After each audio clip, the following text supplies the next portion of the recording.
Hello and welcome, everybody. It is a beautiful day, about 70 degrees, sunny, and a nice breeze down here in Mexico. We're excited to kick off the 2026 Mexican 1000 with the National Off-Road Racing Association, better known as NORRA. Hello, I'm Ken Stout, and I'm honored to be a small part of this prestigious 7-day long event that goes from Ensenada to Cabo. Roy Ward will join me in the booth, and Pam Hall will be interacting with all the drivers for the entire week. Roy, this event is designed to be both an intense race with $100,000 on the line for the premier 6100 class, and then a full-on social event every single night after everything is done. There's no other race like it. Thanks, Ken. You're right. I'm so excited to be guest announcing here for the NORRA Mexican 1000. If I can't be racing, this is the next best thing. Yeah, looking forward to this one. It's going to be a lot of fun, and of course we will kick it all off with qualifying. And I believe we have Pam ready to go. I don't know if it's pre-recorded or if we're going to get her live, but Pam Hall is standing down there on the starting line.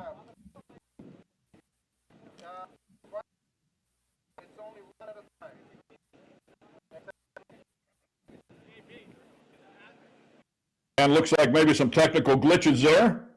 So we'll fill in and give you an idea of what's happening. As you can see, the 6100s are lined up. They will roll off first. It will be a short qualifying lap here today, 2.48 miles, so about 2.5 miles, and everybody will have a chance at it. There is no particular lineup. It's really first come, first serve, and I believe one of the new teams to the sport will be first to roll off, and Richard Cicente and Richard and Ricky. Not sure who's driving there, but we'll see what happens as they progress. But some pretty talented drivers inside of the 6100 class, Roy. Yeah, there's going to be a stacked field of 6100s and all different types. You've got Brenthals, you got some Masons, some Geyser trucks. It's going to be some pretty good qualifying. We'll see what they do. To give you an overall picture of the event, special stages, which in effect are the racing stages, total 1,100.3 miles. Then the transit stages, which gets them between the racing stages, adds up to 281.2 miles for a grand total of 1,381.5 miles. So we'll just round up and give them a little bit here and call it 1,400 miles. Yeah, they've got quite a week in front of them. The transit sections give you a minute to kind of get your bearings and kind of feel the car out before you get up to your race speeds and stuff. So it's a really unique event, and man, it's a favorite of mine for sure. I love coming down to this race. I come late. I love racing it, but if I can't be racing it, I'll definitely be in front of the TV watching it.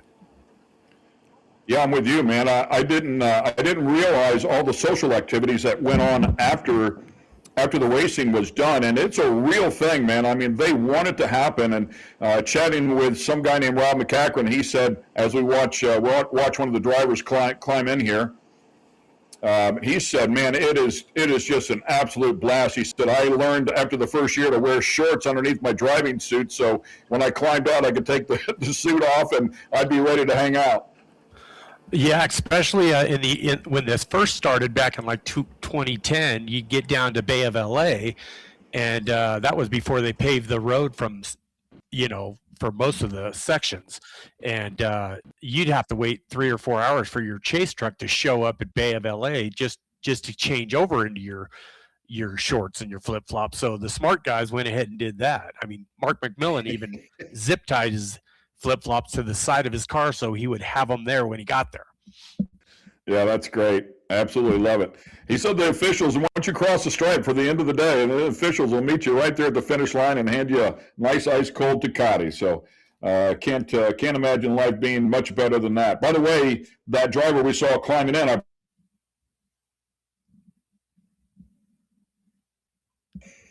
that was built in 2015 out of Las Cruces, New Mexico.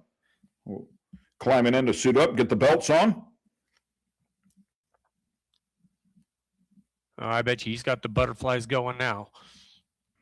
Yeah, I'm sure everybody does, right? I mean, no matter how many times you've done it, you still get those anxieties. I'm not sure how nervous some of the drivers are that have so much seat time out here, but you still get that anxiety. That's That's what it's all about, that big adrenaline rush. And at the end of the day, as we talked about, some of the talent that's out here is incredible, has been very, very successful, legendary names as well.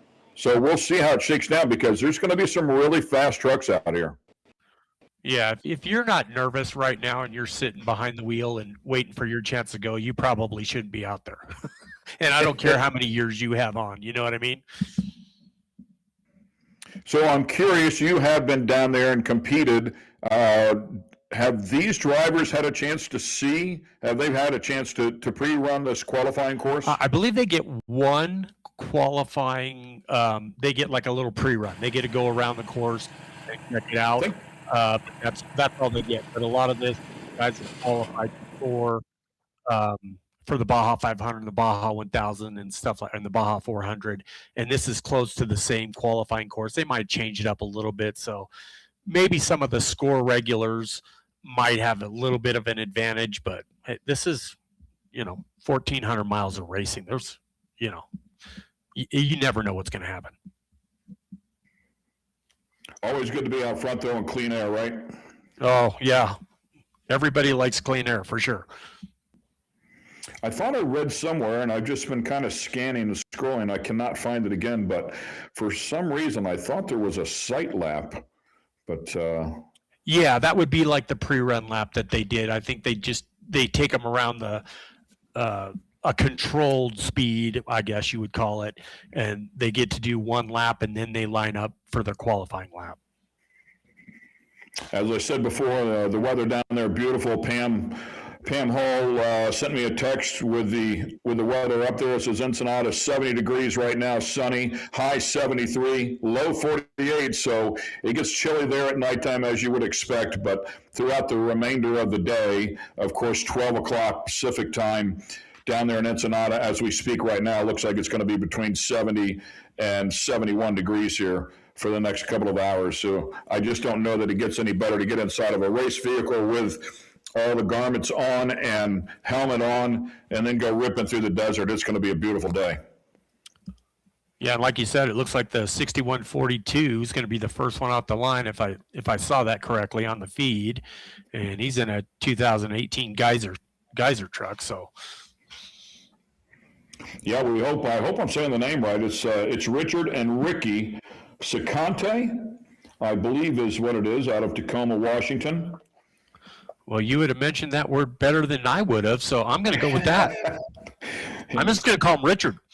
It says for their bio that they're new to the sport. So maybe we get a mulligan on this one. And it looked like the Langley should be starting right behind him in the Cops truck, the number 250. And they're in a 2017 Mason truck, so we're already starting up with competition in the truck building industry. Yeah, and of course, the Masons with that new unlimited all-wheel drive truck that they just came out with. I know Bryce is out testing his a little bit. I think Rob McCachran had a chance to test the one that they're going to be in as well. It's incredible what the Unlimiteds have come to, but just incredibly expensive as well. And the 6100 class, as we will feature here with this NORRA event, is much more affordable, and they're still very, very competitive. I mean, they're very good at what they do, but essentially they'll be able to save a ton of money for starters because it's a two-wheel drive truck. Secondly, because it's a spec engine, if you will, limited engine that produces about 525 horsepower, so it keeps the cost of the program down a lot. Oh, absolutely. And these 6100 trucks, the fast guys, they work their ways through the trophy truck fields, and it's surprising how high up they get in that overall standing at the end of the day. I mean, they're definitely in the top 5 every once in a while, if not higher on some of the other races. So first truck off the line, it looks like. Yeah, I think one of the 6100 trucks won overall here just a few weeks ago. Oh, maybe one of the legacy races or best in the desert races. I think so. Yeah. Yeah, they're no joke, especially if you get the right driver behind the wheel. Look out. It looks like it might be Robbie Gordon's truck. I think Max is driving that one, the number 7, or at least it certainly was that color. Yeah, I think that was Max Gordon in the Clyde Stacy 6100 truck. I don't know if that's the trophy truck. I think that's his 6100 truck. Yeah, no, that's a 6100 truck. I agree, but it's a relatively new one. It built in 2024, and of course he's fresh off of a win with his father at Silver State. They had an incredible time together. It was a pretty cool story there. Robbie and his father won it 40 years ago, and now Robbie and Max won it 40 years later. It's a great story. Yeah, I was at that race, as a matter of fact. He kind of looks like he's sightseeing a little bit. What do we got now? That guy might be moving a little bit. Yeah, somebody in the gas here. He's going so fast the cameraman can't even catch him.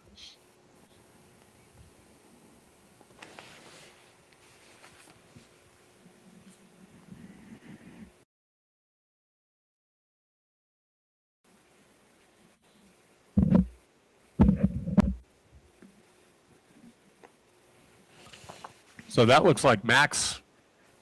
Maybe he's taking his sightseeing course, or I don't know. Some of these sections here, I mean, it looks like it's really well groomed, but it does look fairly narrow too. Yeah, and it's a little That's slippery for sure out Max there, Gordon too. there. And he's had a lot of seat time as of late. Yeah, I think they're just doing their reconnaissance lap right now. Because there's a couple trucks out there, and usually I'd say they'd be by themselves.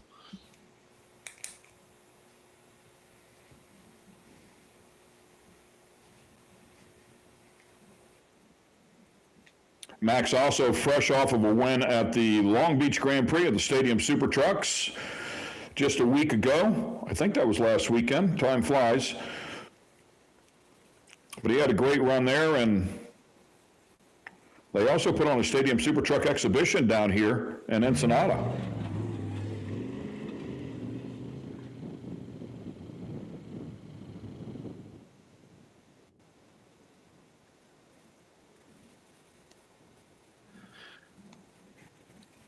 Yeah, and for those of the people that don't know, this is probably about 15 miles out of due east of Ensenada. There's a little place out there. Guy's got some land that he lets the racers use for the qualifying and the start of the races. So it's not too far out of town in Ensenada. Yeah, this will be a quick lap here, and it looks like Max was already finished with his and pulling back out of line. I wonder if he wants to make a couple of quick adjustments, if that's possible. But did not look like he was going to tag the back of the line.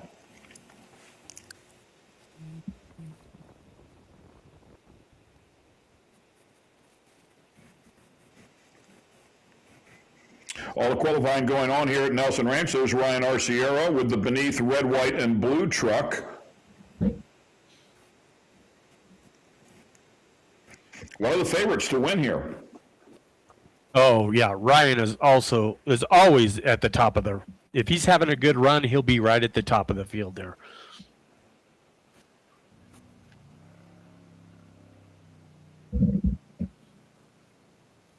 And I think actually, usually when he was racing before, he was always in Bob Gordon's buggy, so he was always in a vintage car, and they had won this race a few times overall in a vintage car. So he's jumping up to his 9-1 Industries truck. So good for him. Yeah, I mean, I believe a 7-time winner down here at the NORRA Mexican 1000. That's a large number. It is, but if you know, it was Ryan Arciero, his dad Frank Arciero, Bob Gordon, Tim Crabtree. I mean, that's a pretty good lineup. Yeah. And I think even Max Gordon got in there one of those times too. So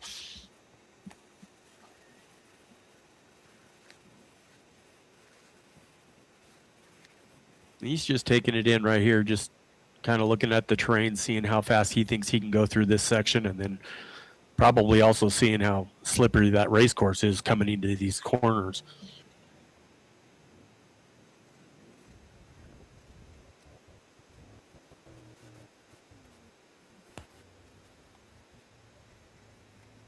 Does look a little loose, doesn't it?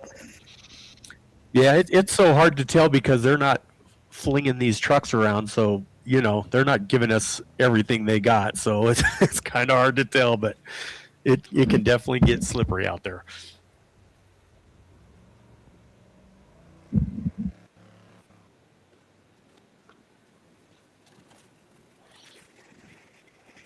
And it's a little deceiving because these trucks are set up to be, when they're being driven so hard, the shocks and everything, when you're going slow, it actually, the suspension doesn't react the way it does when it's going through its full cycle super fast. So once these guys get going, that truck will stiffen up a little bit, and they don't seem like a couch. Yeah, they're designed to be driven hard, for sure. Yep, So one of the absolutely. Herbst trucks out there making their sight lap as well. Leave Ed Herbst out here in the 263. I'm sorry, EJ.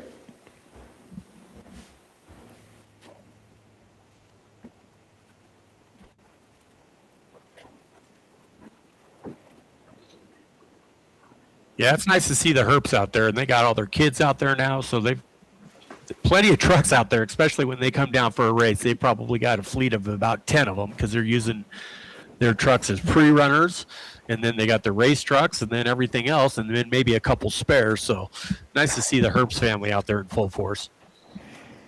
Yeah, another legendary name in the desert. Speaking of the Herbst,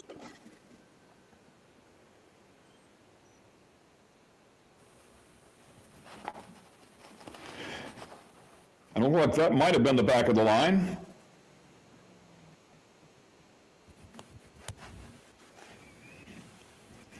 So we anticipate a full 6 days of racing here once we get qualifying taken care of today. Yeah, it's going to be a long week. A total of 186.1 miles, and 37 miles of that will be transit stages. So 148 miles of racing will start tomorrow morning at 8 o'clock as you watch Ryan Arciero sail by. Yeah, and there's a lot of things that can happen on that first day. It's a tight run section from Ensenada all the way down to let's call it Valley T. There's not a lot of room to pass, and if people are getting a little eager on that first day, man, they can really make for a long weekend or a short week. The red, white, and blue truck of Arciero is sponsored by Beneath Underwear, which I would proudly say I'm wearing a pair as we speak. Most comfortable underwear I've ever worn. But it's actually a company that, in part, is owned by Kyle Washington, a strong player, and a number of race teams. Sponsored Robert Stout last year in short course off-road. And Ryan comes across the finish line.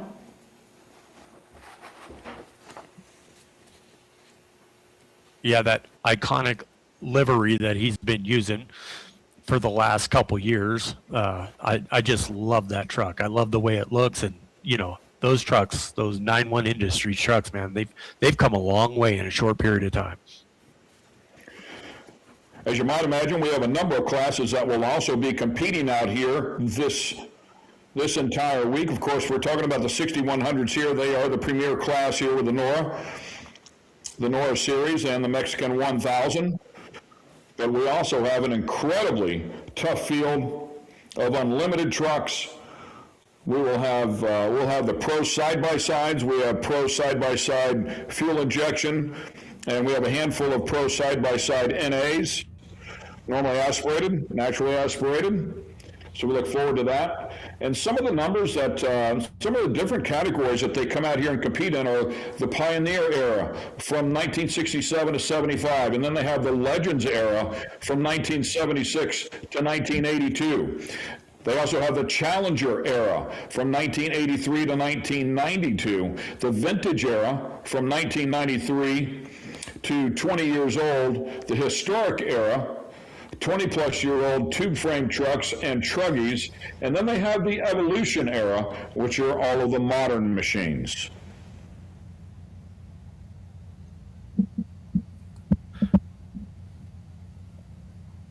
drone zipping by there, and it looks like everybody's pretty much completed their sight lap. Might be one or two more still out there on the course that they're waiting to clear.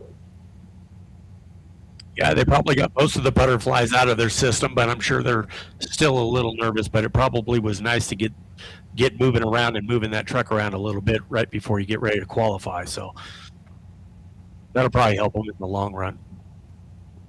That's where these weather conditions will just play a huge role. I mean, if it was blistering hot out here in the 90s, near 100, they'd be cooking right now.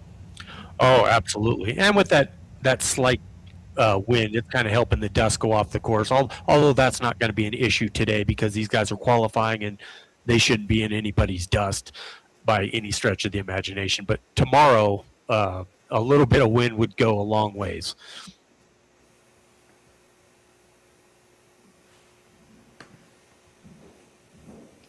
We talk about this event being a lot of fun afterwards, but it is very serious racing here that will take place with a lot of money on the line, and some of the timing procedures are pretty stringent. You have a certain window. Here we go. Now we're standing on the gas, and first one off will be that cop's truck, it looks like, number 250. Yep, exactly. There's a big difference of how they look and how they sound when they're at speed.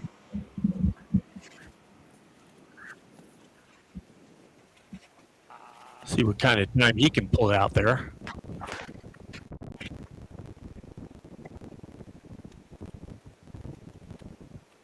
This team with a lot of experience down here. Zach Langley, one of the drivers out of Santa Monica, has 9 NORRA 1000 under his belt. Been racing in Baja since 2008. Just packs it in there.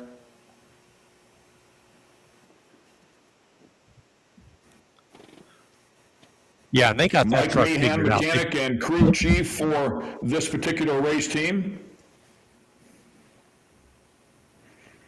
Steve Hinchfield, a 12-time Baja 1000 winner, 8-time Baja 500 overall winner, 3-time NORRA 1000 overall bike winner. I'll give you an idea how tough that guy is. So this team is stacked. A good guy. That's a good guy to have on your team for sure.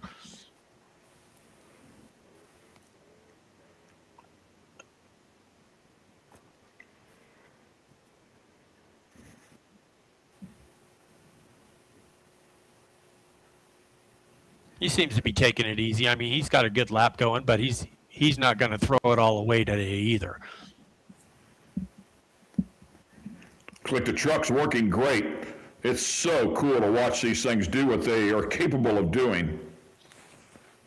Yeah, if you've never seen one of these things run before, they're absolutely amazing. What they can go through and the speeds they can go through it at it boggles the mind.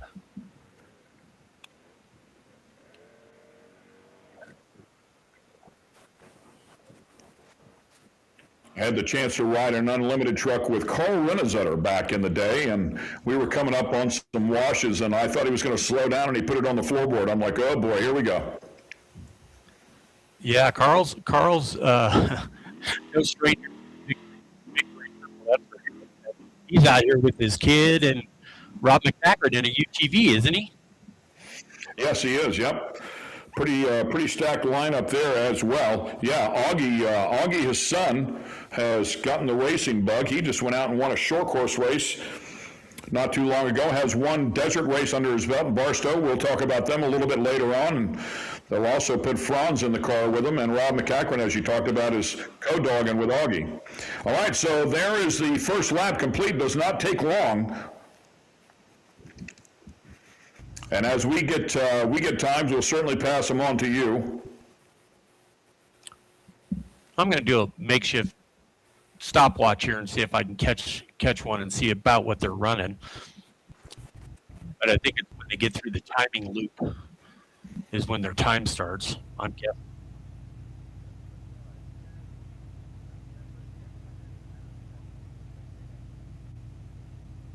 Now, is that the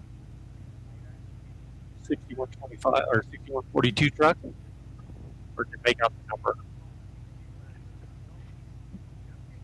Beautiful rolling hills and mountains back in the background there of Ensenada.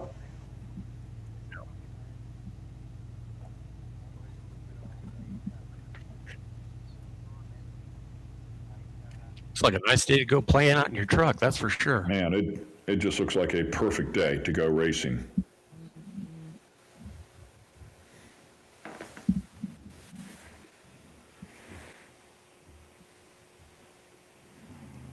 There we go. I'm thinking when he goes under the arch there is when his time starts. That's what I'm guessing anyway. Yeah, and I believe this is either Richard or Ricky Conte.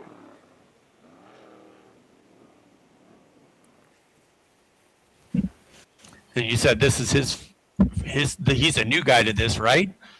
Yeah, new to the sport here, so you'd like to think that that he's had a little bit of seat time. I'm sure they've been down here in country pre-running to some degree.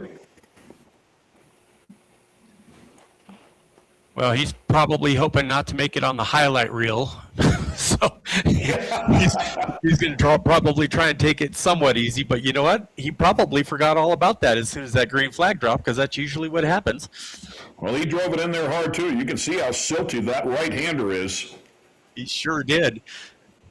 I love to see it. You know, if he can make it back to the finish line with all the fenders on it, he's going to be doing okay. Yeah, I mean, it looks like he's carrying some great speed. Not too shabby. Doesn't have that newbie feel, does it? Looks like Zach Langley did a time at 2:41.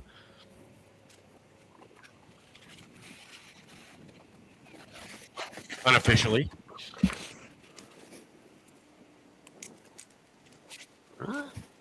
Scented a little bit on that one.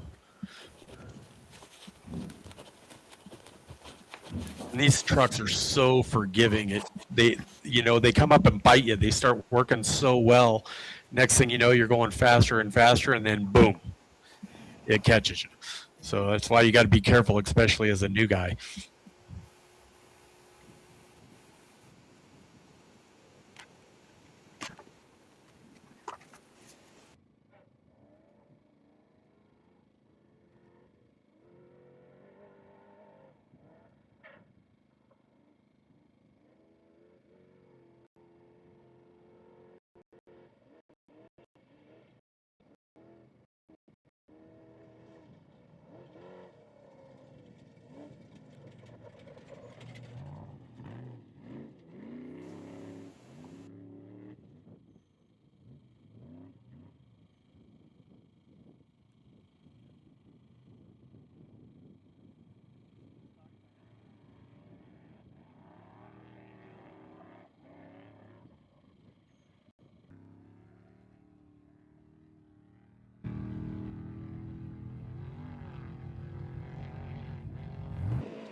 Looks like he's got his GoPro on the back bumper of that. You could probably get some nice footage around that.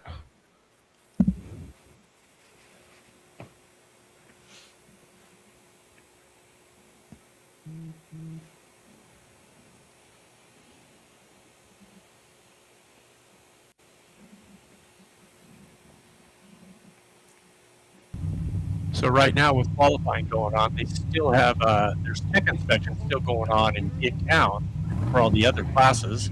The fast guys are qualifying to see who can start first tomorrow to have a dust-free run all the way into San Felipe for the first stage or for the first day, day one. And should be a nice day for tomorrow, the run to San Felipe. Trying to just get your bearings for the race week and not screw up, keep all the tires on the truck and not make any major mistakes, because it'll be a long week. Yeah, I agree with you. I mean, it's more of a rally style race, if you will, and there's different ways to approach it. Like you said, I mean, there's 1,400 miles of racing, but the fact that they're relatively short stages each day, I can see where it would be really easy to go for it. I mean, to really press hard if you want to win this thing, knowing that you have a number of hours to fix up whatever the case may be if you do hurt something. But you've got to think that there's going to be a handful of drivers that are going to absolutely go for it and treat it more like a sprint race rather than a 1,400-mile race. Absolutely. And the good thing about a rally race is there is some strategy that you can use. You can use your transit sections, which are timed, but loosely timed, and we can get into that later. There is some stuff that you can do on those transit stages, so you don't burn up time on the super stages, which are the race stages. So the guys that have done this for a little while, they understand how they can use those transit stages to their advantage. And if you haven't done this before, then you just don't know about it. So it's nice to know. Yeah, and I had some of this stuff highlighted because as I started to go down this road before, some of this is really important. And like you just talked about, there's some real strategy, that to win this game. So you've got to check in earlier than the competitors earliest allowed. I mean, you've got to be there 10 minutes early to be in your window. If you don't leave when you're supposed to leave, I believe within a minute, then you find yourself at the back of the pack really quickly. Yeah, basically what it is if let's just say you have an hour to get to the next destination at the transit stage, and they give you 1 hour to get there. But you have, like, once you get there, you can't start earlier than that hour. If you start earlier than that hour, every minute that you start early, you get like a 2-minute time penalty for every minute, or it could be 10 minutes, something like that. I don't know. And then now, if you start late, it's a 10-minute window that you can start at any time in that 10-minute window. If we haven't confused everybody just yet. So, but stuff that you can do. Oh, it looks like Fulton had a problem right here at the start. Yeah, that's no way to start your weekend. Yeah, we saw him make the side lap. Went out and came back around, hit the throttle there, and looked like he was off to a decent start, but has pulled over immediately. I wonder if he took the start line, and if he did not take the starting line, and the clock hasn't started, I wonder if he can go to the back of the line and take another run at it. Yeah, I don't know what he's doing, to be honest with you. By the way, Secante with a time of 2:44.25, so 3 minutes slower than the 250 truck that we saw, first one out. But the fact that they're new to the game, and he's only 3 minutes off of Langley, is pretty impressive.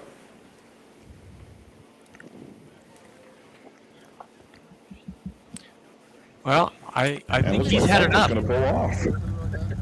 Jonathan Walter has had enough. Had a little bit of an issue of some sort. I'm sure he'll figure that out and be good for tomorrow. Sometimes that's a blessing in disguise, though. Up next, the 6123. Tiene entrada normal USB.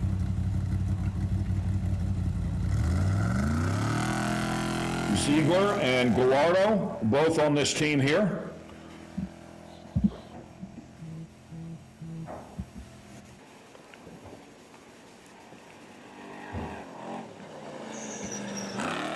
There you go.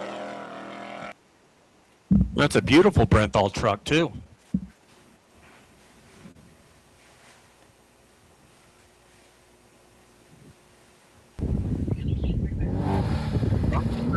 Stretch legs on that thing.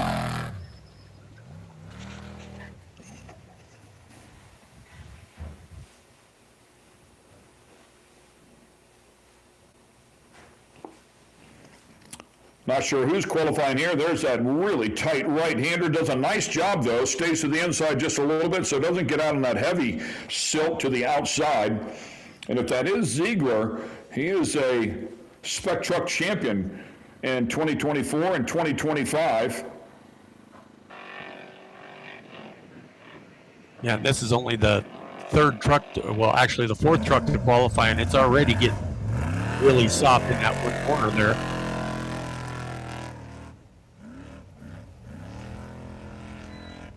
I am being told that the 235 will be allowed to restart if they can get their issues resolved, so they'll go to the back of the line there and have another run at it later, so best of luck to Faulkner and the rest of the gang.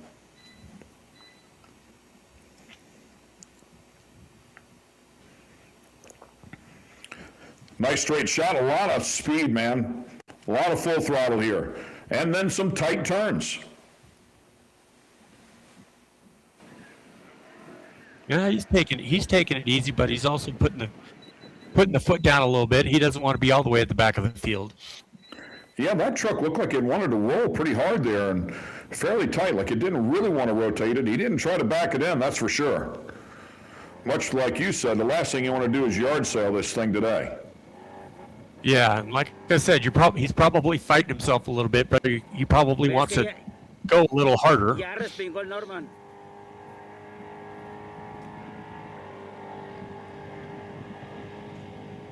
That's where that site survey lap comes in handy. You can see he stayed to the left of that long groove or that rut, if you will.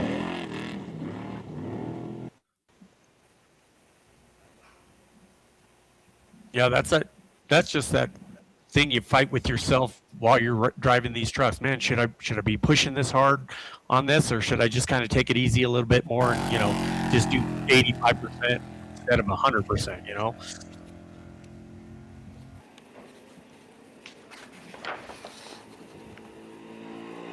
And coming right back around towards the finish line. Oh, and stabbed the brake right at the end instead of sailing it out. Only cost him a couple of seconds. Not the end of the world.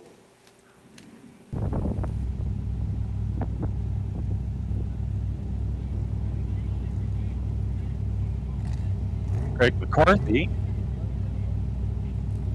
the number 48 truck. I think he's from New Zealand or something like that also. He comes all the way over here to come racing. If I've got that correct, I'm pretty sure my buddy Sean Huglin helped them out with it. Yeah, that's what I show there for the 48 truck of Craig and Kevin McCarthy. And he's had some pretty good luck now. He's airing it out. He's not afraid to stand on that skinny pedal.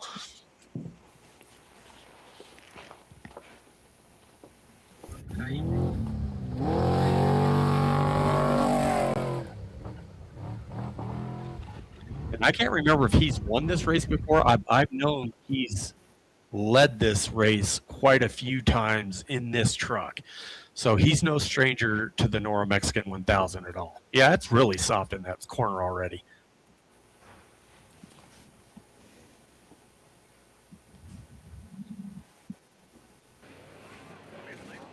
¿Qué está haciendo, güey?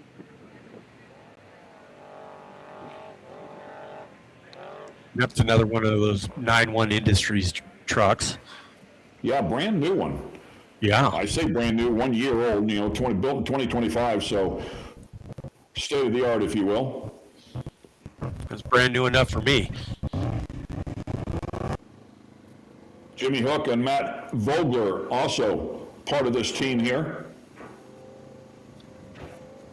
Yeah, Matt should be his co-rider. I actually had Matt Vogler ride with me at the Baja 1000 one time. He's a good right seat guy for sure.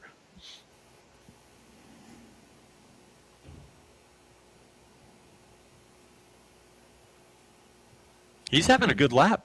He really is.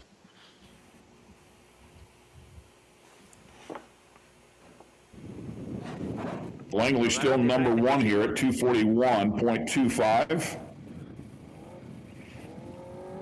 It'll be interesting to see what McCarthy can do here on his lap, because he's definitely pushing it.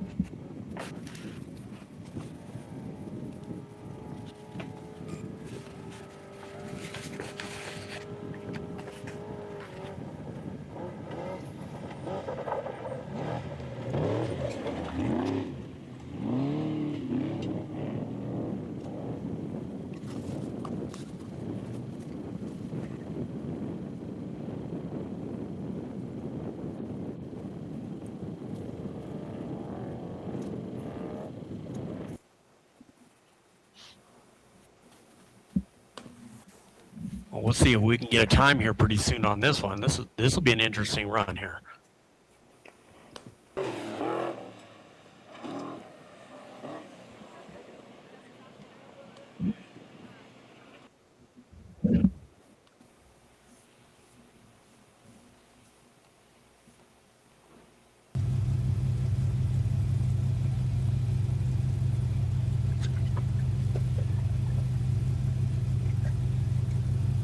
And a 288 coming up here next. Sitting, waiting patiently. Andre Lawrence stands on the throttle. I believe that's Andre behind the wheel. And I Team think Blake principal Wilkie was for- one of the drivers in it too, right?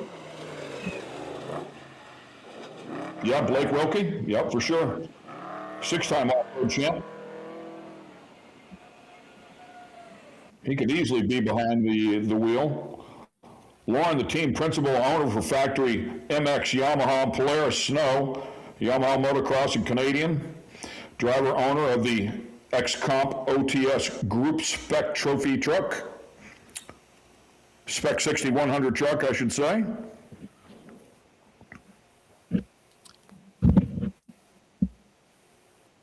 And it looks like McCarthy had a really good lap at 2 minutes and 36 seconds. So I think he's at the top of the Yeah. chart there.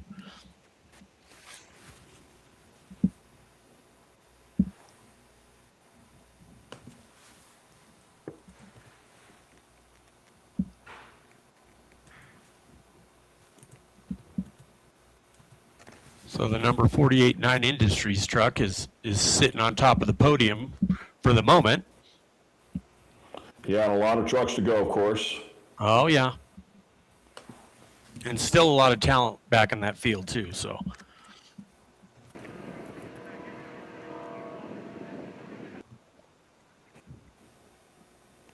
And flies that thing beautiful. Squats down nicely.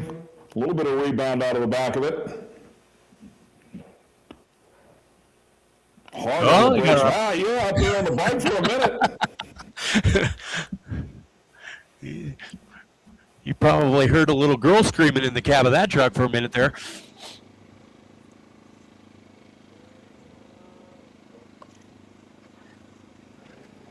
Moving around just a bit, he's definitely pushing. Yeah, back end's kicking a little bit on him.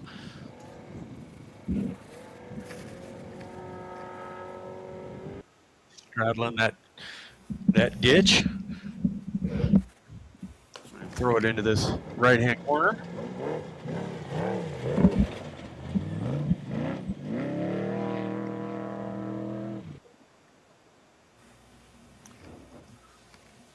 So Wilkie was in a class 11 last year, because I remember racing, going back and forth with him on like day 5, and look at him. He's in a 6100 truck sometime this week. Yeah, uber successful guy, man. I could see that easily happening. He looked like he had a good run too. Yeah, he looked really fast. I agree. Might see a new number 1 qualifier here. And what are they going for? $100,000? Is that what they put up for this? $100,000 to win the 6100 class. As the 204 is coming up here next, and that'll feature Denny Brown. That's a Tisco built truck. So, Yeah, man, G3 spec, so another pretty new truck here, built in 2024. Absolutely. All the manufacturers making a showing today.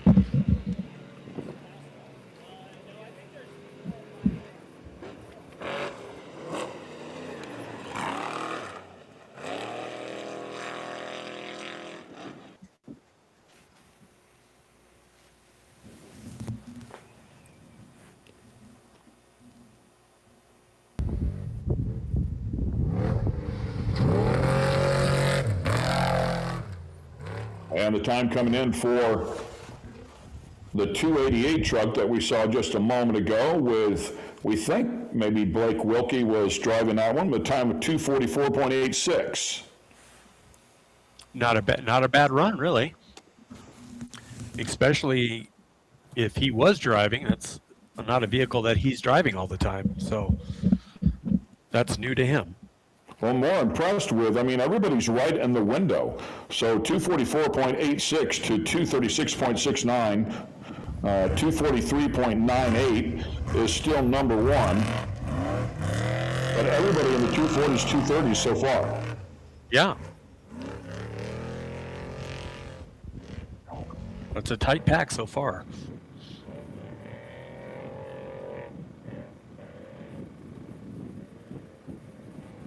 Sorry, the number 40, I don't know, I might have just made a mistake there, but the number 48 at 236.69 is still our number 1 qualifier.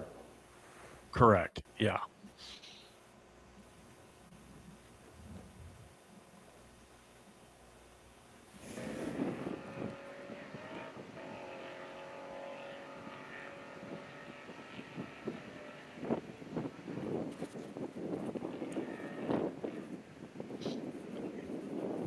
As we watch the 204.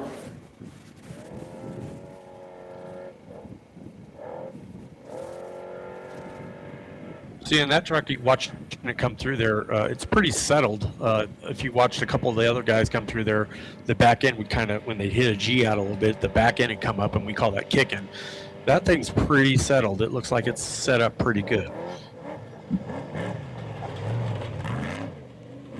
Bet that could also be how hard you are on the skinny pedal, too. So. But he's having a nice run. Nice run. Yeah, really nice lap working here.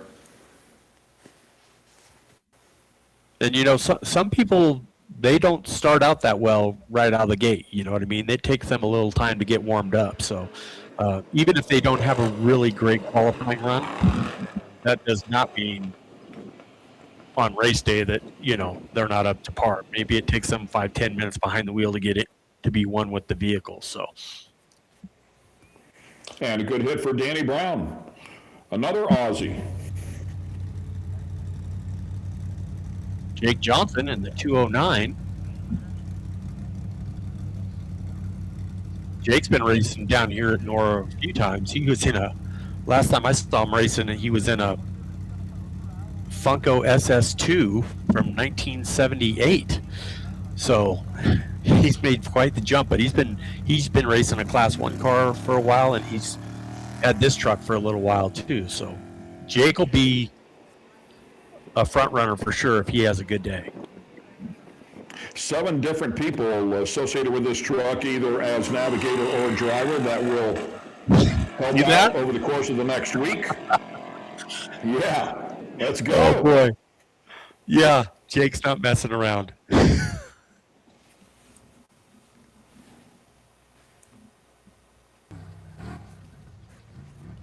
Wow. He's not even a quarter way through his lap, and I can't wait to see what it turns out.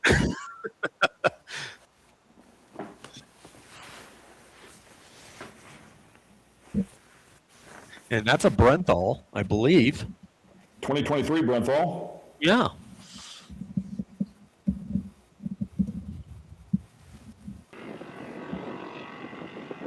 If I got Nice that little right. paint job, too.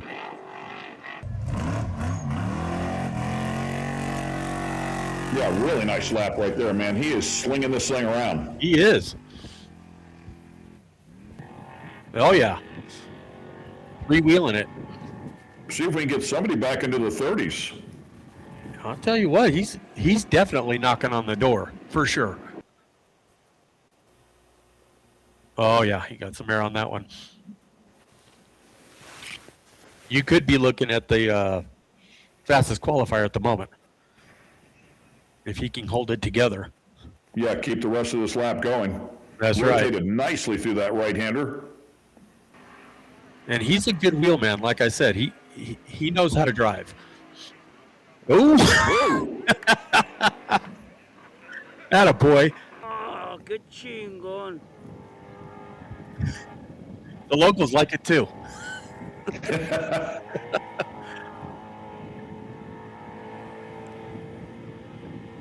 Oh, yeah, Well, you can just hear the difference. he is hard on the gas, isn't he? He looks like he's trying to race a short course race. He wants some clean air tomorrow is what he wants. Oh, for sure, and he's going to have it if he keeps it up. Yeah, Look look at at him him. pitch that thing in there. Nobody's driven that left-hander that hard. And look how narrow it is. I mean, much of a mistake, and you're off the side of this thing. Oh, he got a good corner on that too. He cut it a little inside. He's driving that thing like a sprint car. Yeah, this will be an exciting time here. Oh, for sure. Oh, see?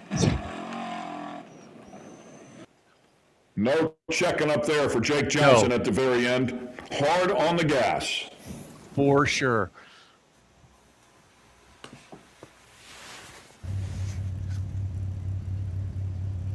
Fox? Yeah, Frank Fox. I hope I pronounced that correctly. Ed? ¿Qué dicen?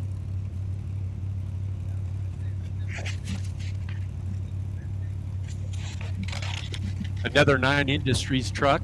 Sí, ya sé que me puedo mover, Brent pero me Fox, dijeron he's que got, te pusieran. he's been coming a long way here in the last couple of years too in the 6100 field.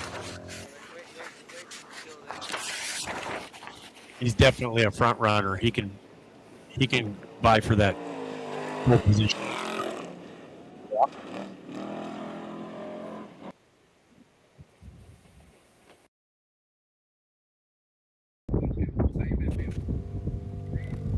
Ripping so far. Wow, look at that time there for the 209. 2:26.16. He ripped it, man. I mean, that is an incredible effort. Goes to the #1 spot by 10 seconds. Nicely done. Very nicely done, and we called it, didn't we?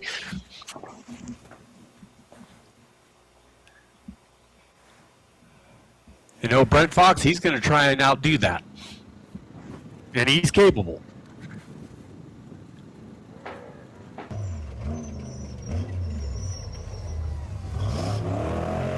Yeah, really, really good hit. So pretty exciting stuff there for Jake Yeah. Johnson. Going out there showing what he's capable of doing and what this course is capable of delivering if you're willing to go for it. Absolutely. Man, it's a lot of faith in your truck, a lot of confidence in your driving. And it's really the one thing, if you look, just pay attention here to a couple of areas of this course. I mean, it is narrow, and any sort of mistake could be really consequential when it comes to starting tomorrow. You know, that's that's one of the bad things about qualifying. If you're not a great racer, it will be painfully obvious. Oh, wow, look at that. That's a different angle of that shot we saw, I think, before of Jake, where it's kicking up the left rear a bit and they're landing on the right front if you go for it. I think his crew got on the radio and told him Jake's time, and he kicked it up a little bit too. You might be right. Yeah, he's hard on the brake here. Throw it in that corner.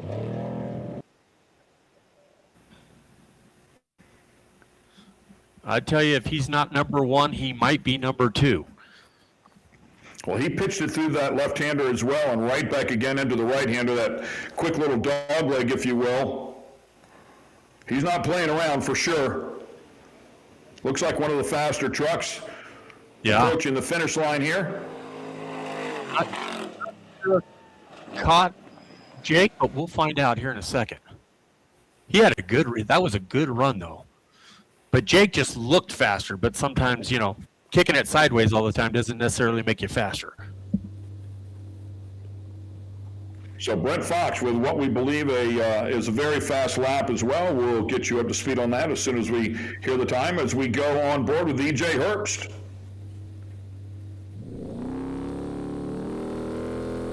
On a seat time, great onboard shot here.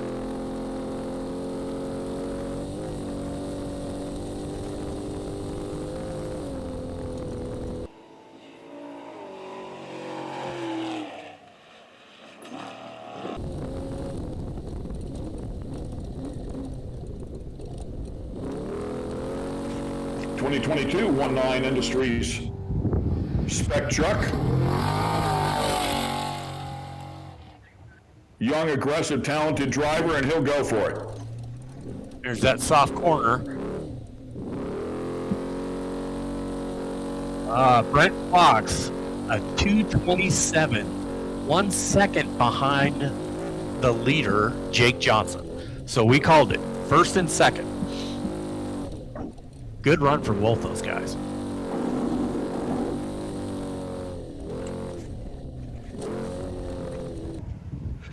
Nice onboard shot. Great to see what they're looking at and dealing with inside of the truck. And it's amazing how smooth it is inside that truck. You know, for the stuff that they're hitting at the speeds that they're hitting it. There's no wonder why these things are $700,000. Incredible amounts of money. Of course, the camera, I think, makes them look a little smoother than they are, and he airs it out.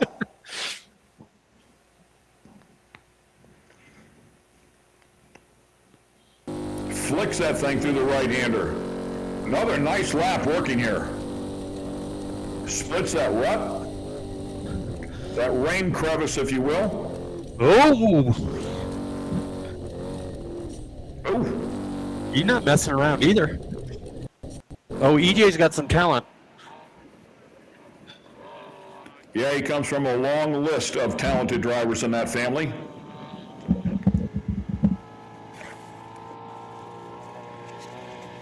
And it doesn't hurt having the right equipment underneath you too, you know? So. Oh, for sure. Oh yeah, he's moving.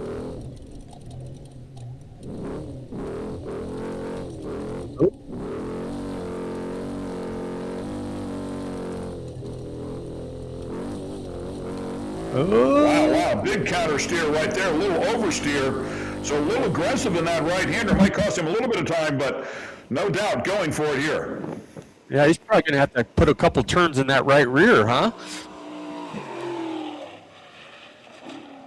And EJ Herbst, strong across the finish line, a good qualifying lap. Yeah, you know, that could put him third, maybe? Looks like he felt pretty good about it. Nice little high five between him and his navigator. Absolutely, you know. And a third place, starting third is not a bad thing, you know. Get those fast guys, because the first guy on the road, he doesn't know what, he set the pace.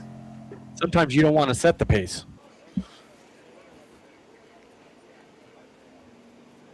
Manlio Diaz coming up here next, another 19 Industries truck. This is another pretty new one here as well. At 2025 it was built, so should have some good equipment.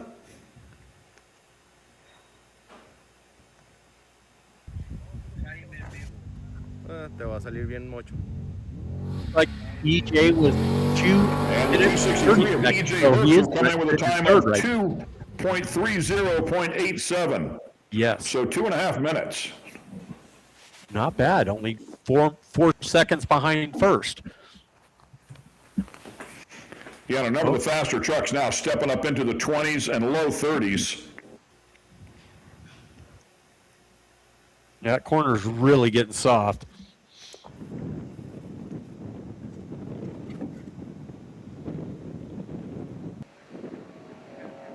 Those 40-inch tires are just churning it up even worse.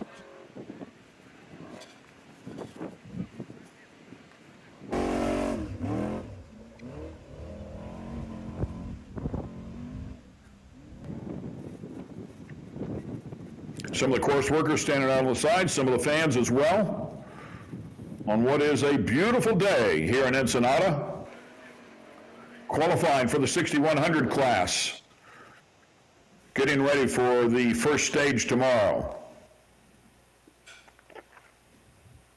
That's a good-looking truck, too.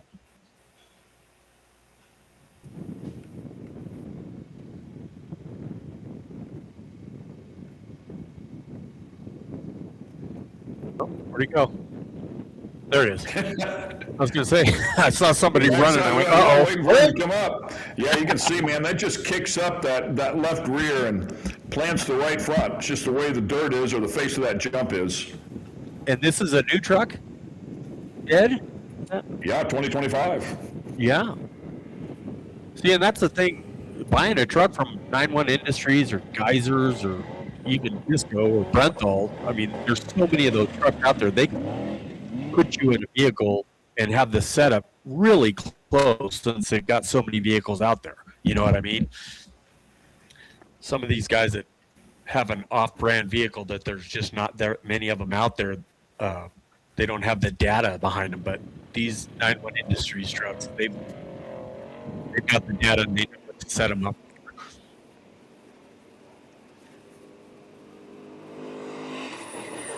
And Diaz across the stripe with a nice looking lap. Yeah, Don't know if he'll go to the top of the heap here, but really strong lap. Wouldn't be surprised if he ends up in the top 5. As the 6122 comes up here next. Connor Pyle, I believe, right? Yeah, Connor Pyle, one of them, Connor and Michael Carson. All the Piles are involved with this truck here, along with Austin Eddy and Dallas T-Bone.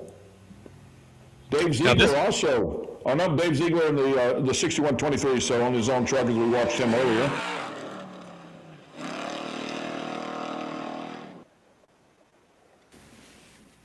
And this is a trophy light. This truck was, if I remember correctly, the truck was built at least 10, 15 years ago.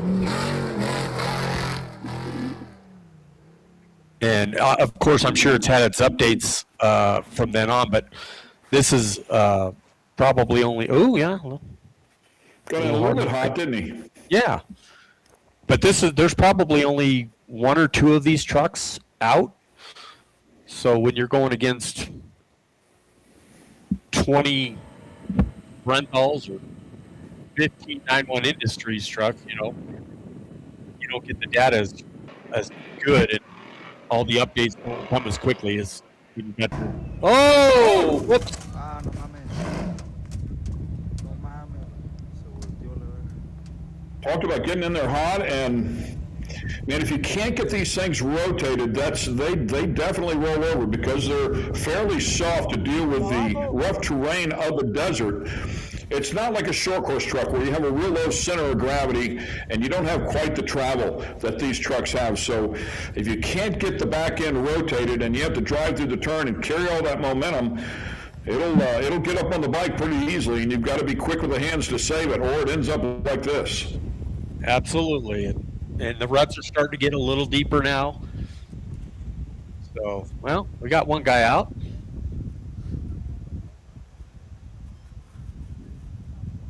I'm sure they're okay. Probably just a bruised ego and a $5,000 body part charge. But besides that,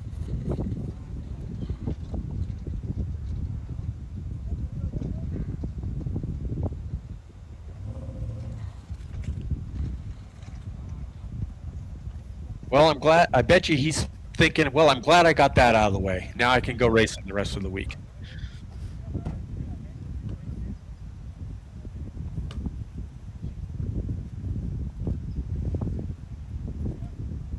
Did we see what truck that was?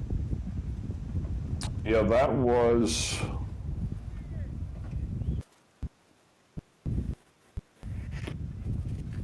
believe it's a 6122 of Connor that? Pyle. Was that Pyle?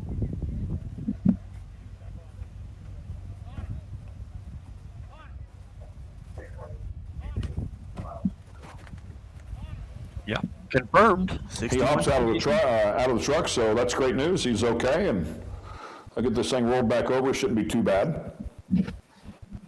Don't think any real damage done to the truck either.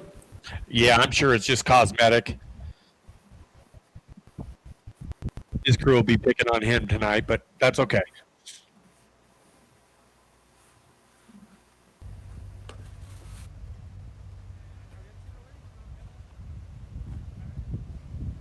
Actually, if this is the worst thing that happened to him all week, this is not a big deal.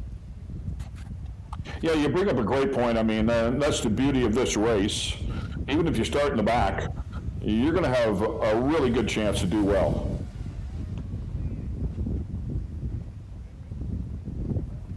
Probably a little note to self, don't do that again, you know. Little life lesson for the day. And it wasn't expensive. Well, that expensive.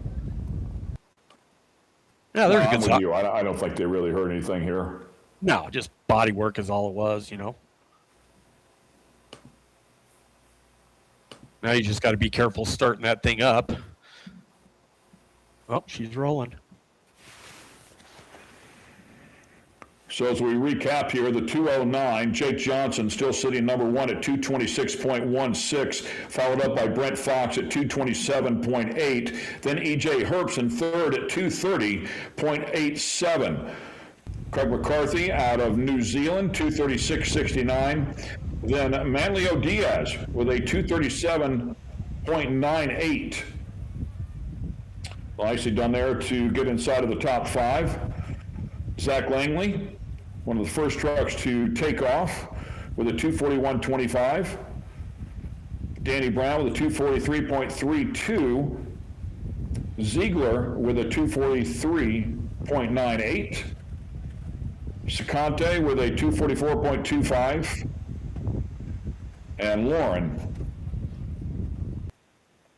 with a 244.86, and of course we did have one truck that pulled off early, but we'll tag the back of the field and hopefully get a run in. And Jake was putting on a clinic. That was fun to watch. Yeah, Jake had an incredible run here so far. And he's starting to make there's himself. Some big names coming. We've got Max Gordon to go yet, Ryan Arciero to go yet. So I mean, it's far from done. We have some real players that are going to come out here and throw down. Tim Herbst still back in there. I'm not sure if Tim's driving or if Thor is possibly driving. Pierce also on that team. So all the Herbst boys inside of the 219 truck. Yeah, still a lot of come back around in a little bit. A lot of guys able to take that number one spot for sure. But we'll see how strong Jake's run really was.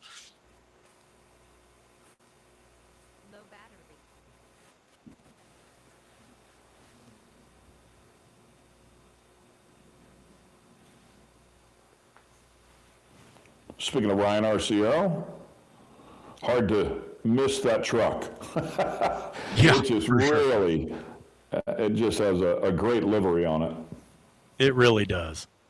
And what a great guy he is too. Ryan is such a pleasure to talk to. Funny guy, you know what I mean? Great head on his shoulders, great family.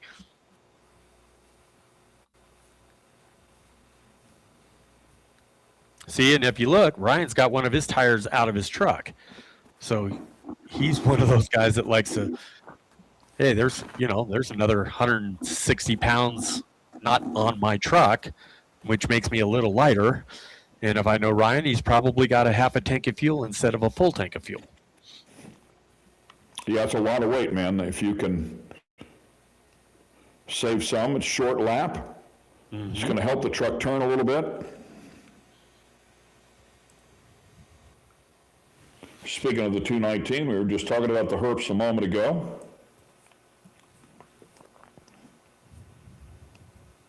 Just a great group of guys, legendary group of guys. Tim, Troy, Ed Herbst all ran show course back in the day, and I remember all their kids running around just having a blast at the racetrack, as you would imagine. Oh, yeah.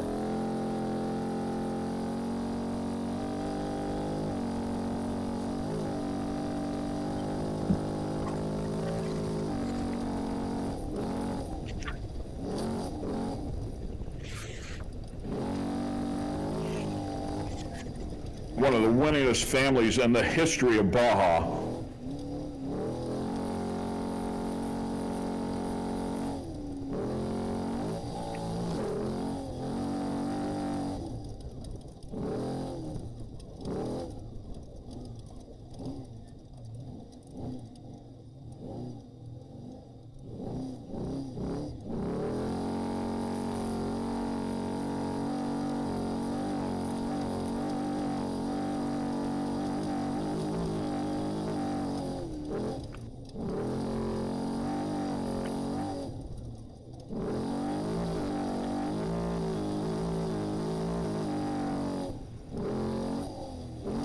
Yeah, we're talking about having good equipment there before, Roy, and setup. I mean, that is the thing. When you get inside of one of these trucks, with all the experience on this team, they have the absolute best of the best. They know where this truck needs to be, how it needs to be set up. They know how to make some changes to get ready for qualifying here, and then the changes that they'll make to get ready for each and every stage. I'm sure they pre-run down here as much as possible, so they'll know, like this particular stage, we've got to set the truck up this way today or for tomorrow. And for qualifying, we can let it go here. Man, he's airing it out. Really landed hard there on the left front.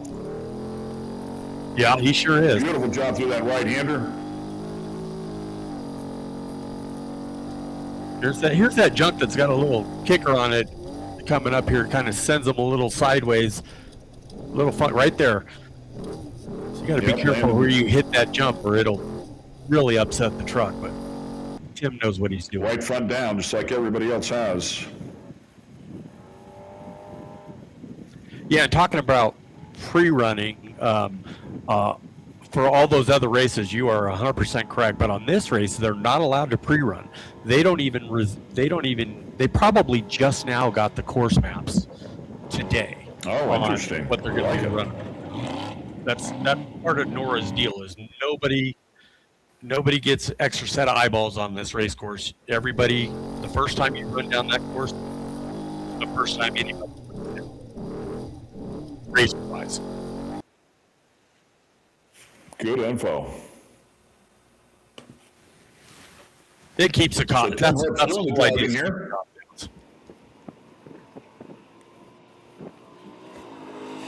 Nice. And Tim will bring it across the stripe at speed. Yeah. And I guess that's the 219. So that was the number 219. Yeah, 219, and I thought it was Tim Herbst. That was what we initially thought, but it looks like it's Pierce that was driving. So yep. Pierce Herbst doing the driving there on the qualifying lap. So he kicked Dad out of the driver's seat.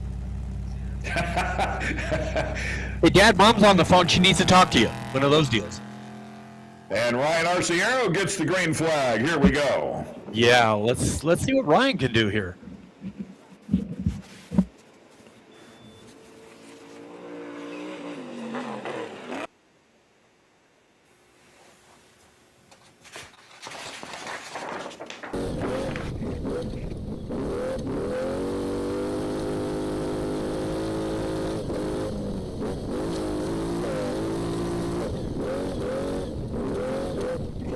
Really decorated racer. He's had a lot of success down here in Baja. Gets ready for this right-hander. See how he stayed out of that top tight stuff? To the inside. Yeah. He stays out of that heavy loam on the outside that we've seen so many other trucks get into. And when Ryan's not racing, he's running 9-1 Industries. So he's the one that you're talking to when you're going to order one of these trucks. So, and he's got that shop like a well-oiled machine, kind of like what he's doing here today. You can see him working that cutting brake, if you will, or rear brake, I'm guessing, to help set the truck. Oh, yeah.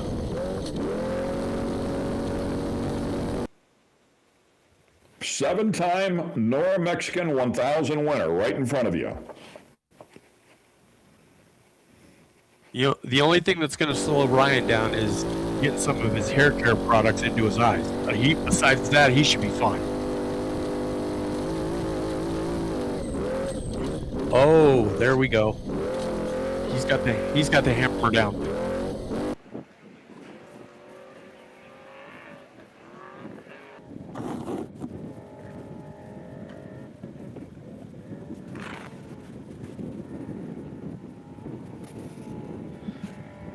What are you thinking, Ken? Where do you think he might end up? Yeah, I wouldn't be surprised to see him in the 20s, certainly low 30s.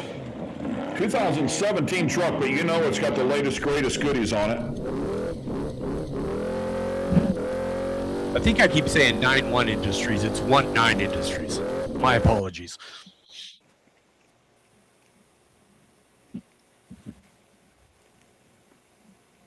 Oh, nice corner.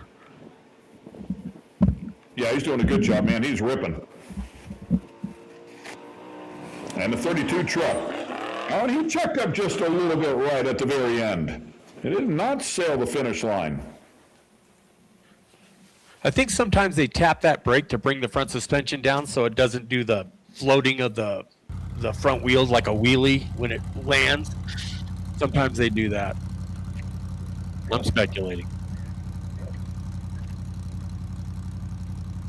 That looks like a San Diego Chargers logo on the side of that, doesn't it?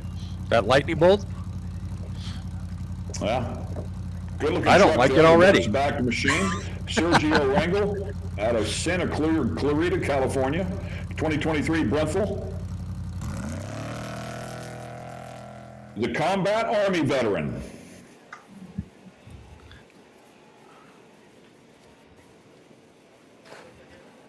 Man, there are a lot of Brenthals out here today. Good for them. He's also spent a lot of time down here in Mexico. Ran the 250, the 500, the 400, the 1000. Ryan's time just came in. Yeah, 232.47. I said high 20s, low 30s. Is it a nice lap? That puts it inside of the top 5. Yeah. And like I said, maybe he doesn't want to be the first one on the road. I think that puts him P4. Yeah, somewhere in there.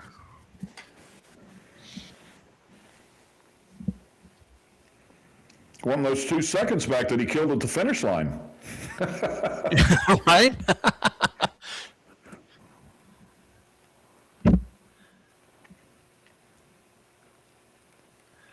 Not 100% sure where that loop is, by the way, and it actually, that loop could be just in front of the arch. Not really sure where it's at. I think it's in front of the arch where that grid is at.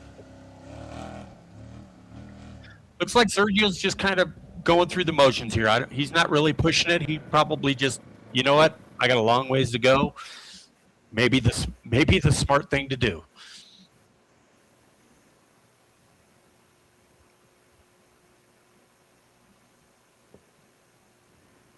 And if you don't have a lot of experience down here, this is the way to do it. You know what I mean? Just, you know what? I'm not going to take any chances. I'm not going to do anything stupid. Let's just get to the race, because they haven't even started the race yet, and some guys already got body work to deal with today. So, Sergio, a veteran of electrical power systems and a force behind the VEPS racing team. Yeah, I agree with you. Roy. Just come out here and get some seat time. Don't do anything crazy, and we'll go racing tomorrow. Ahí vino Roca. And this is the perfect race to do it at. You know what I mean? The last thing you want to do is your first off-road race in a 6100 is go battle the Baja 1000 with a stacked field and a stacked field of cars behind you. So this is a more of a low-key type race, but don't get me wrong, it is still a race. But the pace isn't as fierce as it would be at a Baja 1000.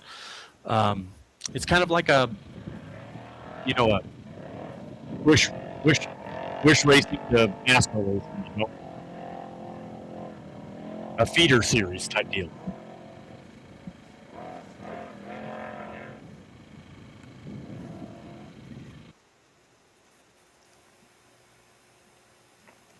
I guarantee you'll have more fun at a NORRA Mexican 1000 than you will a Baja 1000.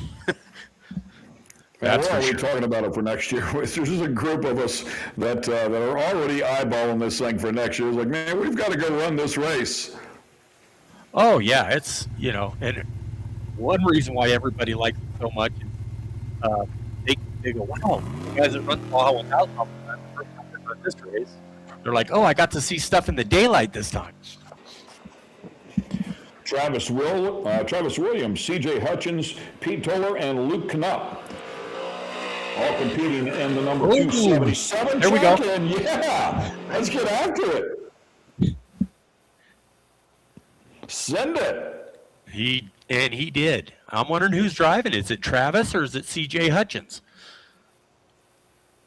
Because C.J. Hutchins is a pretty good wheelman himself. He's a Class 1 champion from a couple series, and he's a good wheelman. But both those guys are good wheelmen. So, man, ripped it through the right-hander. He sure did. Great overhead shot there.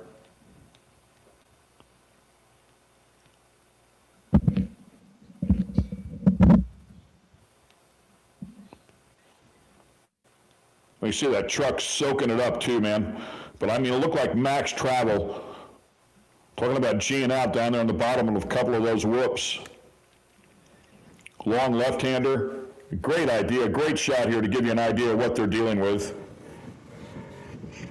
So this is a leg right here. Left, right, yep. Back to the right. That's where your damper package really comes into play. Get all the weight set up on the right side of the truck and sling it back to the left side. And this is a Camberg truck. And I'm curious if he's got all the updates, because Camberg's been doing a lot of work on their trucks lately. New shock package, new steering package, stuff like that. So these trucks are the real deal. Kyle Jerkinsen's been killing it, Best in the Desert series, getting some overalls in a 6100 truck, by the way. Oh, there he goes. Yeah.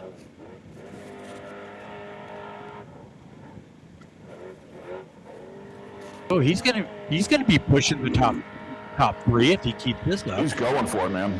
He is. Scream him. Out.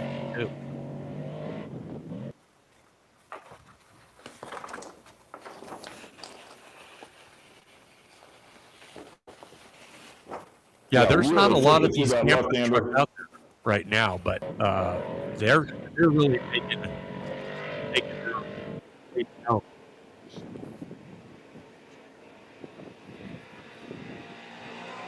And again, not sure who is driving. We think Travis Williams, and he goes for it as well. Travis has been ripping out here for a long time. Started out racing three-wheelers on a Honda 70 at the age of 5.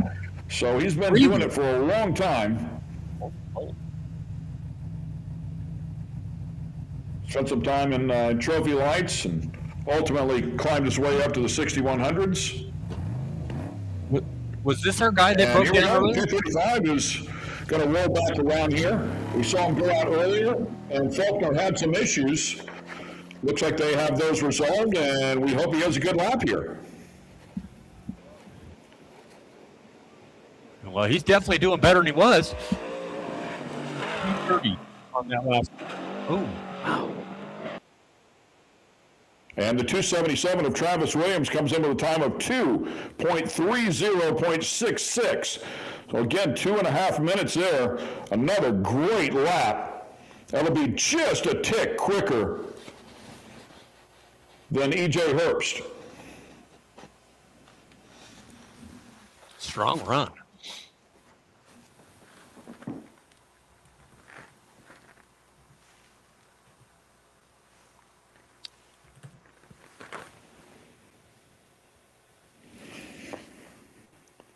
Well, whatever his issue was, it looks like they got it fixed.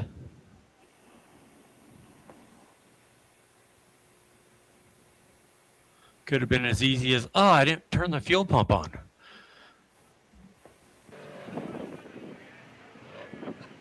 I believe Max will be the last 6,100 truck to go in the category. Yeah, Faulkner on the pipe here, so whatever that was, really not terminal. Made the side lap okay, and then came around as soon as they threw the green flag. He went just a few yards and immediately pulled off to the right-hand side, so was able to get it fixed and get back out here and really attack this qualifying lap.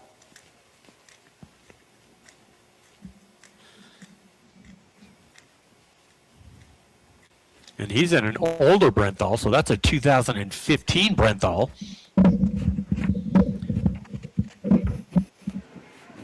And Jake Johnson's still on the pole in one of the newer Brenthals. Mira, vengo y ven. Que los pichis toman. Guacha. Well,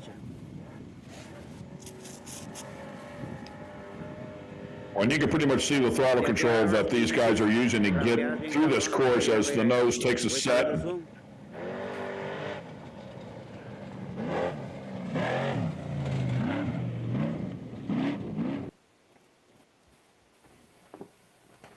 Not quite as aggressive in that right-hander as we've seen some of the other drivers. Right down at the bottom, nice apex, hard on the throttle. Settling in nicely. Yeah, I mean, at the end of the day, what really matters is it looks like it was nothing terminal there for the truck, nothing big, and he was able to get back out here and charge hard the entire lap. So nice job there for Faulkner. Yeah. I mean, the good thing for a qualifying run, if you're going to do one, is it's basically a systems check also, you know? Get under the truck, look for some leaks. Is anything acting funny? You know what I mean? Then you can go back to the hotel and do that. Oh, here we go. Yeah, this kid's good, man. And here he goes. See if he can knock Jake off the... If anybody could do it.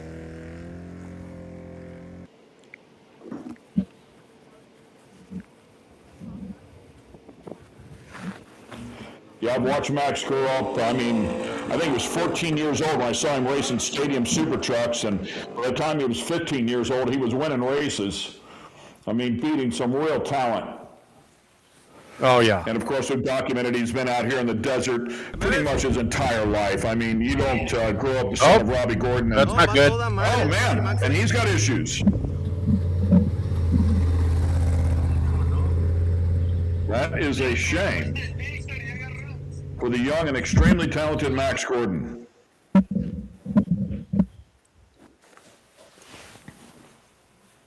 And that might have been the last truck, right? I think that was the last truck. So he won't get a chance to do it again, I wouldn't think. Or would he? Yeah, I mean, it's a great question. I mean, I guess you'd have to come back at the very end of the day, or maybe during one of the side-by-side categories. I mean, before when they had that happen with Faulkner had not crossed the starting line. Oh, so they let him go to the back of the pack. I'm not sure what the rule is here once you start your lap.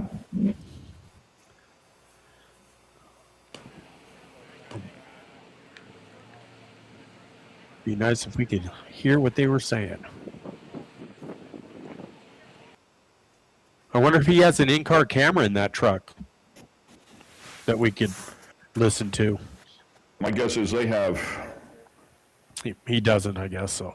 everything in there, but we might not have access to it. So Yeah, Greg he should- Johnson still number one, followed up by Brent Fox, C.J. Hutchins. If he was driving the 277 truck, that 2025 Camberg spec, and the number 3 spot, really tight between 3 and 4. So the 277, we think maybe it was CJ driving that truck, 230.66. EJ Herbst right behind him at 2.30.87. So literally 2/10 of a second between the two. Yeah. And I'll tell you, if it seems like Jake's going to have the pole, and if that's the case, that's going to be really good for him because most of the course tomorrow is going to be real tight and technical until they get to the last stage, which is pretty much by the wash up there. I can't remember the name of it, when they go into Pete's camp. So, but it's going to be all tight and twisty all the way up until that last section. San Mateus, that's it. So from Ensenada to San Mateus, about 100 miles, he's, if he doesn't have any problems, nobody should be able to get in front of him. It'd be real hard to catch him as fast as he is with the dust that he's going to be putting up in a really tight and twisty track. So nothing like having clear air the whole day. And just to follow up on that qualifying effort, top 5 will be filled out with Ryan Arciero. So Max Gordon sitting there in the middle of the course, getting him some support. Just fresh off of a couple of wins, a couple of big wins in his young career.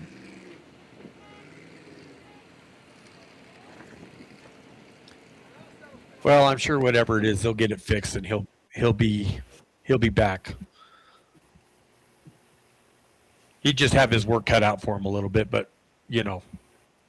I'm sure that's a challenge he doesn't mind having.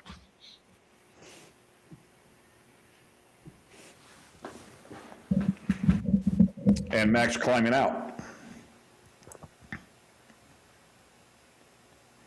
Very hands-on too, as you might imagine. I mean, much like his father, very quick thinker, very, very aggressive. There's Max climbing out.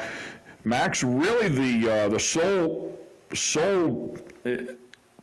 crew chief, if you will, maybe truck chief for the SST series for a number of years. I mean, he was hands-on. He and Casey pretty much took care of all of those trucks that traveled for the series, and then he would hop in them and test them, make sure that they were good to go before they got to the next race. So from a very young age, I mean, and that's when he was 14, 15 years old.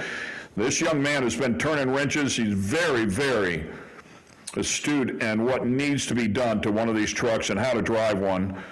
And much like his father, just a ton of talent behind the wheel.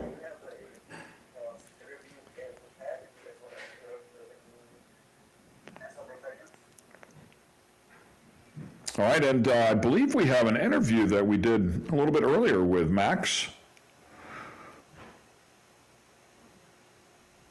As the hood comes off, and let's check in with Pam. Today is qualifying, and you're out here with us here with NORRA, and you are no stranger to this qualifying course. But Ryan, I want to talk about, there's no order to you guys actually going and qualifying. So a strategy going into it today?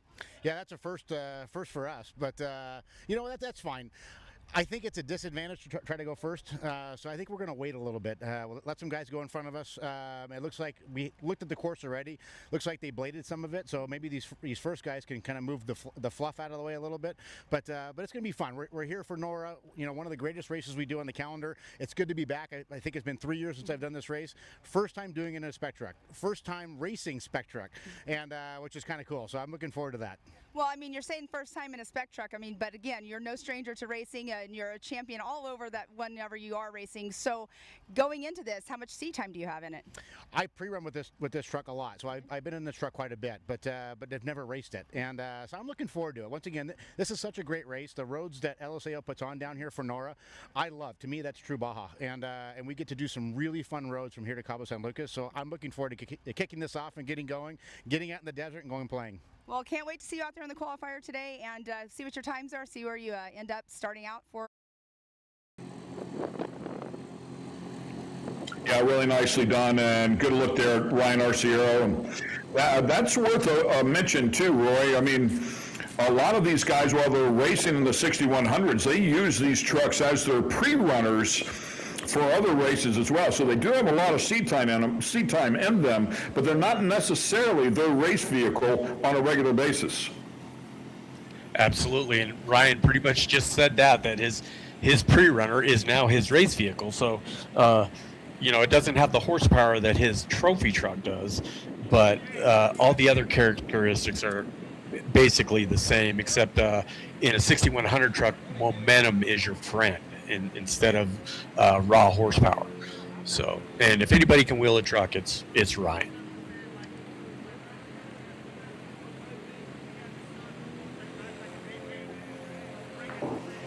And the first of our side-by-sides getting ready to go here.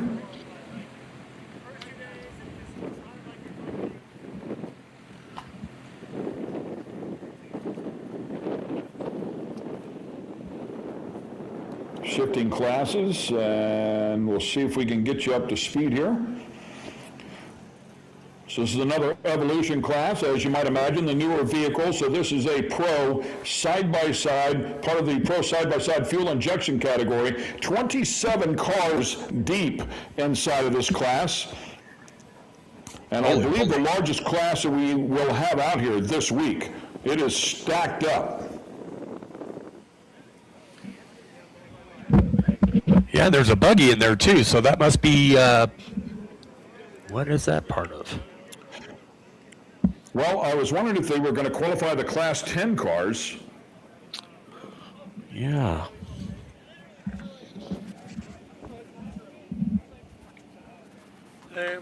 Chequen gasolina de los generadores.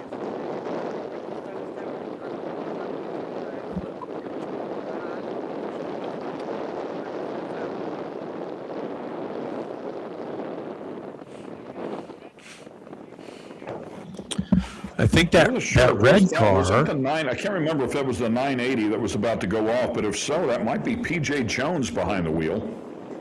Speaking of legendary names. Oh, yeah. And he's won down here before. No stranger to the checkered flag. So that red car back there that we're seeing, that's the number 911 of Garrett Smith. And that's a 1985 Mirage buggy with a 6-cylinder Porsche motor in it. So, interesting. Flat 6. Yeah, he's got a flat 6 in that thing. And I've seen that car up close, and it is absolutely gorgeous. That is a true vintage racing machine. And NORRA was that's how NORRA kind of got its start on its second life in 2010, it was billed almost as a vintage race, a vintage car race. Of course, it's evolved from that, which it should, for sure. But this car is one of those true essences of the NORRA feel, Yeah, I mean, on NORRA's logo, it says honoring the past and forging the future. And honoring the past is that exactly right there. And I know you're a big part of that as well, Roy. You've really been a great curator for some of these older cars that you've had the pleasure of owning. Yeah, some say heroin addiction would probably be cheaper. But, oh man, I love it. I mean, these vehicles are so much fun to do the history on them, to get your hands on them and to rebuild them, and even everybody else doing it too, watching all these other guys finding these cars and restoring them, and then they go out and race them. And that's why I love NORRA so much, because they give us an event to be able to do this, and man, to enjoy Mexico for 6 days of racing anyway. It you couldn't pick a better race to take one of these cars down to and go do that. Yeah, I just reached out to my cousin who's in Northern California. I believe he has an old Chenoweth sitting in the shop that he acquired from his brother-in-law who passed away a couple of years ago. It would be good to dig that thing out and maybe get it back up to speed, go out and have some fun in it. On your vehicle, okay? There's LSAO giving some instructions. And you will only have one chance for qualifying. And LSAO, our race director here. If something happens, once you go through the And training, he helps out we cannot getting allow all you the to do a second run. race courses. He goes out and picks the race course that they're going to run on, and just another reason to go race NORRA. The race courses that he finds, the roads that he finds, are roads that they don't normally run on for the Baja 500, the Baja 1000. These are roads that very rarely ever have been raced on. So it's a pleasure to go down there, and you're all, oh, I've never been on this road before. And there's a bunch of them this year that I was looking at the map, and I'm bummed that I'm not racing, but you know, I'm at the next best place. So it looks like a pseudo drivers meeting going on here for the side-by-side competitors. And there's a bunch of them.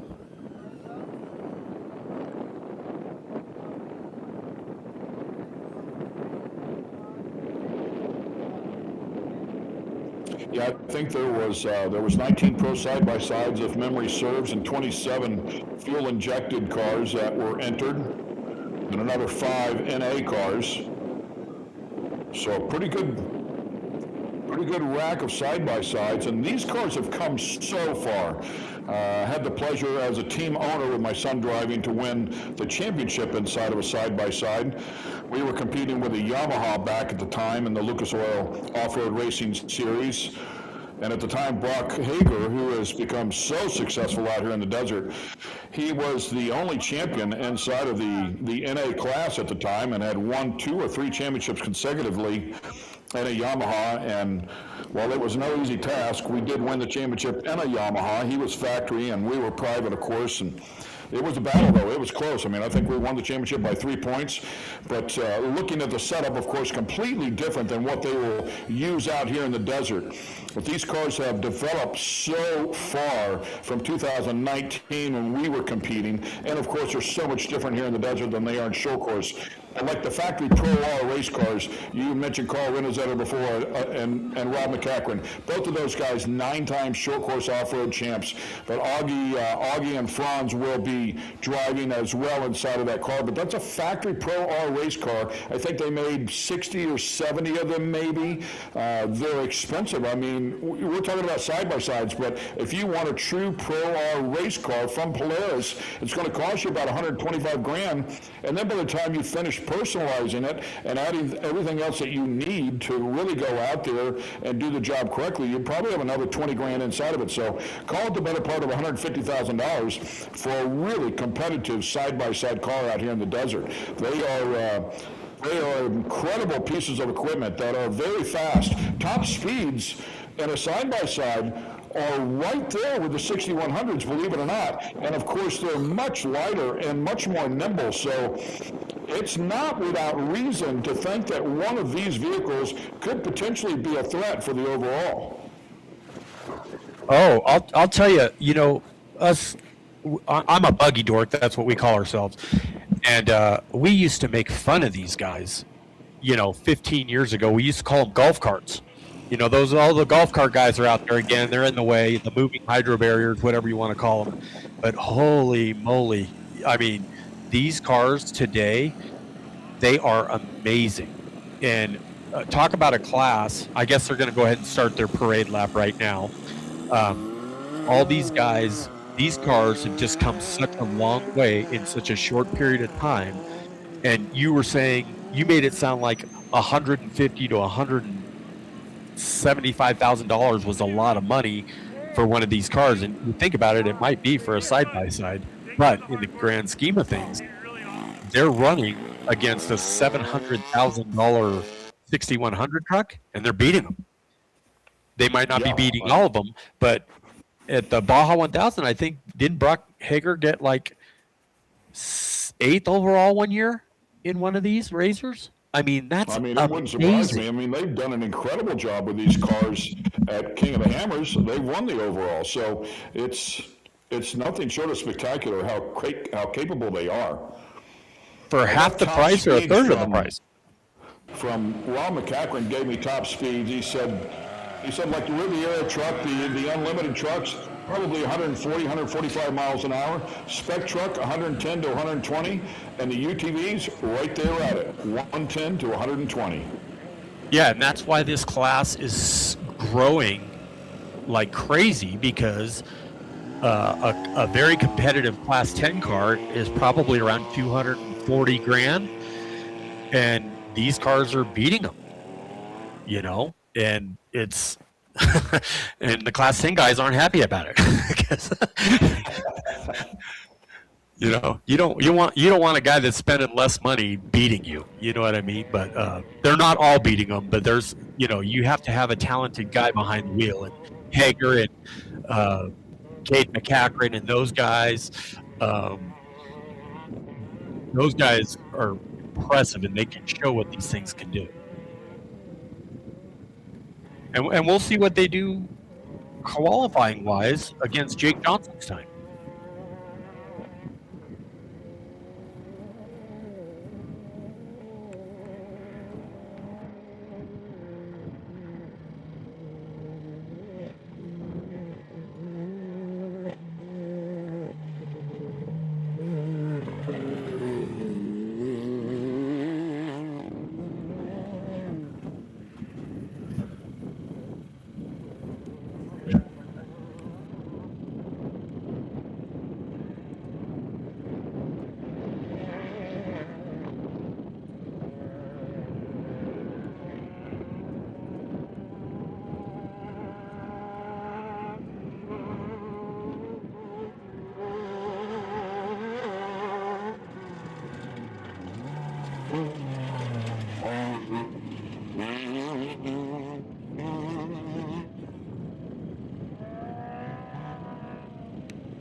Qualifying lap, and then of course we will send them one at a time. Good look at the suspension working there. These cars are very capable. Yeah, that's one of the new fabric out here as well. Number of different manufacturers. There's 4-seaters, there's 2-seaters, primarily 2-seaters, but a couple of 4-seaters. So look at one of the Speed UTVs, a brand developed and sold by Robbie Gordon.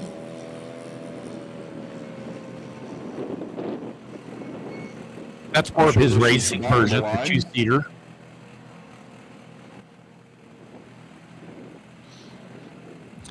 Spare tire racked up on the back of that one as well. And again, just continuing on here with the side lap, there's so many cars. Yeah, we'll try and keep up with them. And there's a lot of talent in this field also, like I said, with, you know, the affordability, even though 150,000, whatever it is, that's still pretty cheap for as competitive as all these vehicles are.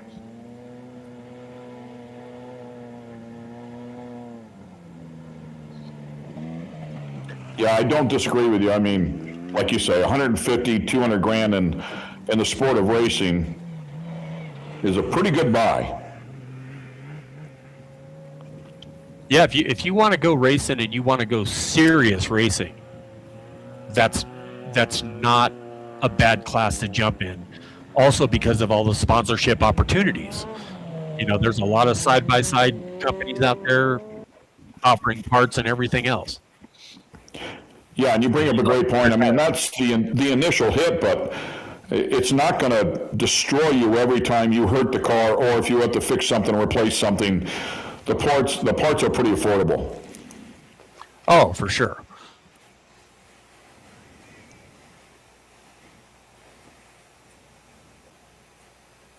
Tire sponsors are always nice to have, but you've been down there before. I mean, if you're driving one of the big trucks, boy, you spend a ton of money on fuel. So when you imagine the savings that these particular cars will have over the trucks that are burning so much fuel.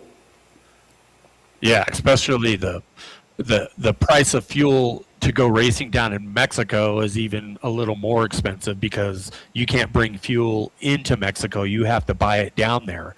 And the race fuel, actually the race fuel comes in from the United States, I believe. So you have to pay that fee. So it's not cheap.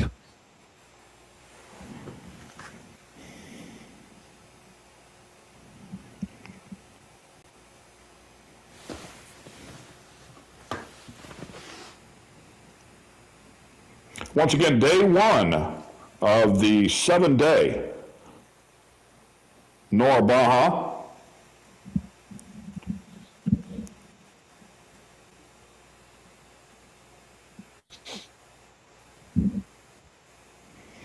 Qualifying going on here at Nelson Ranch. You can see the string of side-by-sides.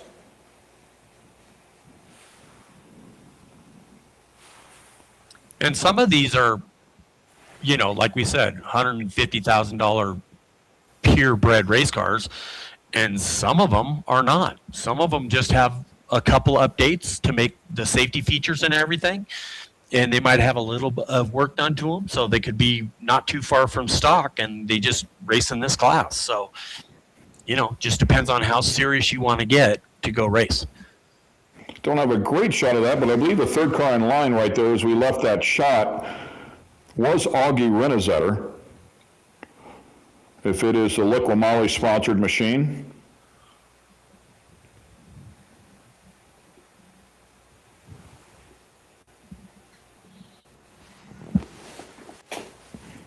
Oh, and he's in one of the factory now. Polaris R's. Is that it? Yeah, he's in a factory pro Polaris R. And he's got some decent co-drivers with him, right? Augie? Couple of guys that have been around. I think just between everybody referring to McCachran as the GOAT now, and it's pretty hard to argue with. I typically do not like to lean towards that terminology, if you will, or that acronym, because there's so many differences over the course of time. But this guy's been in it for so long, and he's won so much.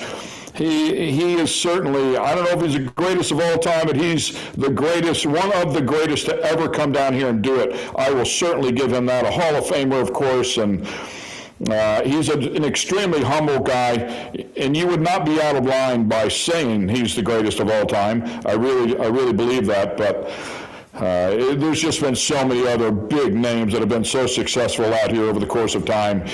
And like I say, there's just surrounding circumstances are always different in different eras. But Rob McCachran's certainly one of the good guys and one of the best to ever do it.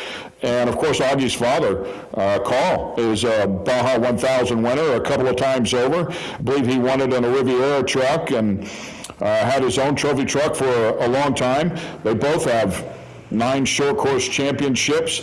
They've both won over 100 career wins in short course.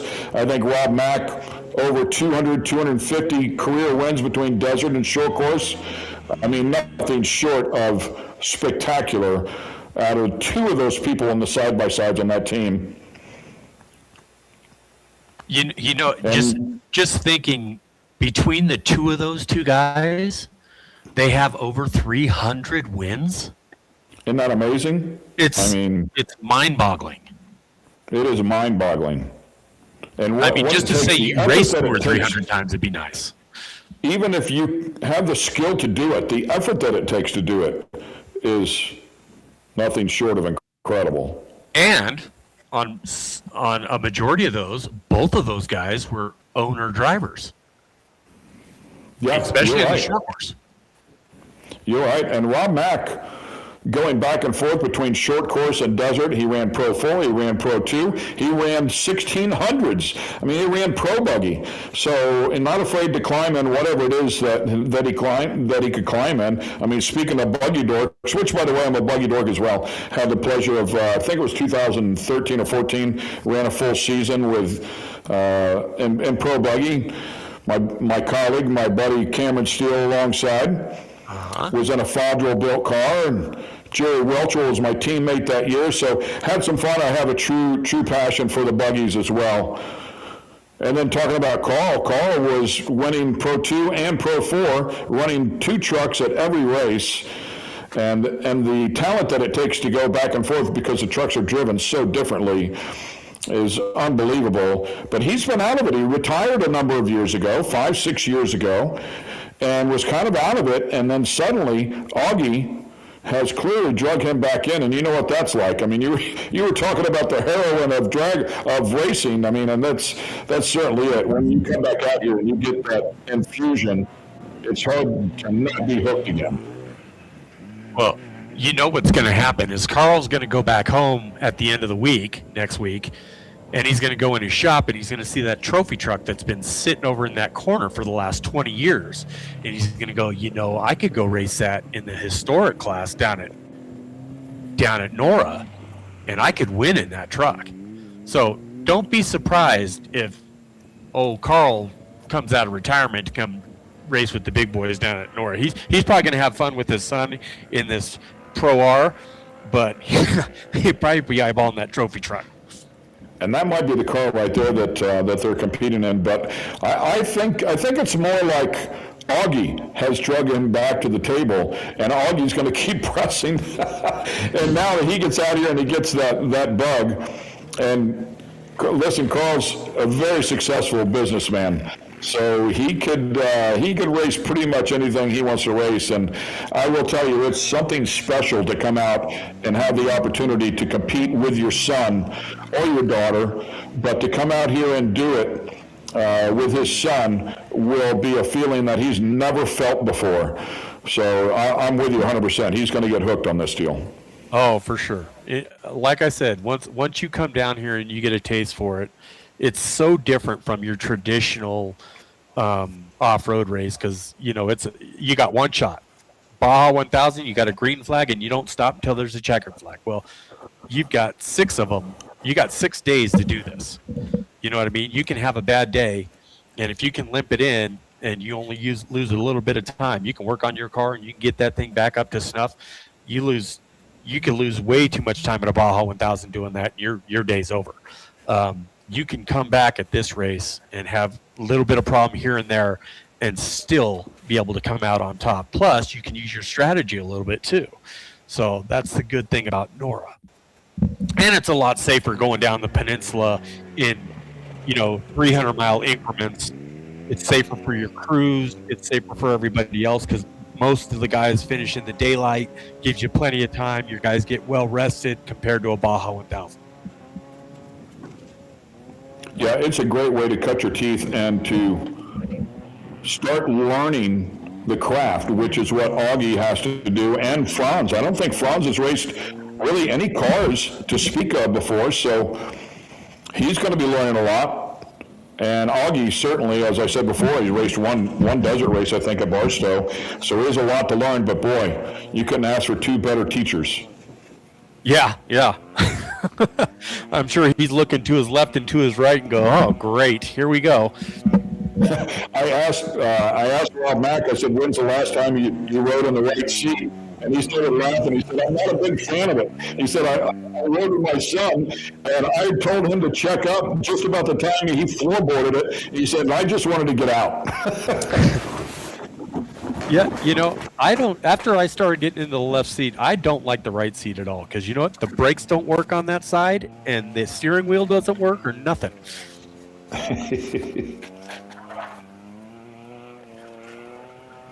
Should be coming up towards the end of this extremely large group taking their sight lap. Right? They just keep coming, don't they? And it is PJ Jones that will kick off qualifying once we get everybody finished up here.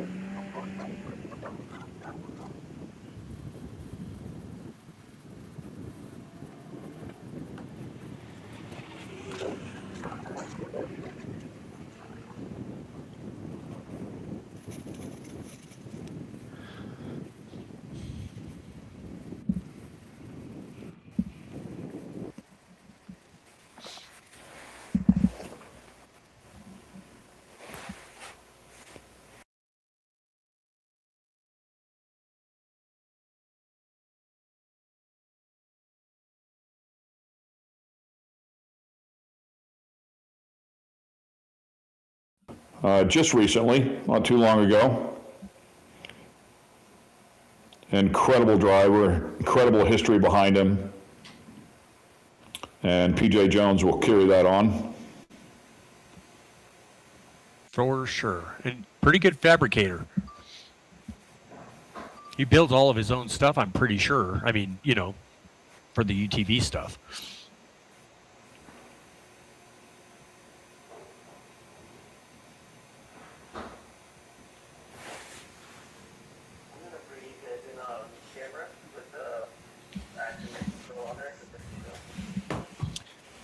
And a huge string of side-by-sides. Let me give you an idea of what we're doing here. Hello, everybody. Nice to have you with us as we kick the week off here with NORRA, and of course the Mexican 1000, which is really 1400. Sitting here enjoying the qualifying efforts. And Roy alongside, helping me out. Roy, a long-time desert guy involved, and you also do some incredible drawings as well. I was reading a couple stories. We were talking about Rob McCachran, and you did some stuff for Rob McCachran. Oh, I've done a lot of stuff for Rob over the years, and a lot of racers. I can tell you lately I haven't been able to do much of anything because I've been so busy doing everything else. So, was this our first guy? This might be our first qualifier. Yeah, PJ Jones is out. He's not slouching either. Now PJ's going to go for it. Yeah, see Like that you said, a four-wheel great drive is fabricator, pulled. builds a lot of these cars. Yeah, you'll see that corner right there where it's all soft and powdery. These four-wheel drives, it just pulls them right through that corner a lot better. And like you were saying, Yeah. they're so agile. Yeah, we were talking about the difference in weight and them being very agile. I failed to bring up the fact that they're all-wheel drive, and you're absolutely right. I mean, just another aspect of these cars that helps them with their speed. And I'll tell you, tomorrow would probably be a good point to look at is see where the 6100s are running, because it is the first 3/4 of the course is pretty tight running.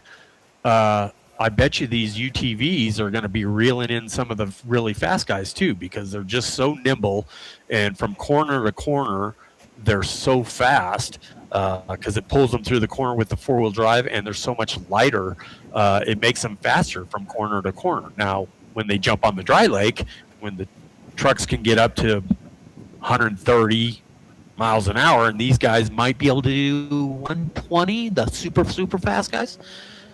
We'll see, but I'd be looking for these guys up towards the front of the time-wise coming into San Felipe.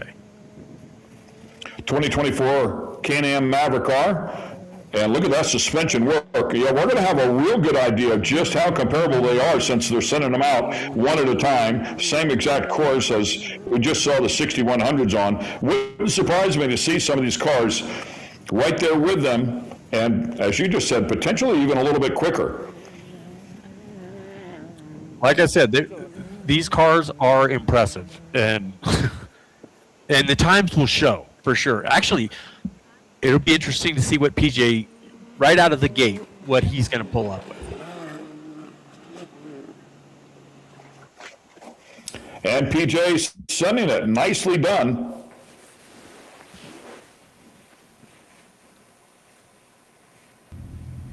First first one out of the gate and gets a nice clean lap in. See, now this is a Class 10 car, it looks like to me.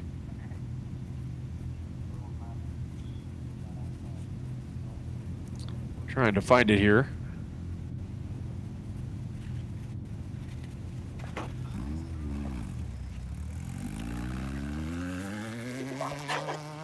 And that would be, yeah, it is. It's a Class 10 car. So that's a two-wheel drive, 1650cc motor, which are very fast. But it's going to be a little heavier, and it's only two-wheel drive. But when you get on the big stuff, the big bumps and stuff, these cars work really well. And they might have a little bit more of an advantage over a UTV on the big stuff. But that tight, twisty stuff, those UTVs will make up time. So here's that Westermark out there with that Class 10 2020 ES Motorsports car. And the time coming in there for TJ of a 2:33.41. So, I mean, right there in the front of the pack with the 6100s, just to put it all in perspective. And I don't want to compare those cars so much to the 6100s because there's a lot that you have to deal with in a 6100 that you wouldn't have to deal with in side-by-sides to be fast. So, great respect for both categories, and to be fast in either one of those categories, you have to have everything right. So it's just two different ways to attack, or to build the mousetrap, if you will. Absolutely, 100%.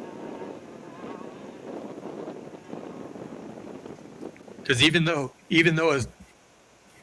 a UTV might be faster than a 6100 truck, if you ask that UTV guy, hey, do you want to drive a UTV or a 6100? They might tend to go towards the 6100 just because that's your next stepping stone into a trophy truck, or unlimited truck, excuse me. Right, and if they want to brag too much, then it wouldn't take one of those unlimited truck guys long to say, well, let me go grab my four-wheel drive unlimited truck and we'll run them up. My $1.5 million Mason Gen 2. Yep. They're expensive, no doubt, but they are crazy fast. Oh, boy.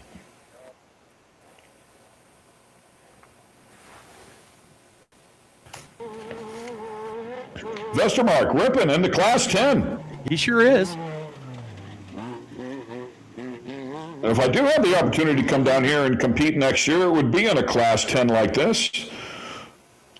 Brian Whitlock is the owner of one, and Brady Whitlock has been doing a good job in one. They're out of the Phoenix, Arizona area, and they've been competing for a number of years. So we're talking about it, throw a little money in the pot and see if we can come up with something. And you'd have a lot of fun. Class 10 car was it's a great class. Great class. So nicely done for Kyle Westermark. We'll run a nice clean lap there. First competitor out in the Class 10 category. 248, is that right? Yeah, so.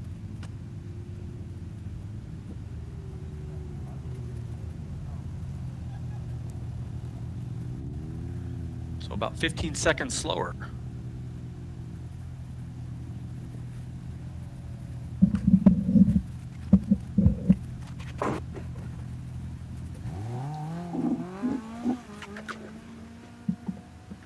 Number 1710 off the line. 1710, yeah, 1710 coming up here next.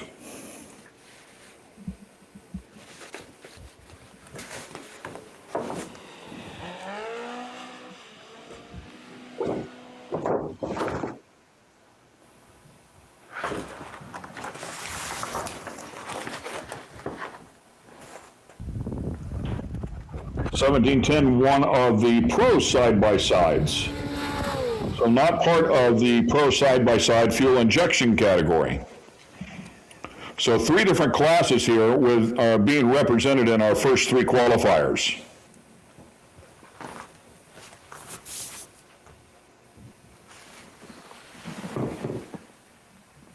You know, and I was kind of amazed that these Pro Rs, the two-seaters, they're a little bit shorter of a wheelbase than the four-seaters, and you would think the longer wheelbase might suit them a little better in the, in the big races. But boy, I tell you, those little two-seaters, they handle that tight, twisty stuff and even the big stuff just fine. So some say wheelbase is the key, over 120-inch wheelbase, but I don't think these are quite that long.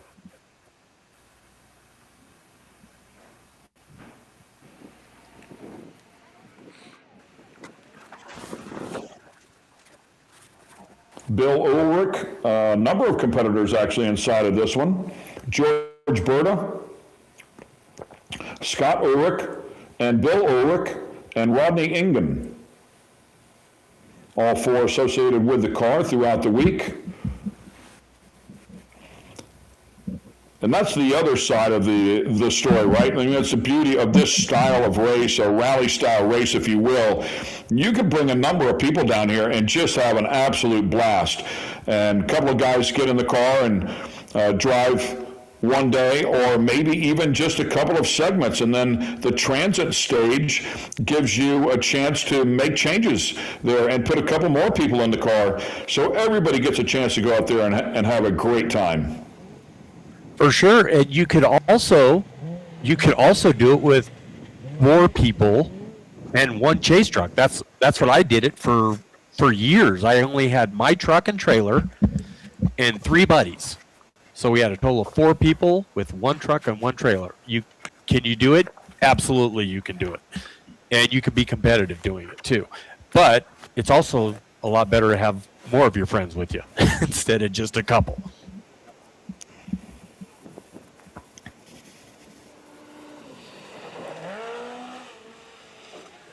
A nice clean run. And George Berta sails it across the stripe for our first pro side by side.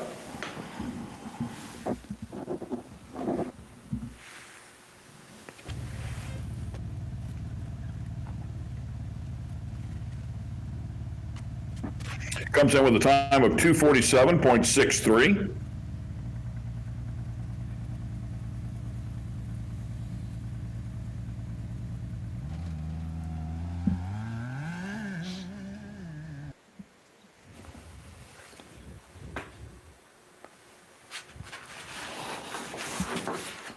As the 1122 takes off and should be driven by Jeff Randolph.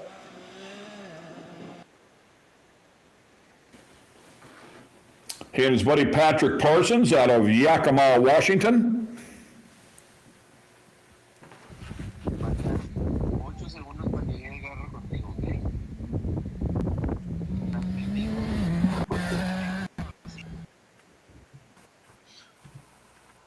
Yeah, and sometimes the good thing, if you're not qualifying first and you're back a ways and you're up on that hill a little bit, you can sit there and just watch these guys, because you can see most of the course from probably where they're sitting, and you can see how fast they're hitting jumps and how fast they're coming into corners, and you can kind of gauge, oh, okay, I could probably go ahead and hit that jump faster than I thought I could have. You know what I mean? So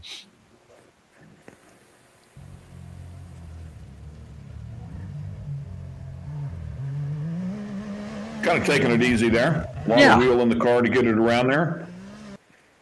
he might not And have a missed the pile of apex there spares. just a little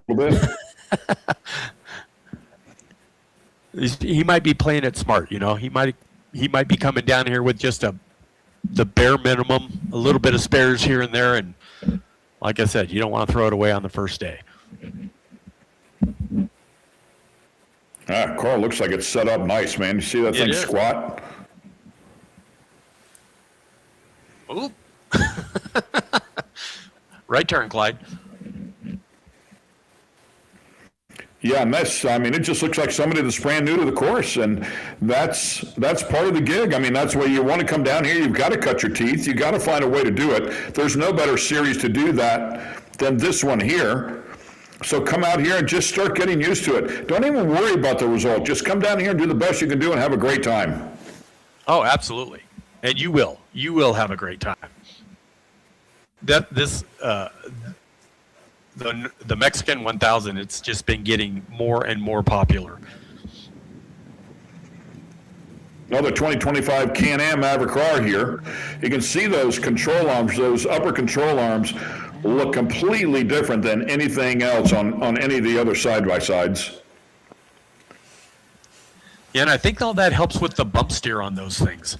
It's more of a true, it tries to keep the wheel and tire straight up and down all the way through the cycle.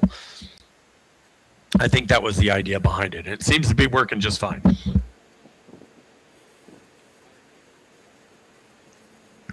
Just about to the finish line.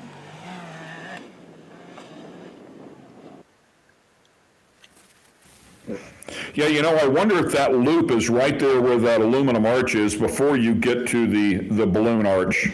Yes, I think you're right.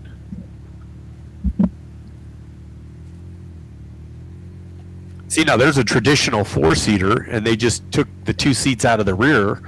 Maybe it's got some spare parts back there, maybe an ice chest, who knows?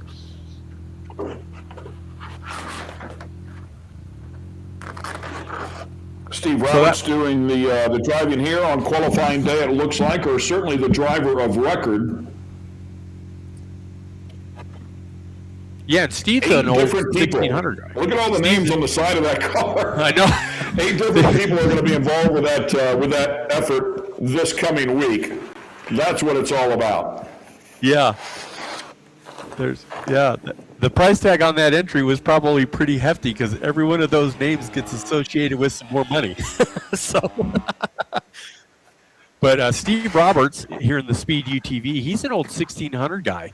He raced back in the the late 90s, 2000s, and he's actually got one of his friend's sons with him. Derek Yatley, who's also a local down here in the Arizona. We're a bunch of Arizona boys right here. So it's good to see these guys out there. I didn't even know they were racing.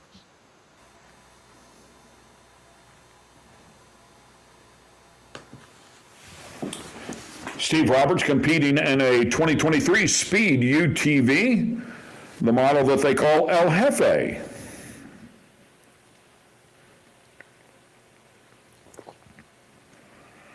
Robbie, with a lot of effort to get this vehicle to market.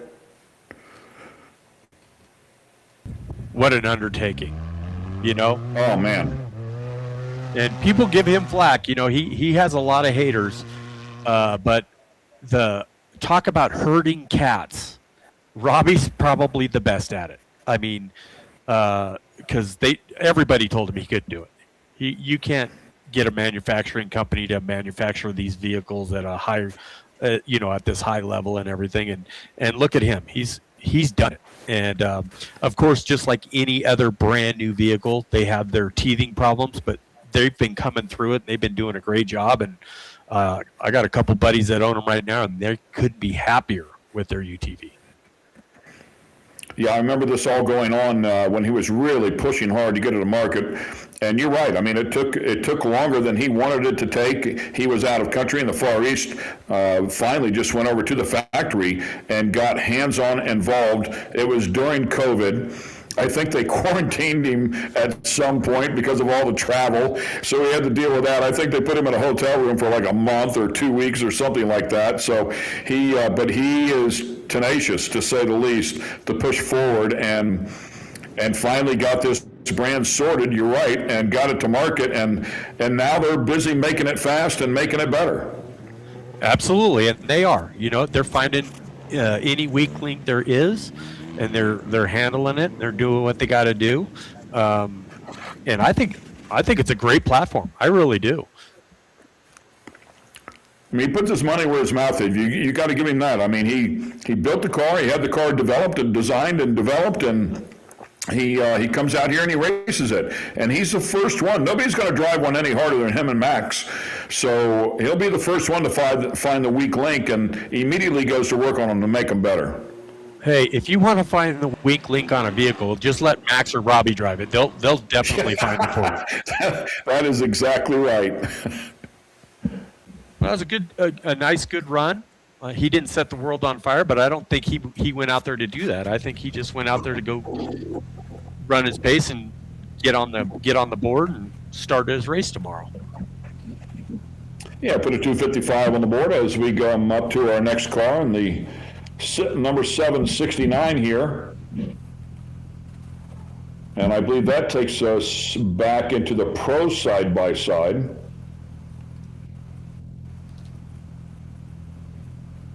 Yeah, this will be a pro side-by-side. Is this the first one in the pro? Tommaso, of course, doing the driving, and as you can see there, and it's a 2025 Polaris Pro R, one of the cars I was talking about that you can, or I don't know if they have any left or not. They built, I think, 60 or 70 of these. Yeah. And they probably told them they were crazy if they thought somebody was going to buy one of those things for $150,000, and here they can't keep up with it. Right. You can hear the CVT style clutch that these particular vehicles use. All the Polarises use, and the Can-Ams as well, as far as that goes. And it's good and bad, right? I mean, they struggle with temperature, and the belts surviving is one of the issues that had to be developed with these cars, and they've come a long ways with that. But what it really does is it keeps the engine right in its peak performance band. Yeah, for sure. And you know, and the smart racers, that's what they do. They might drive hard for a while, but they've also got to keep their eye on that temperature, on that belt temp, because if they keep that belt temp too hot for too long, they're going to have a belt failure. So they need to back off for a little while. And you know, that's the weak link, if you want to call it a weak link. You know, it's just every race car has a weak link, every one of them. It doesn't matter. And it just so happens if it wasn't belt driven, it would be something else. That was the weak link. So it's just something you've got to take care of that, especially in a long race like this, or at least to the end of the stage. That's the other thing. If you can get to the end of the stage, you can change it out and not lose any time. Tiptoes through the right-hander. Again, not necessarily a setup, not a car and setup out here in the desert that is really something you want to pitch in. You don't really want to try to back one of these things in. No, they get off kilter a little bit. They're not great at hard cornering if you're gonna do that, because if you don't set it up just right, it wants to tip on you.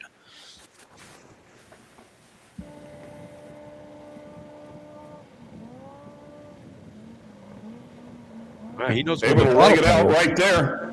Yeah, man, that was the better part of 100 plus. Yeah, I bet you the belt temp's pretty hot now.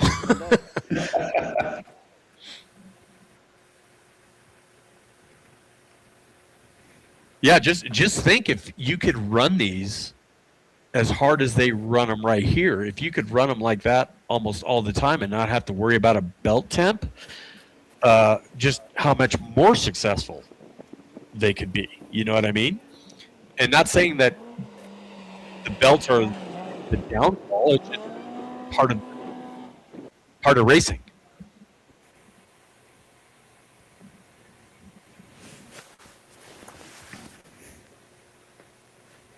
Yeah, that clutch squeezing that belt, it's pretty amazing how it affects everything.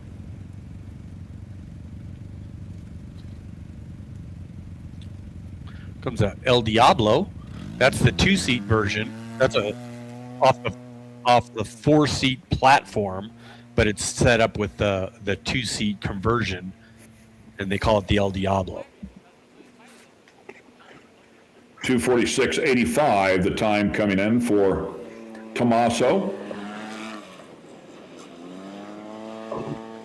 That's another good thing about the speeds, or the thing that I like most about the speeds, is when you buy them, there's not a lot of money that you have to throw at them, like cages, seats, suspension, light, all that stuff. They pretty much come pretty standard on the Speed UTV side.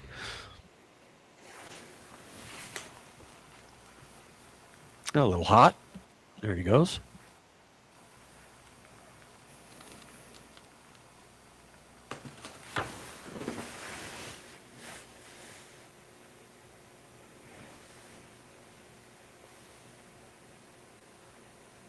Brad Halco, coming out of BC, back into the fuel injected category here.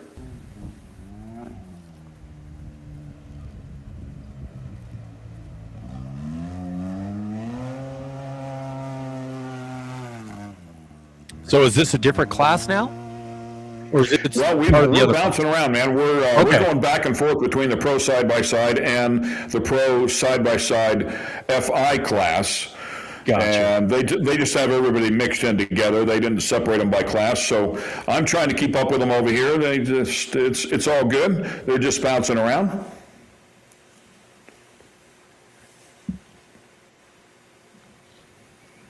Good look at that Speed UTV, as you were talking about before. The El Diablo RG.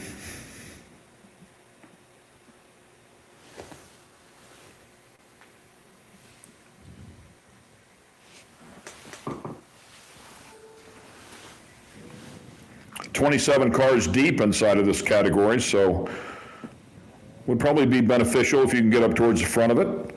I think they'll start off behind the Pro side-by-side zone. Not convinced of that, but I'm pretty sure that's the order.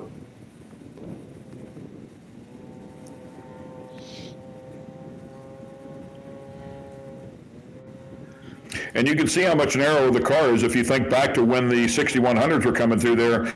They were using almost all of the road there. Yeah, yeah.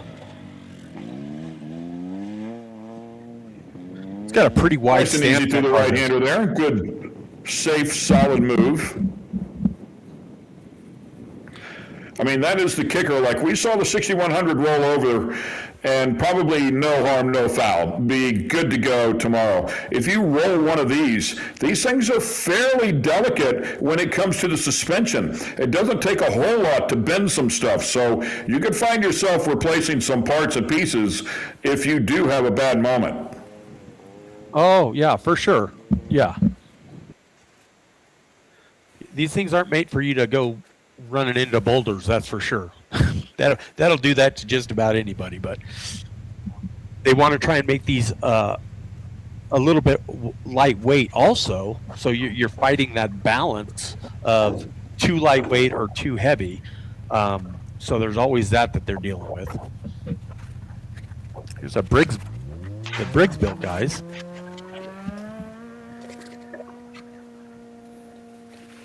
I think they have a class 8 truck that they're racing down here also in the historic class. Oh, really? Oh, that's cool. Yeah. Bo Briggs. This is the 2025 Polaris Pro R. And again, bouncing back into the Pro side-by-side category.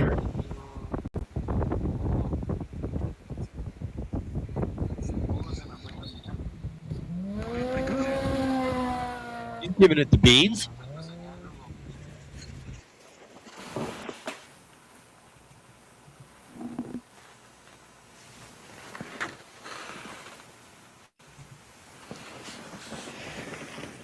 Using all the road right there through the right-hander, hits that sill pretty hard. Yeah, but he came shooting out of there pretty good. Yeah. Yeah, tagged it with the left rear pretty hard. Yeah. But that four-wheel drive, it just pulls it right out of there. And you see some of the 6100s struggling when they get in that soft stuff because they just got the rear wheels pushing. They don't have the front pulling.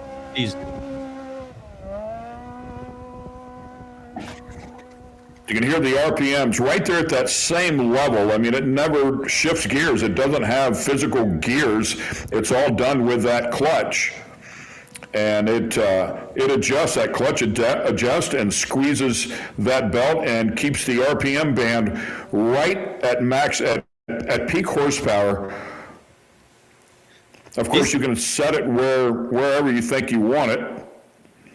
But it's pretty impressive. So when you go right back, you get out of throttle and a tight right-hander right there, and you go back and put it on the floorboard, it immediately adjusts, and the engine could not be any happier. It's at its peak. He's running a pretty good clip right here. Let's see how he looks on this straightaway.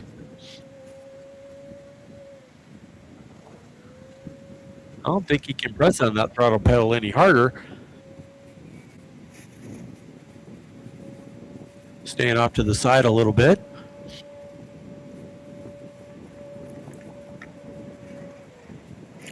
wheels are very similar here for both of these categories. Stock chassis. You can add some gussets to strengthen some things up. Stock pickup points for the suspension location. Max width, as we were talking about them before, not as wide as a 6100, so max width 80 inches. One shot per wheel. Listen to this motor. Hopefully, we didn't have the. You heard that thing winding out just in one gear. Now listen to this car. This has got a Porsche Flat 6 911. I think it's probably got double. It's got 2 triple Weber carburetors on it. And this thing, when it should have quite a different pitch to it.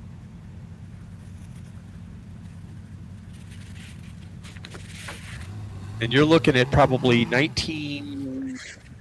It's an 85, but the suspension's probably been updated to about 1988 with the coil spring front suspension and probably the rear hubs and everything.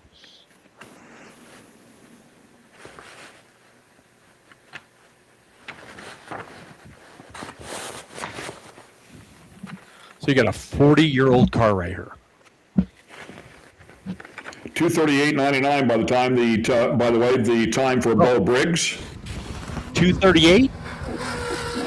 That was a good run. Yeah, he was ripping. Yeah, is PJ still leading? Look at that. Yeah. Our guys can tell us that. Oh, he's going. Yeah, impressive effort. And these things take a little bit to get going too. It's not like those turbos that it just kicks in instant power. It's got to get going a little bit. So especially with those, it's probably got big old meaty 35-inch tires on the back too.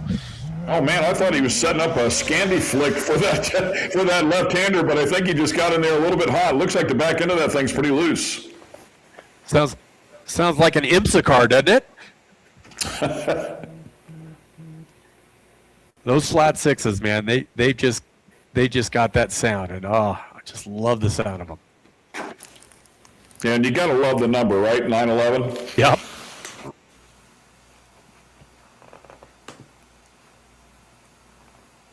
And of course, we don't have the volume. Oh, there you go. Throw it in there, buddy. Atta boy.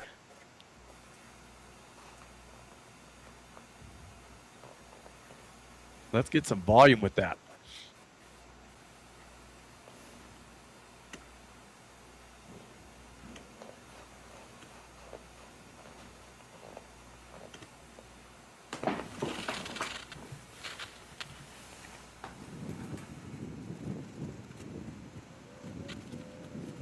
Here we go.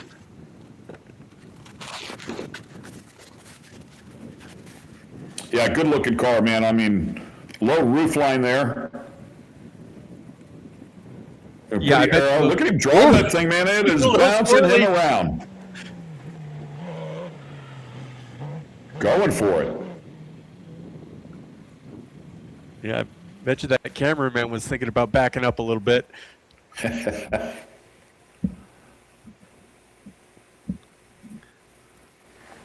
You know, for a 40-year-old car, that's a pretty good run right there. Yeah, there you go. Pick up that tire.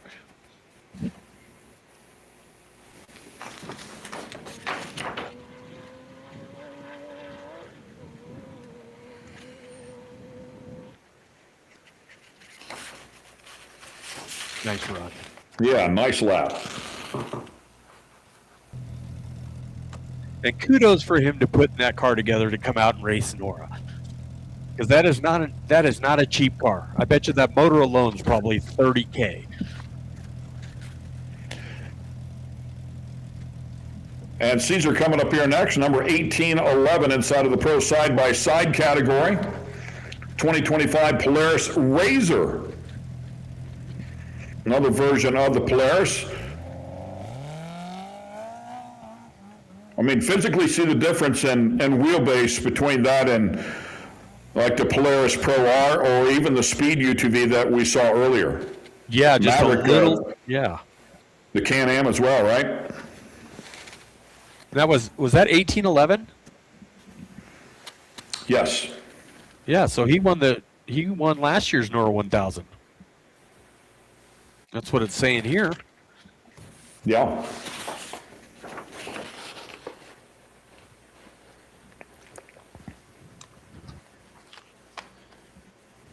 Overall UTV winner. Let's find out what type of time he lays down. Yeah. You were talking about the short and nimbleness of these cars, and that's one of the smaller ones. Wow, man, look at the damper package on that. It just sat right there.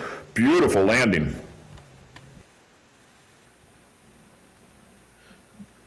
And the buggy comes out with a respectable 2 minutes and 54 seconds. Not bad for two-wheel drive and 40 years old. Yeah, and, this Polaris Razor right here, and it's probably what, maybe 8 inches, 10 inches shorter than the Pro R. So it is a lot more. The wheelbase is a lot smaller. When you get in the big stuff, that's when you can really tell. But I mean, it's really huh? Up there on the bike, not afraid to push the edge. That's right.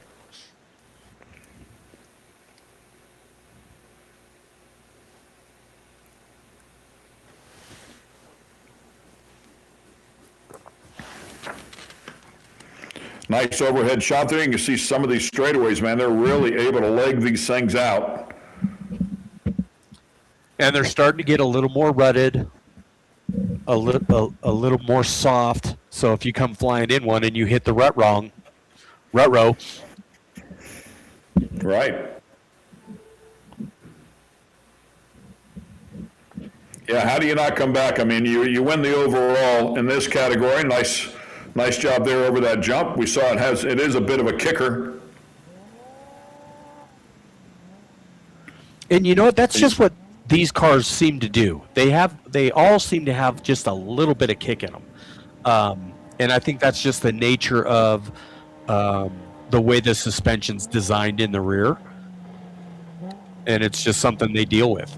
It's just who can cycle it better, who can make it kick less.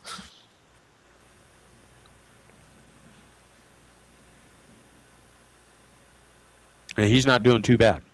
And he's got his spare tire. He doesn't have his spare tire in the back either. No, he's going for it. Yeah. It's about as light as it can get, and he's right here at the finish line. There it is. Yeah, there's the finish line right there.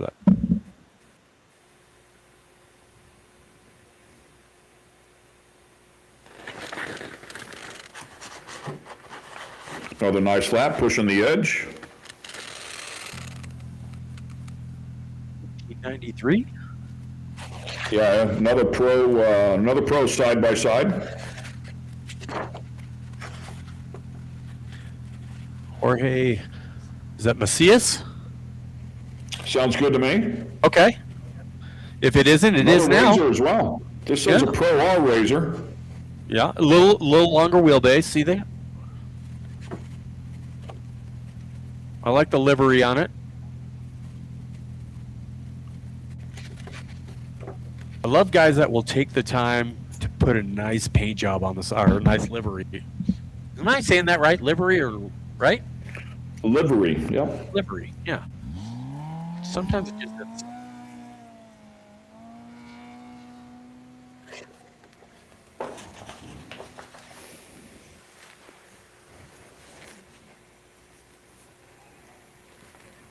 .248.39, the lap time for Caesar, our previous car, last year's winner.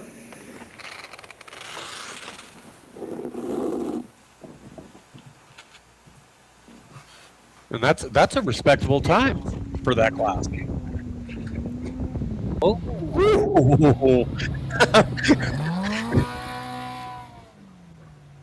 Really sailed that jump, nearly went off course, had to check up just a bit. He sure did.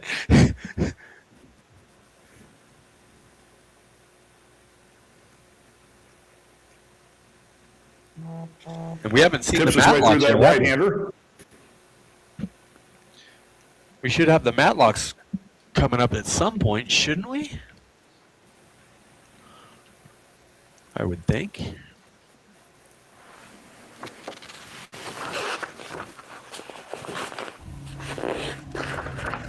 Or they might be in a different class.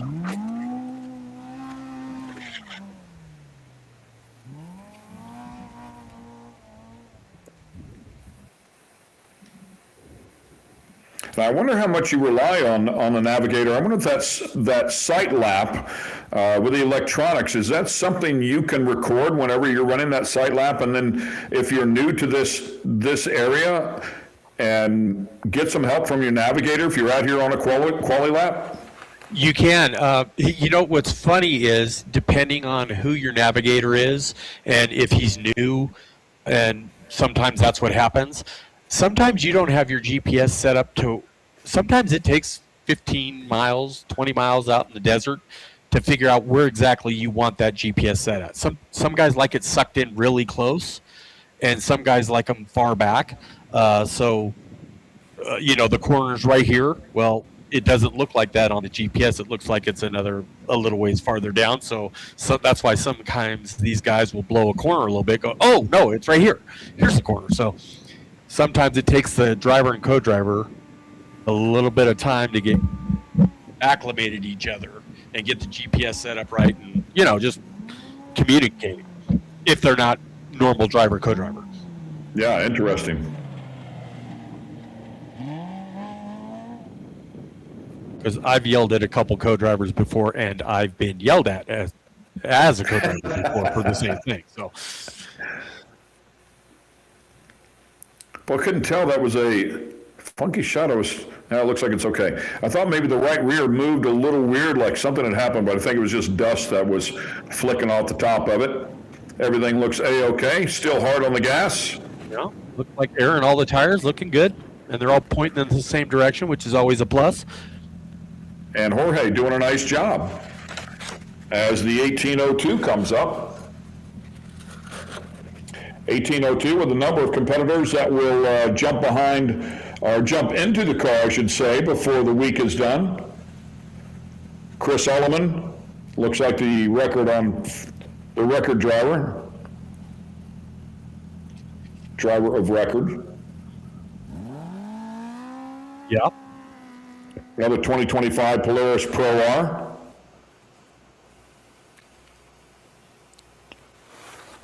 I know just a small about Chris. He's a pretty good fabricator. He builds a lot of stuff. So I'm guessing his car is probably going to be one of the better prepped race vehicles because he's around the sport a lot and he's in the thick.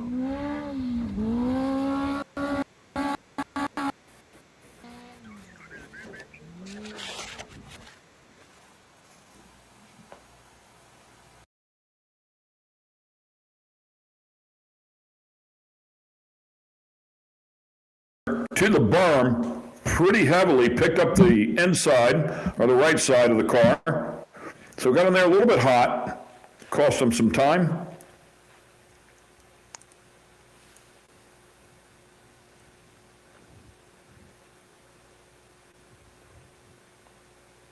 Still got his momentum up though, so that's good. Nicely done. 6 different names associated with this car. So again, nice group of individuals come down here and have a great time together. And you can see right there, I mean, that's how narrow it is. You get off course here very far, it can be a pretty bad day. Yeah, and the good thing is they don't have dust in front of them. So that's where it gets squirrely.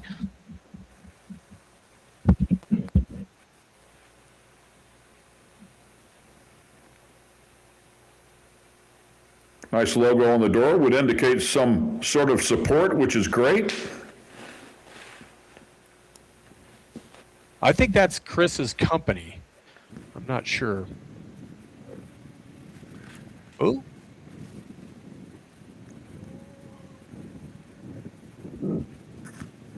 For sure going for it. He is. He's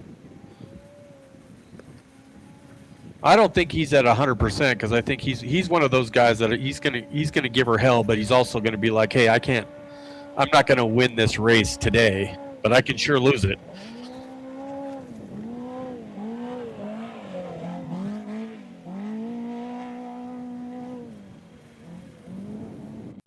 Pretty settled in car though. It doesn't look like it's doing anything it's not supposed to do. You know what I mean? Moving around, nice apex there, coming through that final right-hander to set up for the finish line. Mm-hmm.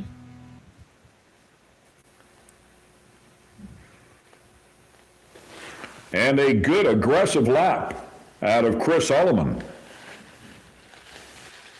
Woo! And went for it over the final jump. Nicely done.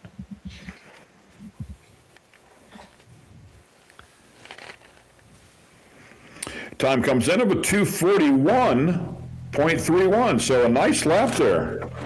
Nice.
His one and only qualifying lap.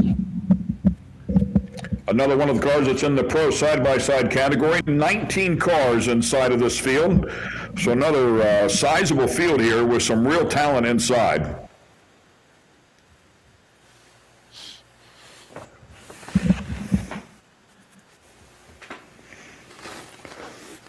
Full week of festivities, as we've talked about. Stage 1, 186 miles. Stage 2, 269 miles. It is actually the largest stage of the week, Stage 2, by just a tenth of a mile or so. Stage 3, or Day 3, 260.8 miles. Stage 4 totals 218. Stage 5 totals 269.6. So right there at 270. And then the final day will be the shortest stage at 177 miles. Total 1381 and a half. And it will take them all week to get there. But they'll have a smile on their face the whole time. My buddy Bob Bauer pretty much coined that phrase, the happiest race on earth. Yeah, I think it's very fitting. Oh, for sure.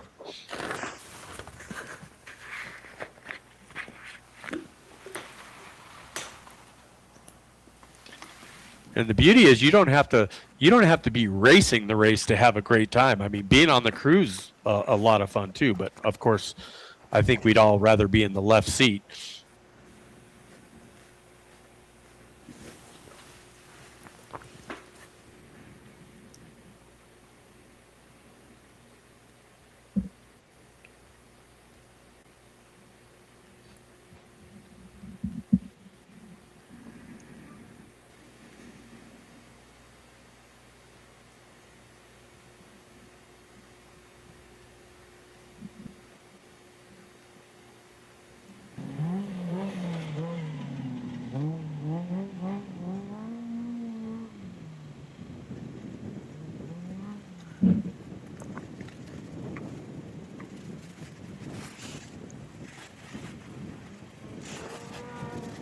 getting ready to finish up his lap.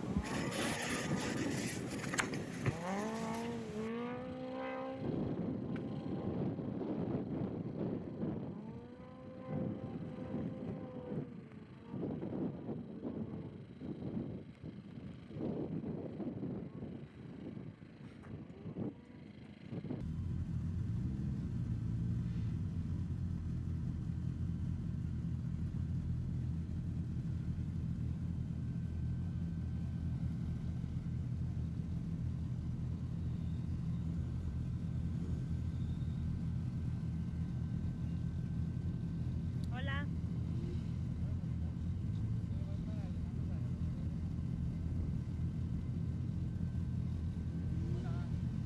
¿Qué onda?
Couple little kickers.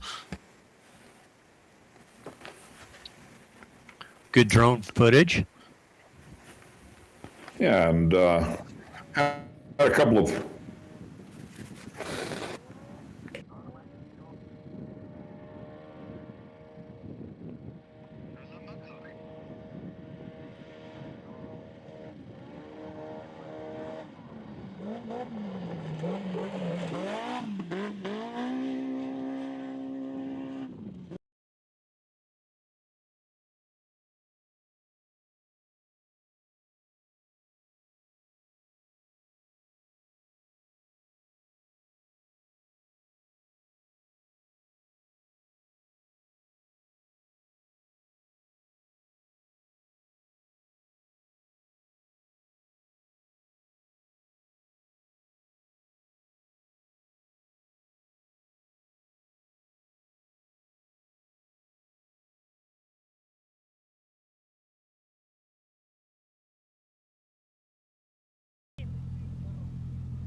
Alec Coleman in the 132. 2025 Polaris Pro R.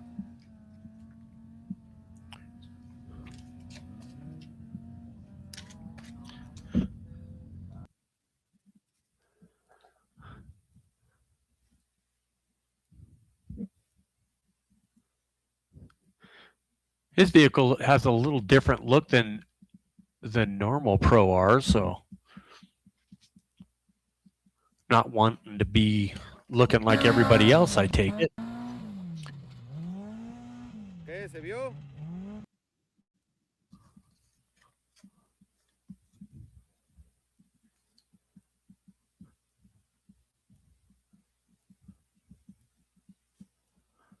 Kind of looks like he's running a bigger tire for some reason.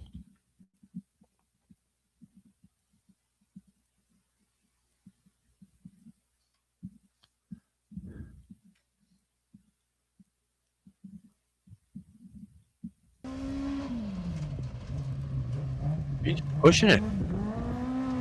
Nice corner.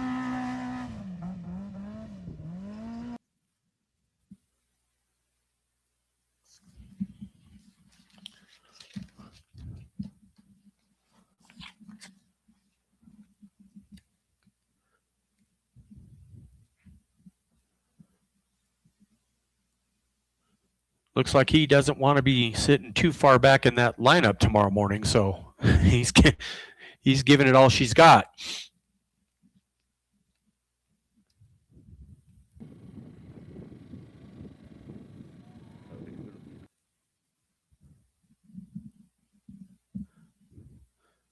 We'll get you an update on the top 5 qualifiers here shortly. Oh, he's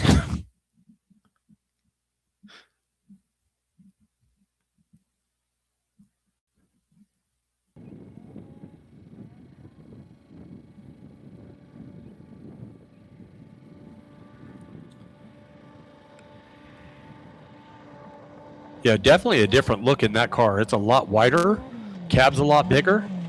Looks like it's squatting a lot lower too. So he's definitely done a lot of work to that car to get it how he likes it. And it looks like he's doing a pretty damn good job.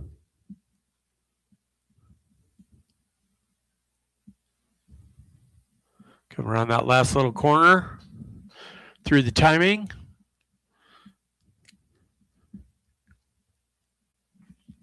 All righty.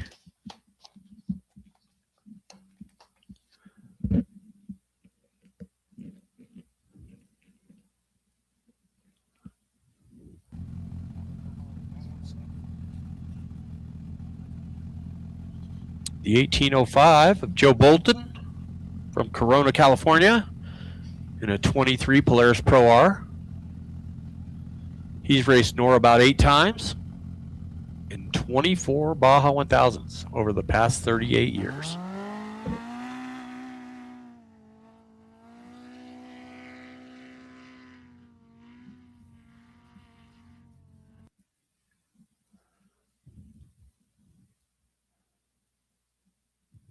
See what kind of lap time he can come down with.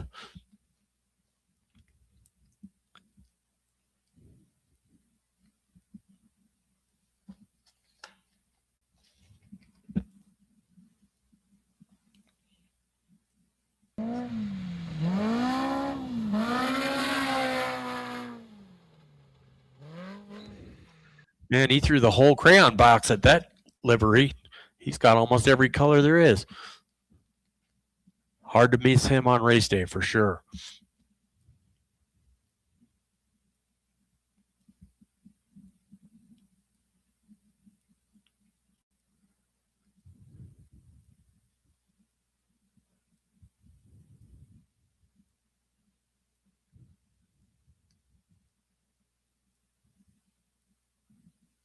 They got a long week ahead of them. So some of these guys are taking it easy. Some of these guys are coming down here and getting serious about it.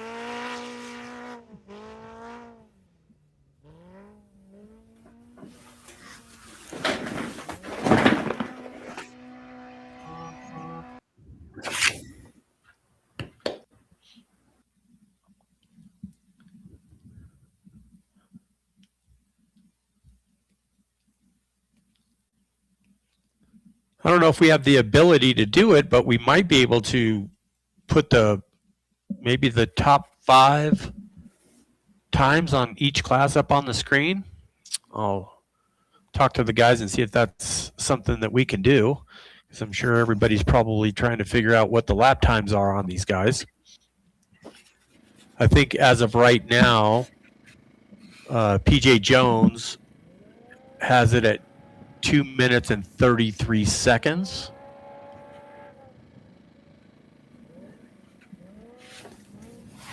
But I'll confirm that.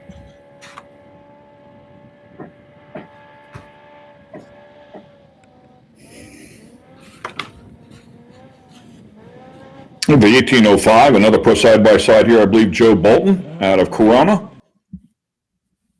Yep.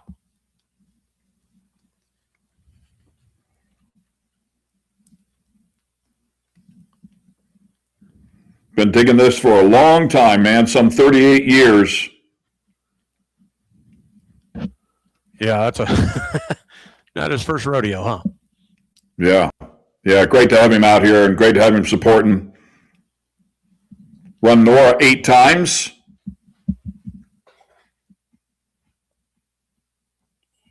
And charges hard across the finish line.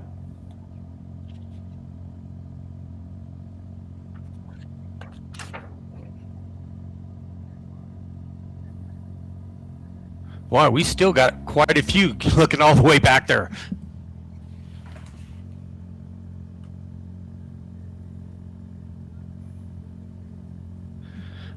So the Matlocks did it in 2 minutes and 32 seconds. Oh, so it looks like they've got the top spot if I'm looking at that correctly. I think they just edged out PJ Jones because he had a 2:33.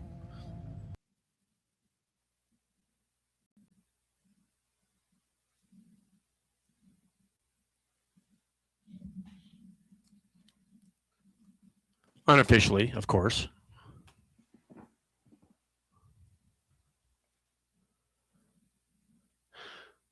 The 1805 just ran a 2:48. Yeah, that 232 is a really strong number. I mean, no question. I think, as I recall, I think PJ went a 233, if I'm not mistaken. Yeah, 2:33, correct.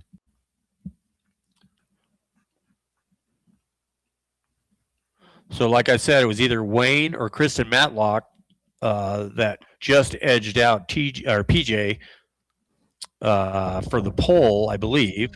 Well, here's the kicker. That's 2 different categories because PJ is in the FI class, and Matlocks are in the pro side-by-side category. Oh, and they won't let them. They won't qualify in. I got it. It's just for class. Right. The way I understand it, if they're lining up towards class, I mean, they have 2 different car counts and 2 different class designations. So I believe 2 completely different categories, despite them looking very similar. Yeah.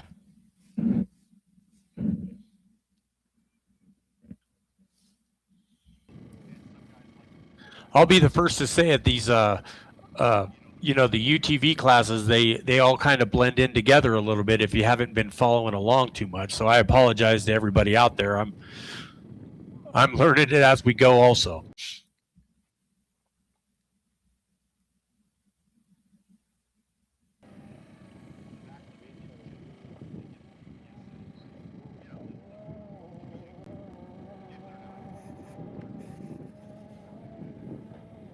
Looks like a Can-Am.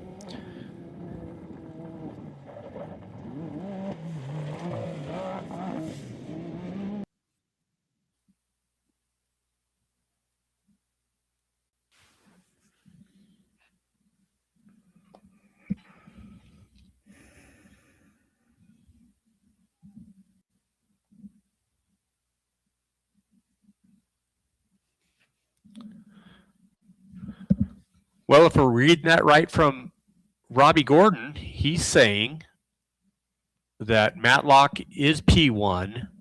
Okay, so yeah, he's saying the PJ classes is are P2. mixed in terms of qualifying. So that there is we go. correct.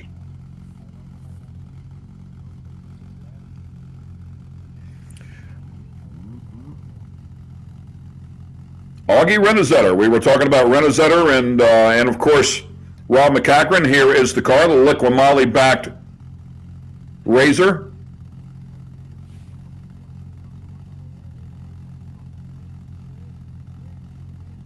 Like we were talking earlier, pretty good lineup for that vehicle. That'll be one to watch, and actually that'll be one to watch right now to see how he can do, if he can sneak in faster than the Matlocks or PJ. Polaris Pro R Razor. Augie, following in the footsteps of his father, went to college and extremely talented water polo player, which is a brutally tough sport. You have to be in incredible physical condition to be competitive. And he played at a very high level in college and now really wanting to go racing. Been very aggressive on social media, showing off the car. Watch him in the short course race. He is a chip off the old block. The kid has real talent and no doubt is spending a lot of time, I would say, on the sim to come out and be as good as he was. He qualified number one and won the race in his first outing in short course. Pretty impressive. Yeah, and he's doing a pretty good run right now too. See what he can come up with.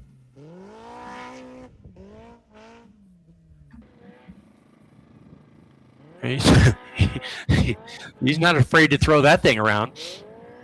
Yeah, he goes for it.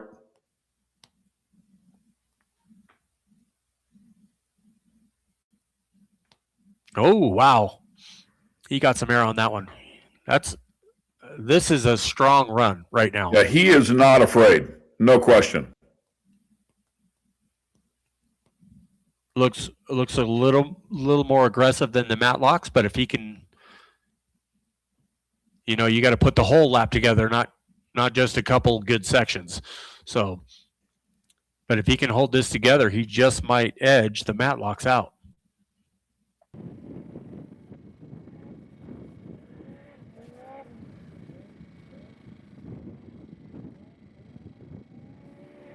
Car really prepped well, as we talked about. One of these Pro Razors, Pro Rs.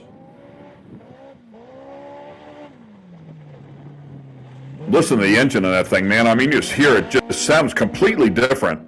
It sure does. Really hard on the throttle.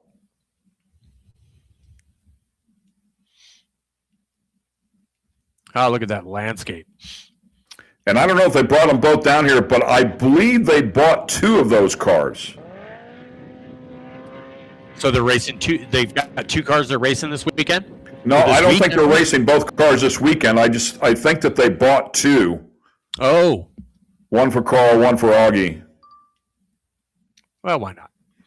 And sails it across. Looked like a really nice lap. Be curious to see what the time is here for Augie.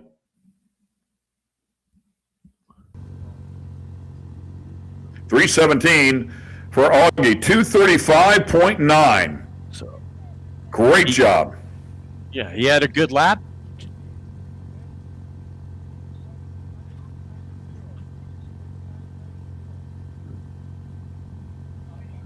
So Augie.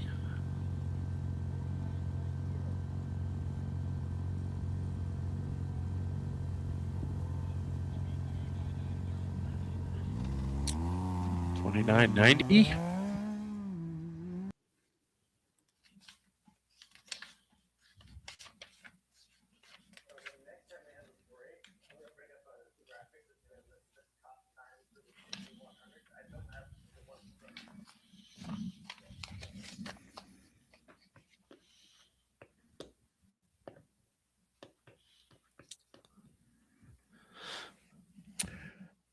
And I did hear what you said there, Caleb. My talk back and mute mic is not working, so copy on all that as we watch our next car take off.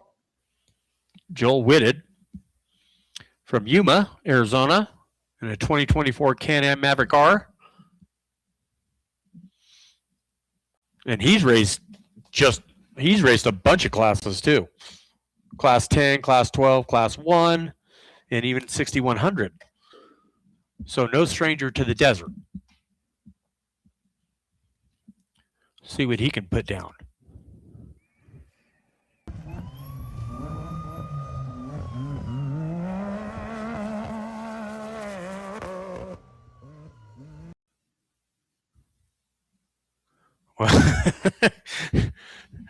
Well, he's definitely giving it a run for the money. That's for sure.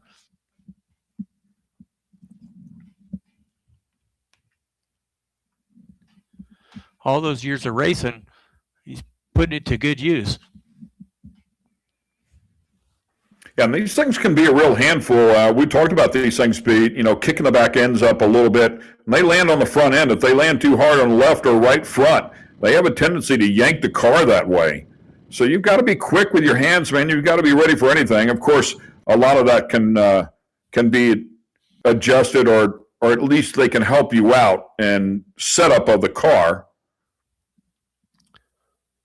Yeah, so and experience in class 10 and class 12, those are a couple classes that momentum's your friend, you know what I mean? And that translates good into the UTV stuff. Although that four-wheel drive really helps you when you come into a corner with the momentum, it pulls you through a lot faster. But if you can understand momentum in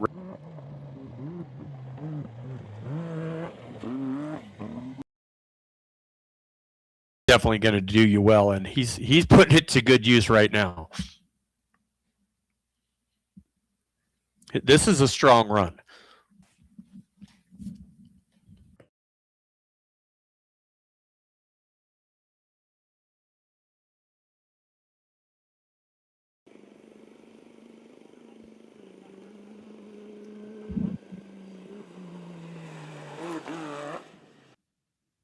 All right.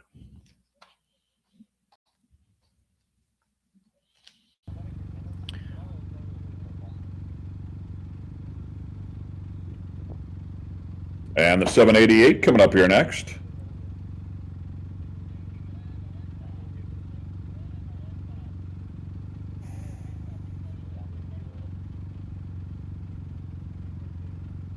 Kyle and Jarrett Whitted out of Yuma, Arizona. 2023 Speed El Diablo.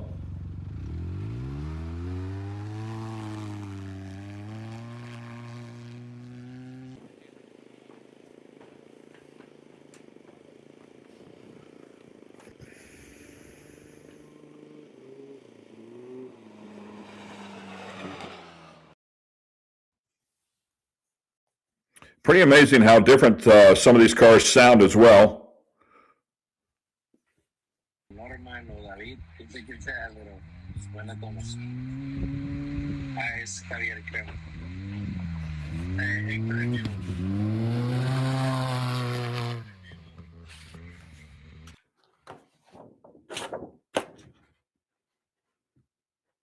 Stays out there, so the stance always stays that wide, which is a good platform for that type of stuff.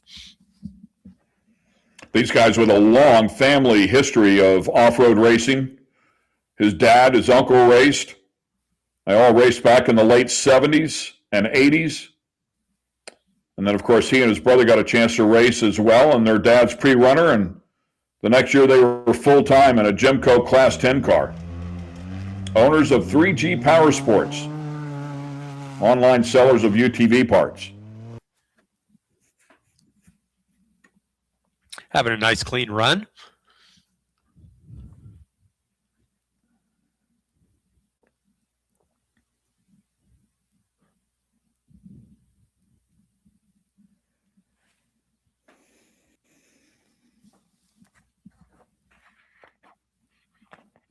Car's nice and settled in.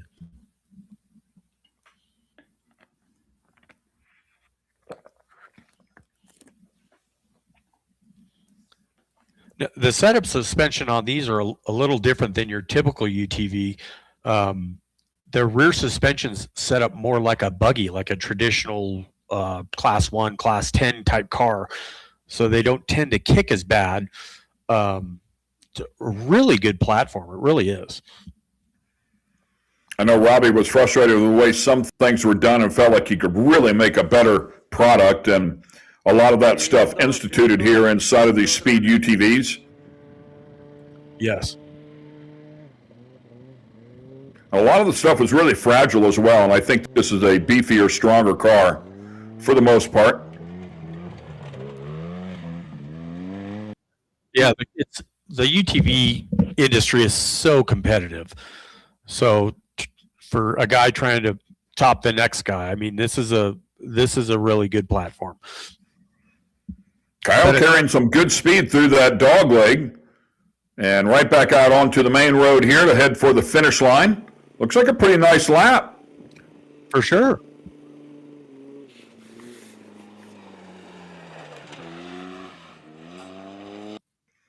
Get a time for him pretty quickly. But yeah, real nice driving job.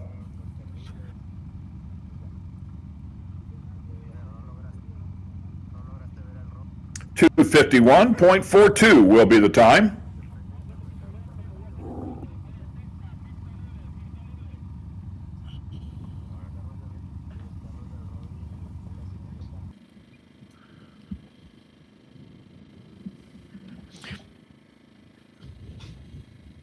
We got some lap times for the 6100s. Yeah, take a look at that. We're talking about Jake Johnson with a great lap, and he put that 26 up on the board. Was a solid effort. So that 2:26.16 followed up closely by Brent Fox. Two very good laps that were noticeably quicker at 2:27.80. And then we talked about how close Travis Williams and EJ Herbst were, separated by just 0.2 of a second at 2.5.66 and 2.5.87. So really nice laps there out of the top four. And Ryan Arciero with the beneath package rounds out the top five of the 32 truck at 2:32.47. Yeah, that's a pretty stacked field. Yeah, the two down there at the bottom, unfortunately, not able to finish, including Max Gordon. Did not hear what the culprit was just yet. I know that we saw them take the hood off on track. He was the last one to go out. And Connor Pyle, as I recall, was the one that flipped, or I don't want to say flipped, rolled it up on its side. Yeah.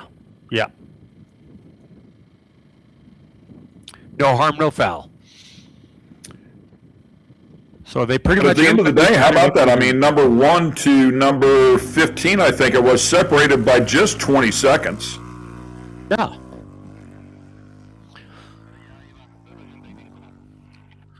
That sounded like a normally aspirated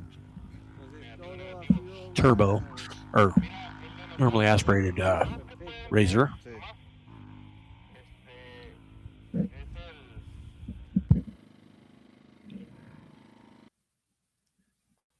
And I'm sure as soon as we get those times available, we'll post those up here too for the UTVs.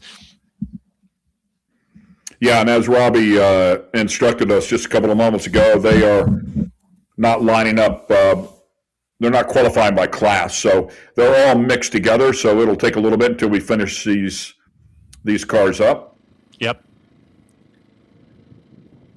And with everybody having a different number, it's kind of hard to keep track. So yeah, there's a little over 50 of them if the NA cars get in here. I've not seen an NA car go just yet. I think there's only a handful of those, but I mean, we're talking about 50 cars here, so take a little bit. Yep. Nice turnout. Definitely one of the hottest growing classes in the sport. Yeah, you know, it's an easy way to get into off-road racing if you want to get into it and come down to NORRA and race either the 500 or the 1,000 and have a great time. And it's a great time.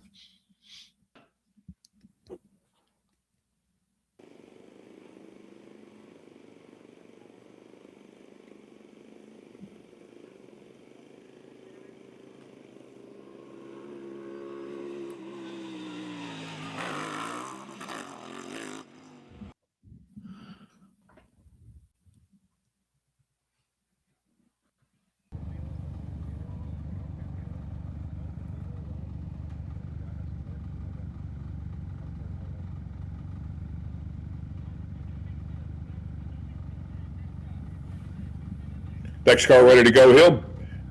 Bill Hernquist. Oh, Bill Hernquist, my good buddy. Bill and Trey, father and son team.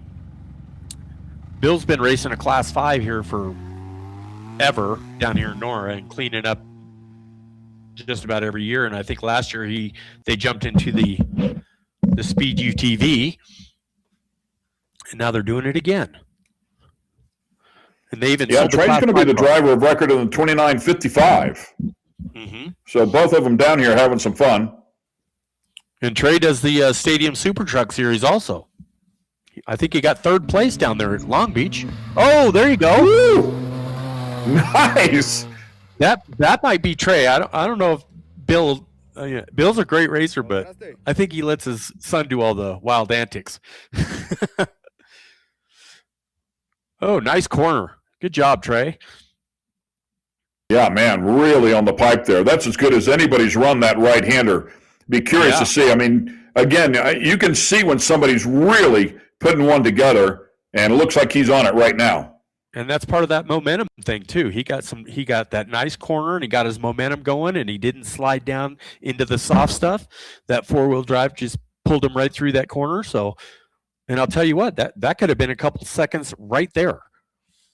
Oh, I agree 100%, especially in that turn with all that heavy loam. Let's see what Trey does here. Oh, come on now. Here he comes. He's going to air it out, I'm sure. Oh, we missed it.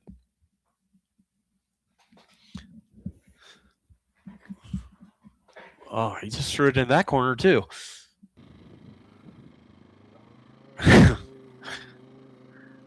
Well, a lot of dust, man.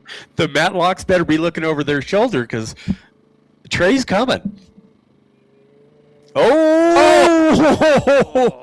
Just about bought the farm on that one. Without question, going for it here. He is definitely coming through there very fast. He's hitting those holes a lot harder. Wow.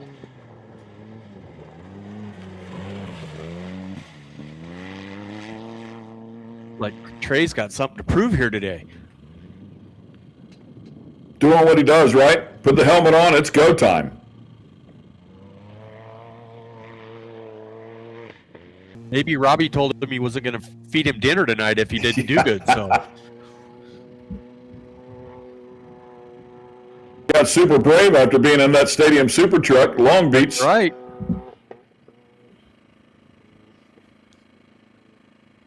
So an exciting run there for Trey Hernquist.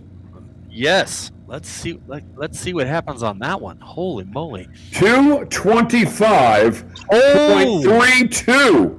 Wow. Holy smokes, that is low of the day. That. We knew it was something special. I didn't know it was going to be that good. 225.32. Quickest 6100, 226. To put it in perspective. Wow. Holy crap. And here comes a Class 10.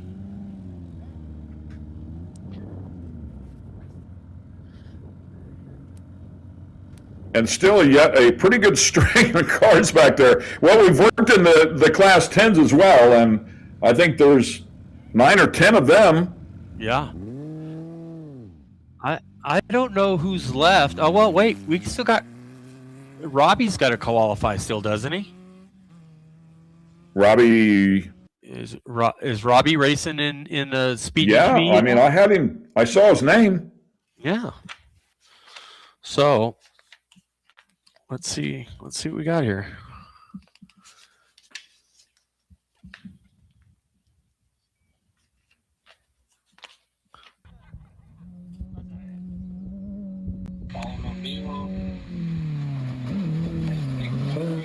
Yeah, the 77 of Robbie Gordon still coming up here in a little bit. Yeah. I did not get a number on this Class 10 car. I didn't either. I think that's that ID Designs car.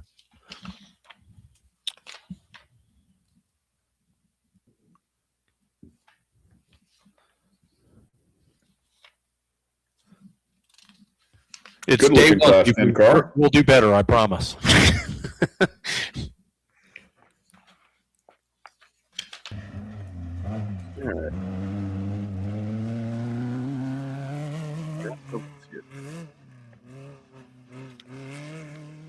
Beautiful car. Yeah, it is a nice looking car, and I think you talked about it before. You can hear the difference in the RPMs of the engine as they're manually shifting these cars. Do the Class 10 cars also have a cutting brake in them, like the short course pro buggies? They can, and some of them have sequential transmissions. Some of them have H pattern transmissions. So actually, this might be a Raceco. I think that's a Raceco. 10, is that 1018? I thought I saw 1018 as well. Yeah, so that's a Raceco. I believe Jamie Campbell built that thing, and beautiful. David Carey, yeah, David Carey, and you're all right. 2017 Raceco. Yeah.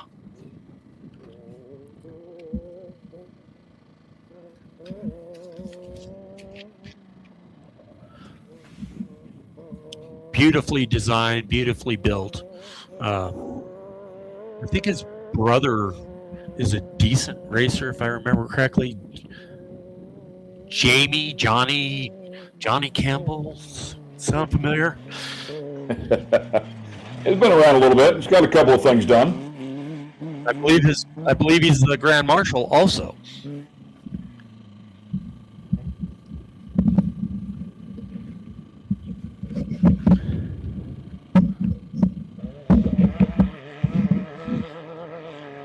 He might not be setting the world on fire, but you know he's having a good qualifying run, and the goal is to get to Cabo, and then the second goal would be to get there faster than everybody in your class. So, yeah, I think he's doing a nice job here. Yeah, not everybody out there qualifying is giving it everything they got. I mean, you got to realize that some guys are holding it back a little bit. Yeah, he had a 2 minutes and 54 seconds. So not a bad run, really. Not a bad run at all. Yeah, I think he's pretty much right in line there with the Class 10 cars, so it'll be competitive as James Saunders comes up here next. Number 50. Yeah, you can tell the pitch on that one. Sounds a little bit different than those Pro Rs. And Can-Am starting behind him. Yeah, so interesting here. This is, I think, the first NA car that we've seen come out here. Might be the second. I think I heard it because I think they sound the same. I think there was one that ran a couple, I don't know, 5 or 6 minutes ago.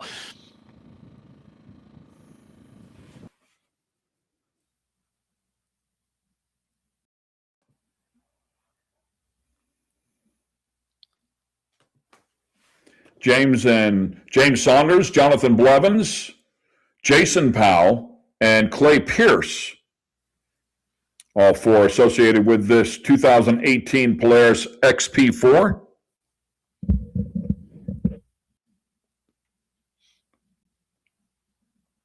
So no turbo on this one.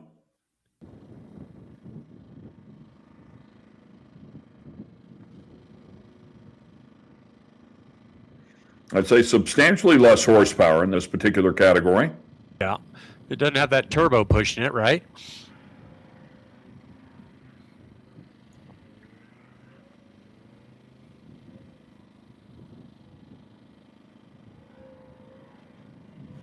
Aside from that, though, everything else pretty much the same on these cars. Yeah. Then you just get into tuning and you know, prep.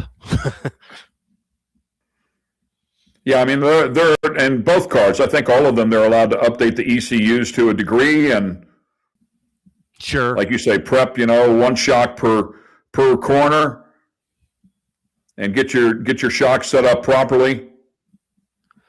And you know, that's usually the key. If you spend the majority of your time working on your shock setup, your horsepower doesn't matter as much as those shocks do. Because you could be a lot faster than the guy with more horsepower if he doesn't have his shock set up correctly. So I would want my shocks working better than my motor originally. Yeah, I agree 100%. And really the class leaders, anybody anybody that's winning a lot in any particular class usually has the ability to revalve shocks on site. I mean, they're very good at what they do. Take those things apart and make adjustments to them to get the car as happy as possible. Absolutely. And that's what separates the winners from an also ran, you know? Yeah, it's a big deal. I agree 100%. That damper package has to be on point. Yeah. And it's got to survive 1,400 miles. Yeah, which you bring up a great point there too. I mean, the oil inside of them. I mean, you've got to keep that at a cool operating temperature. It changes its viscosity, and inside in the middle of the run, if you're, say like a San Felipe, if you're going through a bunch of whoops, man, you get that oil hot, it changes how that shock works, and it could be a bad day. Oh, for sure. And shock technology has come such a long way in the last 15 years or so. I remember at a San Felipe races when the trophy truck drivers, they'd do the first 25 miles, which would be up Zoo Road. And most of those guys were like, well, I can't go flat out, even though my truck will go flat out through those whoop-de-doos. At race mile 25, my shocks are going to be junk. So I have to really take my time through that section and run them, keep them cool so they'll last the whole race. Nowadays, shock technology is so good that you can run that section as hard as you want and you still have shocks at the end of the day.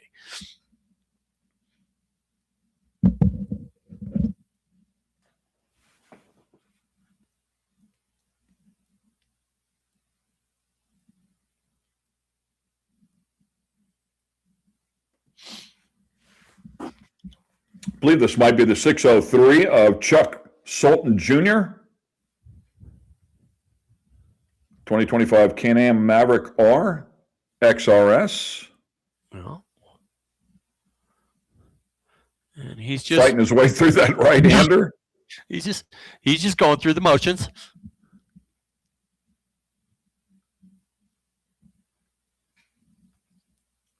He's not looking for P1 for sure. He might just be looking to get through it. And there's nothing wrong with that. No, not at all. Yep. And there's a lot of people, like you said, they're going to have different intentions when they come down here to this race. Some people it's to come down here and win this thing. And to other people, it's come down here and get experience. Other people, it's down here to have a great time. Let's go have some fun in the race car, do as good as we can do, and enjoy the social event at night and our camaraderie together. So everybody has their own approach here, and if that's the case, so you come out here and you put together a lap and call it good and go enjoy the evening. Yeah, and it might be surprising how many people today, this is their first time driving in Baja. Right. So, that's the beauty about the NORRA 1000. They open it up for people like this to come down here and enjoy it and, guide them and show them how it's done and, how to do it right. You can race for the first time down here, and they're going to run you through how to do it safely. You know what I mean? Run your race, and if you got somebody behind you, let them go and then continue on with your race. Because we all know the fastest guy is not necessarily the guy that's going to win. And that's been proven time and time again.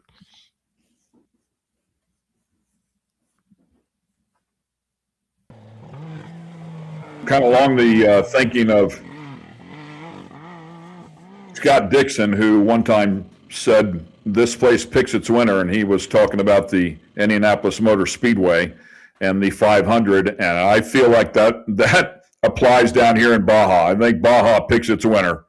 You can have a great run going, but you just don't know until you cross that stripe. And we've seen some crazy things happen down here. For sure. And how often has somebody got caught up racing the guy behind him or the guy in front of him, and that guy might not even be in his class, and you get caught up in doing that, and then Baja comes up and bites you. Well, And- we saw it at the 1,000 last Yeah. year, right? I mean, everybody thought they knew who was going to win that unlimited category, and they ran out of gas with just a little bit to go. So you Absolutely. just never know. Or you clip that rock wrong, and it sends you off a cliff, and now you're stuck down halfway down a cliff for 12 hours waiting for somebody to get you out of there. Well, the 603 had a time of 3 minutes and 10 seconds. Yeah, I think exactly what you said. Just out there putting some time in, Yeah. getting used to it as we watch the 63 now. That's Jay Edwards. Yeah, brand new Can-Am Maverick R. Yeah. He just got it from the dealership. Probably. He and Jim Bird looking to have some fun here. Wow, they're from back east even. These guys aren't screwing around. Yeah, that's a pretty good hike from New Hampshire. Yeah. Yeah, he's definitely taking it easy. I think he's got his blinker on. Maybe the four ways. That's right. Yeah, he's taking it easy. Yeah. Well, and you know what? I mean, I think this is a great point or a great time to point out how intimidating this can be. I mean, you and I, we've all been around this a long time. We watch a lot of it. If you get somebody brand new, it's like, hey, man, this looks like a fun event. Let's just go get into it. Let's buy a car, and at some point, we just have to go get used to it. Now, I'm not saying that's the case with these guys, but I just can't imagine what it would be like to come out to a place like this from New Hampshire, very first time hopping a car. I mean, you're not going to go rip. You're gonna pay attention and take care of it, and get ready for the week. Well, if you're smart, you're doing what these guys are doing, and they're not trying to prove anything to anybody but themselves that, hey, if we're going to do this, we've never done it before, let's not be stupid. Let's get the right equipment, let's go out there, and let's listen to anybody that'll tell us anything that we need to absorb that we have, because we haven't done this before, and do that. And and that's the beauty of the UTV market, that there has never been a type of vehicle like this that translates into off-road racing as easy as a UTV does. You can go get one, and with very minimal upgrades, you could be racing the NORRA Mexican 1000.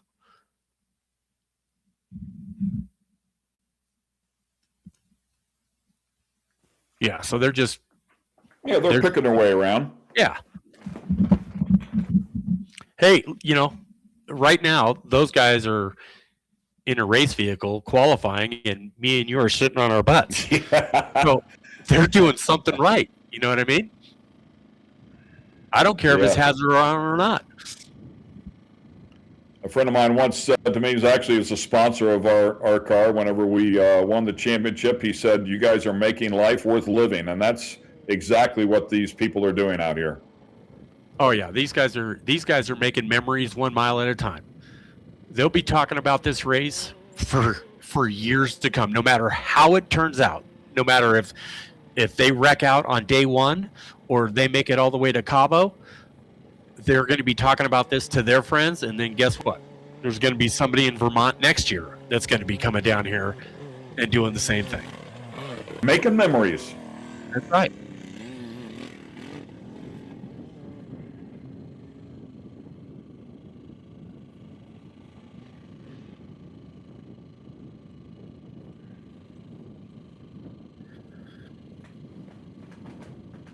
Kind of like my buddy Bob Bowers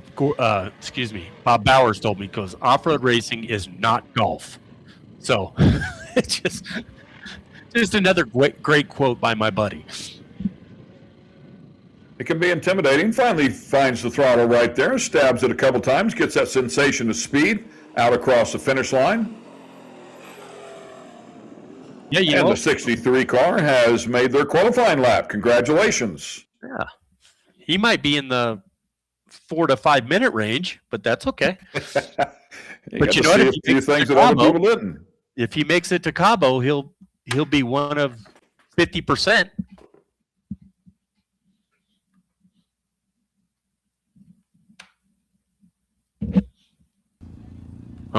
There's Robbie, I believe, isn't it? Yep. Robbie Gordon, 77 car. Well, we'll see who's buying dinner tonight. Is it going to be Trey or is it going to be Robbie? Don't be surprised if he texts us in the middle of this. Oh, yeah. Well, I'll tell you what, if he doesn't qualify better than Trey, he's going to get a text from me. So I might not be here tomorrow, but all right. Incredibly talented. I mean, there's just nothing this guy hasn't climbed inside of. Oh, and has won. Really kicked the back end up on that one right there, but it will not affect him. Man, charges in there really hard, uses all the road, does exactly what he's supposed to do. Flies that car, it lands great. But every form of racing this guy has been in, he has excelled in. Just an incredible natural talent to go fast in whatever it is that he climbs in. His brain works incredibly fast. I mean, it is on fire. As fast as you may be thinking, he's probably 10 thoughts past you. Well, he's definitely extremely crazy fast and probably one of the best drivers in off-road racing or racing in general. Now, love him or hate him, this guy is talented. Cup cars, Indy cars. I mean, IMSA. he was one decision away from winning the Indianapolis 500. Yes. And they ran short on fuel, and he had to come back in. It was not his call. But, I mean, he's incredibly fast no matter what it is that he gets in. And you know, I put Robbie in that category of a Mickey Thompson. The guy's got his hands in everything. Oh, there he goes. But this guy, he's got his hands in everything, but that's what makes him Robbie Gordon. And that's what made Mickey Thompson Mickey Thompson. Mickey Thompson did everything. He was doing land speed cars. He was doing drag racing. He was doing boat drags. He was doing stadium racing. He created it. And he had all that stuff going on, and he was able to juggle it. And then you got Robbie Gordon, who's our version of Mickey Thompson. And he goes out and tests his products himself. This is a great run. Great lap here, almost done. We'll have a time for Robbie here shortly. I'm thinking it's going to be close, but I kind of feel that Trey might still have it. I might be eating those words here in a second, but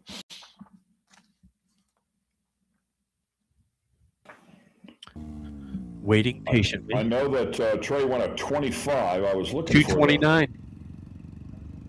He went at 25.32, and what did we get here? 229. 229. So he got another great lap. So we got two speed UTVs in the top two positions. Well, that would have put him P3 in the 6100 class. Right. And then you got Matlocks in the Pro R in third, and then PJ in fourth. Is that correct? I believe. I think so. If I got all my math right. So it looks like Robbie's buying dinner. And Trey's going to enjoy it? He sure is. Anything off the seasonal menu?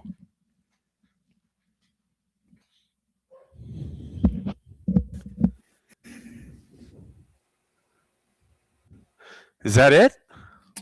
8616 is out here.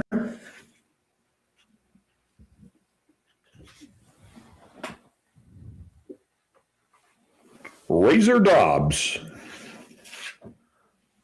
Oh, for a second there, I thought that was Robbie's car again. Another Speed Diablo. Yeah, another Speed Diablo, and again from the East Coast over in North Carolina. Picked up Sean Bell along the way in San Antonio and said, "Hey, man, let's go to Mexico and race this thing." Hey, what are you doing this week? Right? Oh.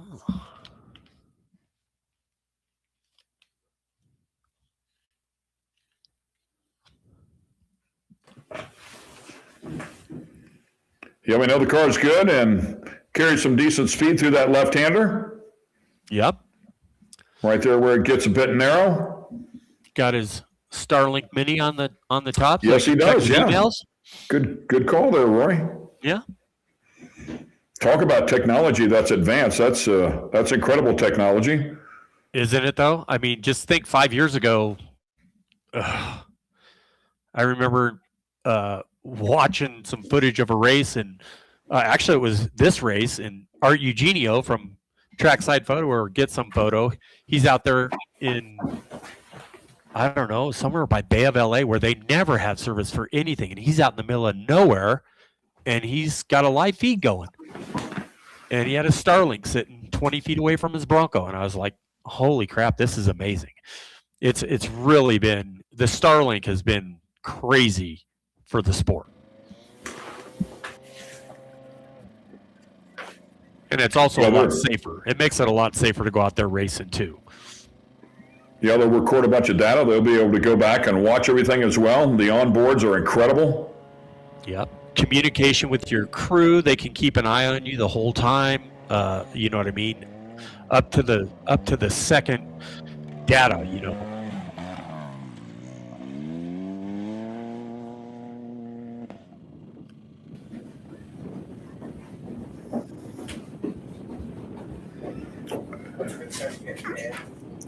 Past the halfway point here as he's coming up towards the end of his qualifying lap.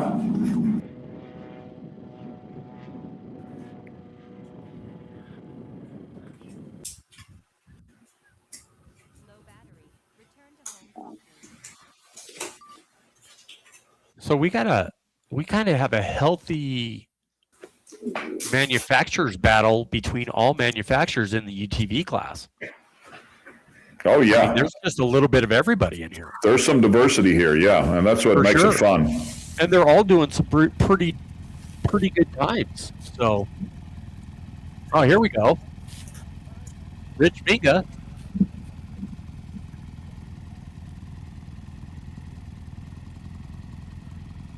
Well, Rich Mingo, man, talk about a guy that's been around forever. So accomplished, great guy. And that, out here in the 504. That is a historic Class 5 race car from back in the early 80s to probably the mid to late 80s. I think the Smitty had that car. I think there was two of them. Him and his brother had them. And those cars won a lot of races. And Minga got a hold of it, and I think it was 2 years ago, tore it all the way down to the frame, restored it, left all the original graphics on it, and it's an Eddie Frisk built vehicle, Class 5. And Eddie Frisk he's done a lot in the off-road racing community. He's built a ton of very competitive race cars, including Class 7S trucks for the Simons and a whole bunch of others. I think he worked at Jimco at one time. So, I mean, he's done everything. He's just one of those guys that's done everything. It's pretty impressive too. He's been going to Baja since '73 or so. He said went to Cabo with his folks in a motorhome. The first year the road got paved, kind of paved. He said. Yeah, he's been doing this for years. I mean, I remember he was racing a Challenger car back in '87, and when he won I think he won the overall championship that year in a Class 9 car. And then he came out with that. He had a Porsche 911 that he raced Class 5 in, which was unheard of. First time a Porsche has ever raced in Class 5 Unlimited, and it had a flat 6 Porsche motor in it for a while until they decided to, okay, that's a little too much horsepower for you. You're going to have to go back to a Type 4 motor. But yeah, Rich has been in the sport of off-road racing for as long as I can remember, and he's an ambassador to the sport. I think he does work for BF Goodrich and all those guys. So, and he has a lot of fun down there. He's actually got Off-Road Hall of Famer Chris Collard in with him as a co-rider. So that's going to be a fun bunch. Yeah, he's managed a lot of successful teams at a very high level. 6-time class winner of the Baja 1000 and 4-time NORRA winner. So he's had some great success out here. I love the car, man. Look at that thing. It's beautiful. Yeah, the livery on it is I'm glad he just stuck with that livery and just cleaned it up because it's got such classic lines. The drone chasing him there. And if you'll see every once in a while you'll see guys running lights even in the daylight. Sometimes that's twofold. You'll have guys running lights just so if they're coming up in the dust, if there's a guy in front of you, every once in a while that light will hit their rear view mirror and kind of gain your attention to your rear view mirror. Like, what the hell was that? And then you'll see, oh, there's lights, and you'll see lights coming up behind you. So sometimes they don't hear the horn. Sometimes the Stella doesn't work because you can buzz them with a Stella and it'll beep in the car saying, hey, there's somebody behind you. They want you to move over. Sometimes those don't work. So some guys use headlights or run lights. So it's another form of a safety type deal.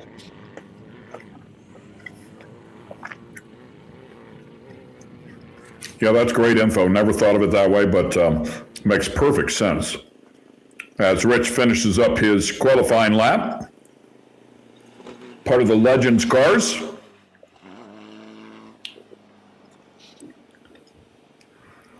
Out there getting it done. Great job. Nicely done, Rich. Yeah. All the fenders are on it. All the tires still got air in it. And the roof isn't crushed in. So he's doing well.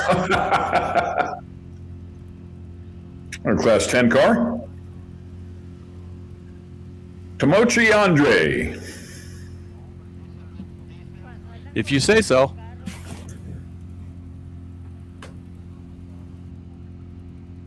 Good job on that one. I wouldn't have been able to pronounce that. Out of Costa Mesa, 2013. Is that a race car also? 13 Everson.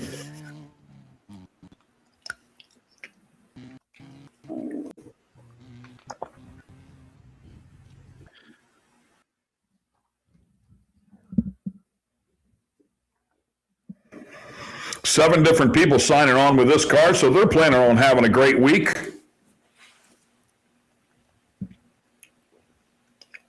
Get your buddies and let's get a car and let's go have some fun.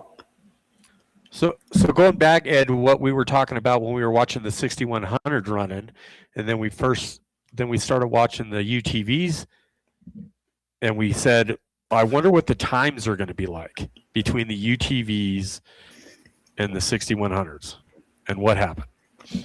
Ooh. Oh, he got lost in his own dust there for a second. I think he did. So the UTVs have the fastest time for qualifying for the day. So very impressive. 25 by Trey Hernquist. And Jake Johnson, what was Jake's time again? 26. 26. So 1 second. That's amazing.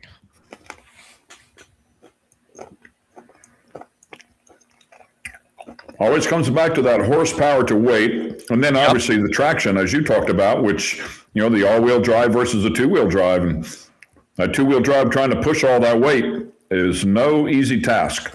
It's actually very impressive that they're able to keep up with these lightweight cars that are all-wheel drive. That's a great point, actually, because those the power-to-weight ratio from Trey's car to Jake Johnson's car is quite a bit different, for sure. 1049 putting in a good run. I think you might have missed a gear right there. Yeah, no reason to kill it. You know what I mean? Last thing you want to do is, oh well, I spoke too soon. Last thing you want to do is screw up today and then have your guys working all night to get this thing ready for tomorrow, and then going in day one with a wounded car. You know what I mean? So got to keep your Almost got nerfed by the. Great drone shot. Drone pilot having some fun. Yeah. Nice clean Class 10 car though. Looks like a lot of fun.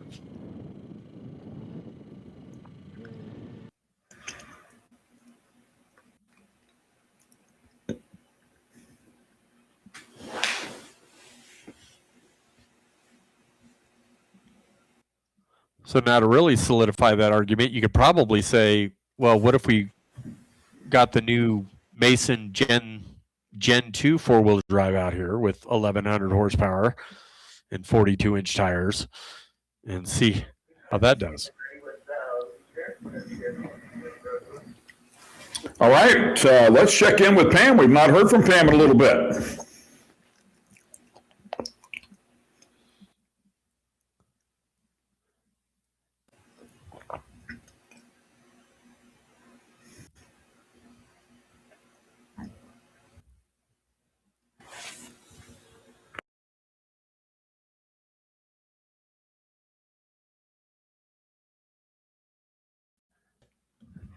And unfortunately, difficulties there, so we will see if we can get that re-racked, and once we get some audio, we'll get her back over there and listen to our number one qualifier with the side-by-sides, number one qualifier overall, and Trey Hernquist doing a great job.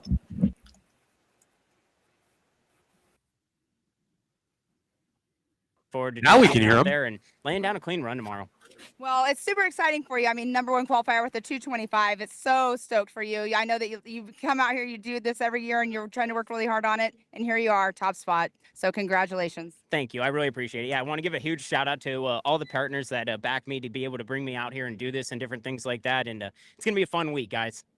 All right, and there we have it. Trey Hernquist, number one qualifier with a 225 of the day. Robbie Gordon with a 229. I heard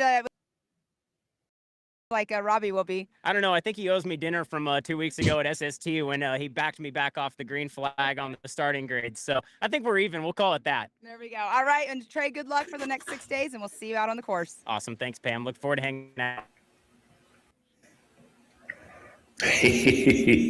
Robbie doing Robbie stuff at Long Beach, so it sounds like Trey's memory is pretty good. Was able to feed it back to him a little bit today. Yeah, and we didn't know anything about that dinner stuff. We were just speculating, but I'd go ahead and hold him to that dinner if I was him. 747.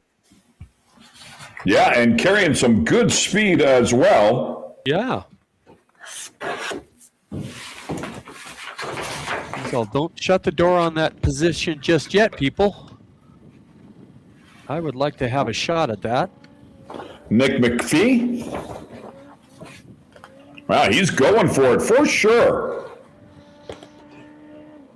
Oh, yeah. Riverside, California, 2022 Polaris Pro R. I think John Holmes might be driving this car, actually. Oh, we heard something about that earlier, didn't we?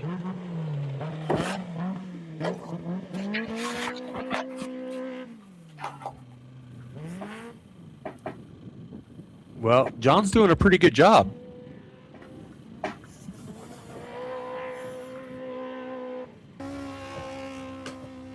Yeah, I mean, it might be why they put John in it, right? Yeah. Probably telling them to slow down. There you go. Yeah, getting everything out of it. You can do another one. Why not? Oh, another speed. I don't see a number on that. 232 on the 747. Yeah, really good lap. Brandon Cox coming up here next. And one more time, let's get it back over to Pam. I believe she is with Robbie Gordon, who has to buy dinner tonight.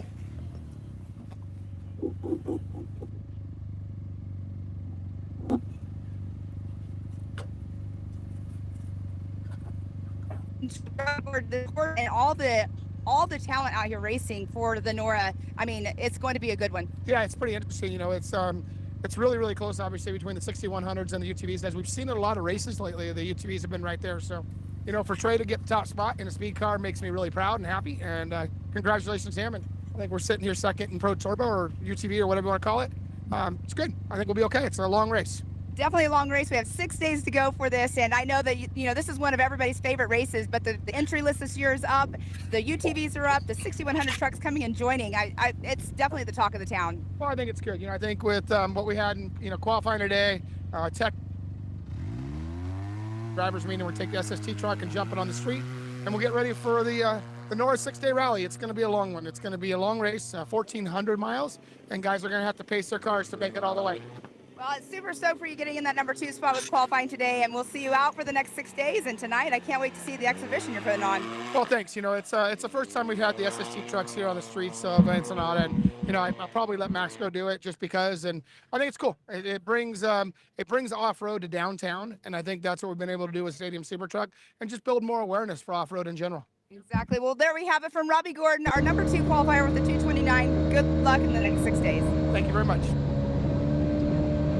Good stuff. Thank you, Robbie. This is not a qualifying lap. This looks like a different bit in one of the speed cars. We go back to Brandon Cox here, who is qualifying. Brandon Cox, first time out here in the desert. He's competed in Dirt Riot and the Wee Rock events. Spent about 20 years recreational wheeling with his buddies. But first time he's been out here competing in the desert. We wish him the best of luck. All the way from Edmond, Oklahoma.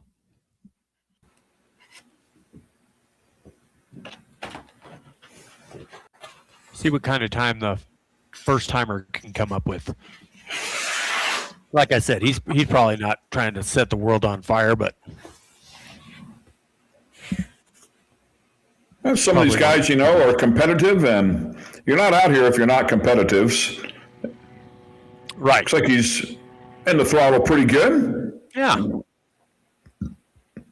He's not going to be at the top of the charts, but definitely pushing the car.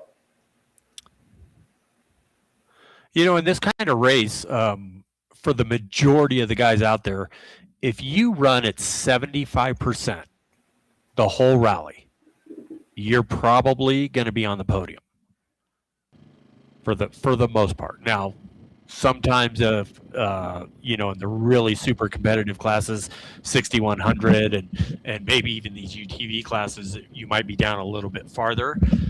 But if you keep your nose clean, the whole idea is not to get out of the car, not changing tires, not blowing corners, not getting stuck in the silt.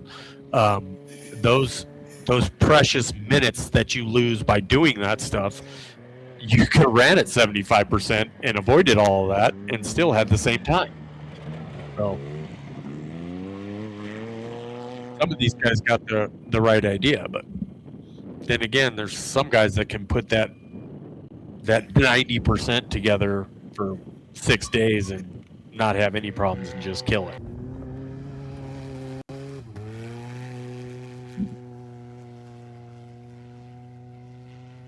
Brandon Cox coming in for his qualifying loop, finishing it up.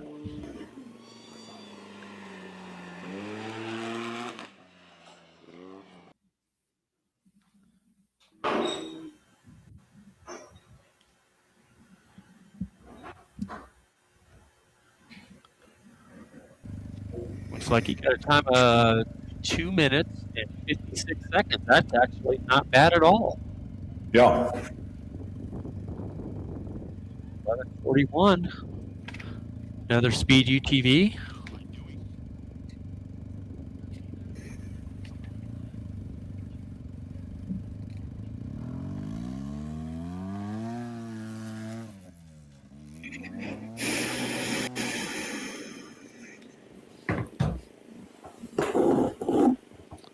And for some reason, I don't have him on my list.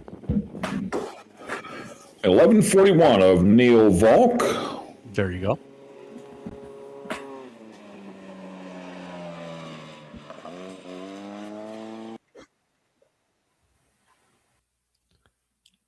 And that basically looks like a stock speed UTV 4-seater. an El Jefe. And I'm with you. I do not have him on my list either. He might be a late entry. Right. We've actually done pretty good with that in terms of everybody was pre-registered, and which I love. And once registration closes, that's pretty much it, and it gives everybody a chance to work on who is in the event. But I think this is maybe only the third one that I've seen that has not been on the list. Yeah, they've done a pretty good job of keeping us up to date on what and who.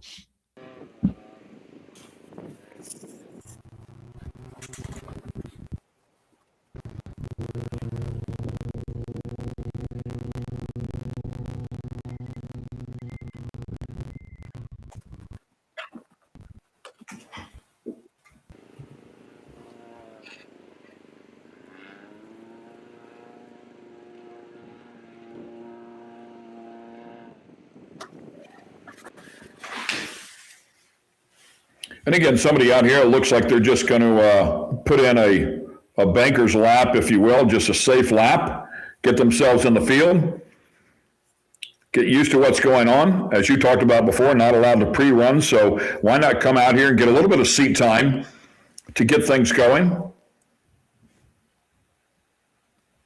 Yeah, because you're definitely going to get a lot of seat time for the next 6 days. That's for sure. Yeah, but a good time to shake the car down, right, and make sure everything's okay there. Woo, a little bit of a ride. Yeah. Almost tested out that Baja fence there, but yeah, and that's what I was talking about before, a little bit ago. Whenever these things land on the front end like that, they don't want to pull the steering wheel left or right. You've got to be on top of that. Yeah. Like I said, that's from Baja will come up and bite you. And it happens a lot. If you have a lapse in judgment, you can't do that down here.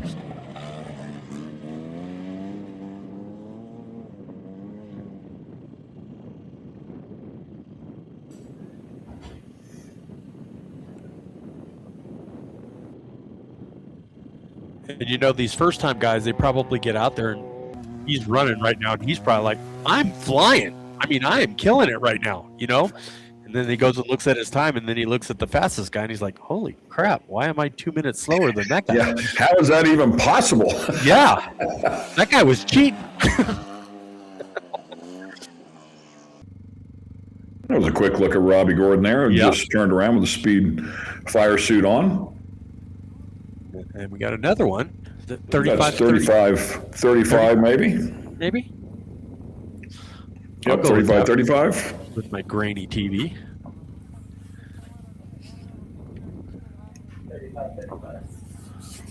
Ed Evans from Reedsville, West Virginia. Is that correct?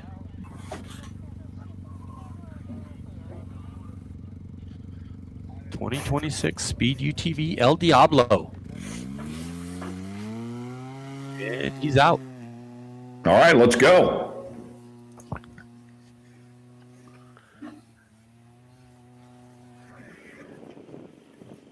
It's one of those things, you've been sitting in the car for a while and the nerves kind of wear off a little bit. You get comfortable in it. It's like, okay, man, I'm ready to go. Yeah. He don't seem like Ed Evans doesn't seem like he's gonna mess around a little bit. He's gonna push on that skinny pedal a little bit and see what he can come up with. Hopefully. There he is. Okay.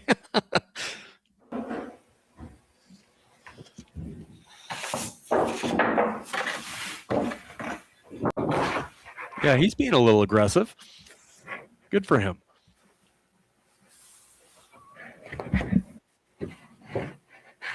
GNCC racer. I'll give you an idea. Yeah. Tough guy, man. Yeah. Those things are not easy. So Blackwater 100 5 times. He's got a little bit of seat time with some racing. This tractor driver by trade and a chef for money, he says. Probably a lot easier. No trees, no mud for the most part. You know what I mean? Yeah, those GNCC races are no joke. Yeah, and bike guys translates 2 wheels to 4 wheels. Bike guys usually do very well. Oh yeah, they're fearless now. Yeah, I was going to say he had a different look about him.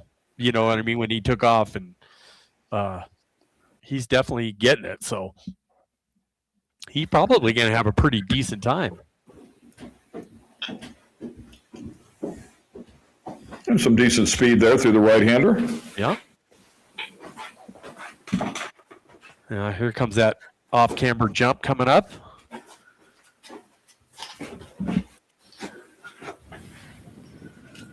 Right around here. He stayed to the right. Or is it this? Oh, that was it. Car moving around a little bit would indicate he's on the limit.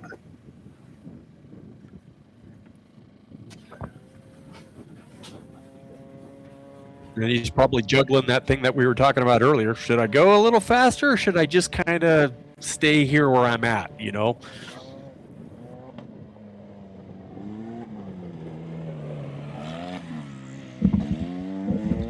He's being cautious, but he's still doing a good clip.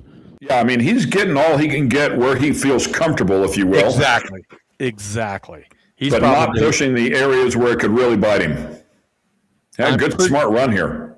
Yeah, I'm pretty sure the terrain in West Virginia is a lot different than it is in Baja. So he probably has. Who knows if he's even driven that thing yet? You know, maybe he just picked this thing up not too long ago. So it's like a Pro R.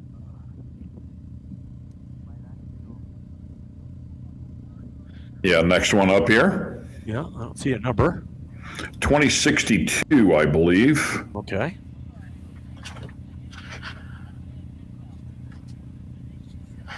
$2062 with a bunch of people. Oh, a couple. Ryan Pullman, is that it? 2025. Yeah, Ryan Pullman, I believe. Yeah. Yeah, Pullman out of Utah, I believe, has some experience in the big trucks as well. Yeah.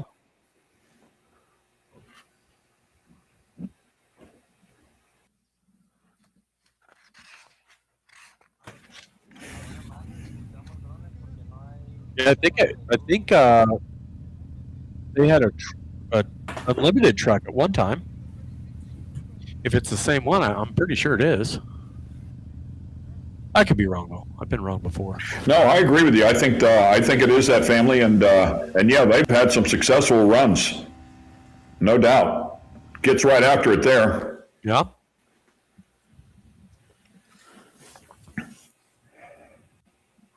And he's definitely got some Baja experience, so he's gonna. I mean, he's not new to the sport. 2025 Polaris Pro R, as you indicated before.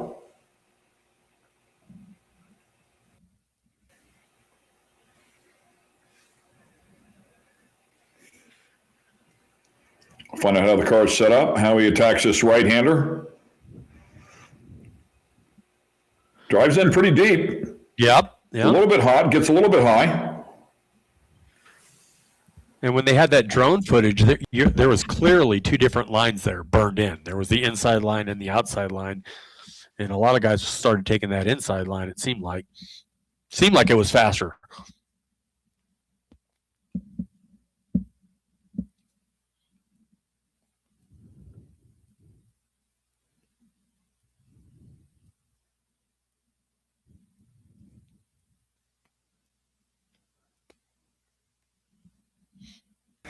Nicely done there, carrying good speed. I was watching that rear suspension in comparison to what you were talking about with the speed cars. You can really see how the suspension works much differently here on one of these Polarises. Yeah, and like I said, look how skinny the car gets when it's in the air, and then how wide it gets when it's on the ground braking or whatever. Yeah, that's a great description of what it does. Yeah. Where the speed cars stay flat, level. Now, with that being said, they're still killing it, right? So it's just. Yeah, I believe it's referred to as motion ratio, if I'm not mistaken. But and then all it is understanding what your vehicle will do and predict what it'll do, and then you just drive it to that, which is what these guys are doing. And I know Robbie worked on it on the back, but as you talked about, the Can-Am's worked on it in the front. Now, I think it does make a big difference in the front. Oh, for sure, yeah. Well, I think the key on the Robbie's deal on his speed UTVs is the cornering. You feel more confident going into those corners faster. It doesn't want to push you over. You know what I mean?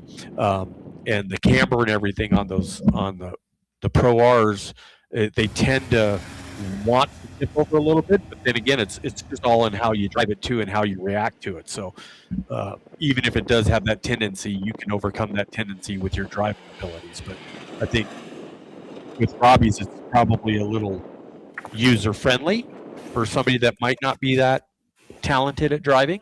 I don't know.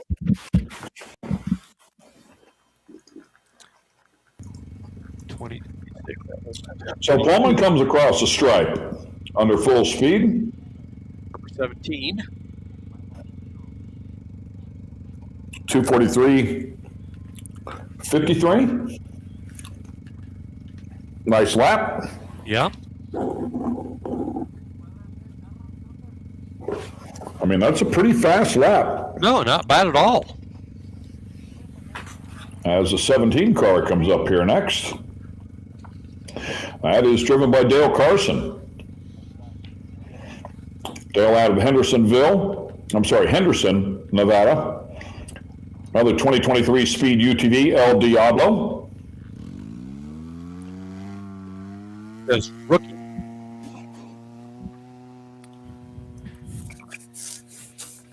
That could be good or that could be bad. You just never know.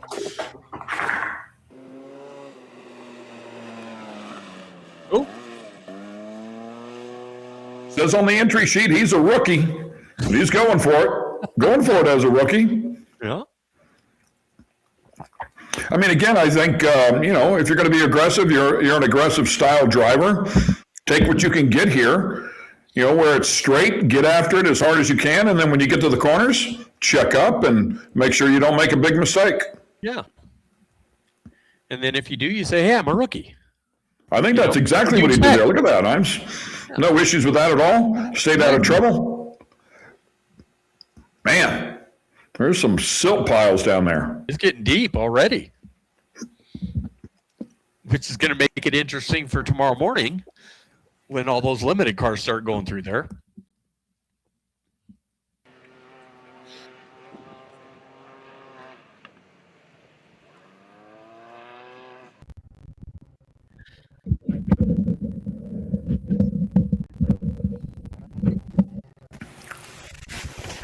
Ken checks up, does a nice job through the turns. Little chicane here. Same thing like you were talking about, just getting his feel for the car, running it to where he feels comfortable.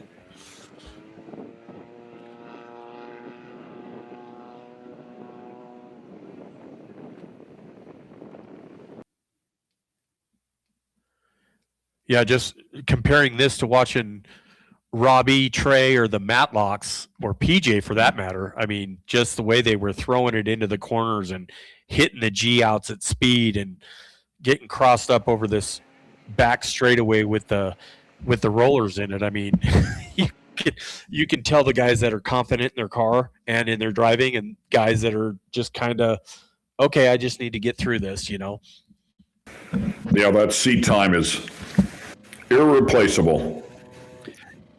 Sometimes it doesn't matter how much seat time you got. You just don't have that natural talent that only a few have. You know what I mean? Yeah, there's a handful out there that are very comfortable being uncomfortable. Very comfortable making us uncomfortable, yeah.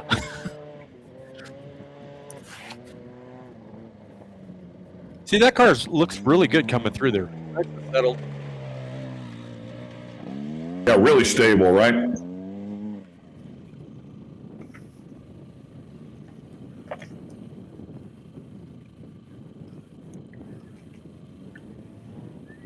Coming towards the end of the qualifying lap here for the 17 car.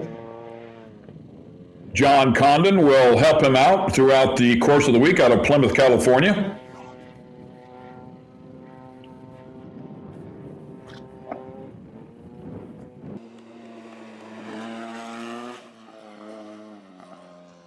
Good run for Dale Carson, for sure. Yeah, congrats to the rookie. Yeah. Nicely done. Yeah. Now do that times 6, and then we'll give you a golf clap when you're all done.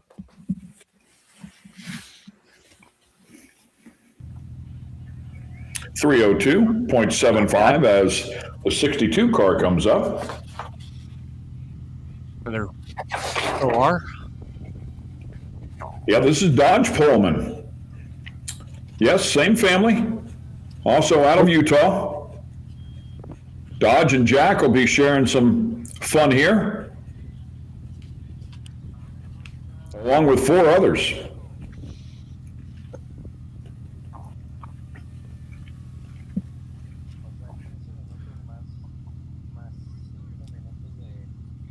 Another brand new car here, 2026 Polaris Pro R. Guess he decided he didn't want to have the kid have all the fun, huh?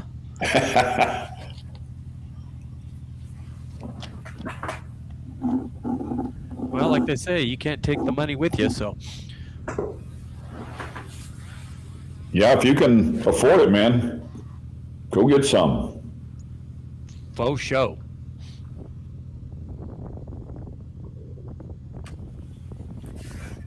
Waiting patiently for the green flag. Course is clear. Looks like 2 sitting back behind him. Yeah. Well, he got right after it, didn't he? He was not playing around. Nope. I guess there's dinner on the line for this, too. Actually show on the list that there's 6 more to go, but I only saw 2 sitting back there. Well, I saw 3 more way back there, but I don't know if they were part of the deal or if they were something else.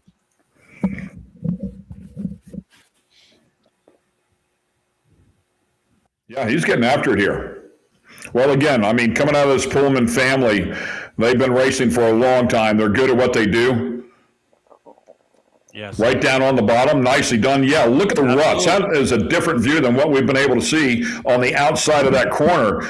But yeah, you definitely do not want to get to the outside of that corner. If you can stay to the inside and stay out of those ruts and that heavy silt, you're gonna save some time. Oh yeah.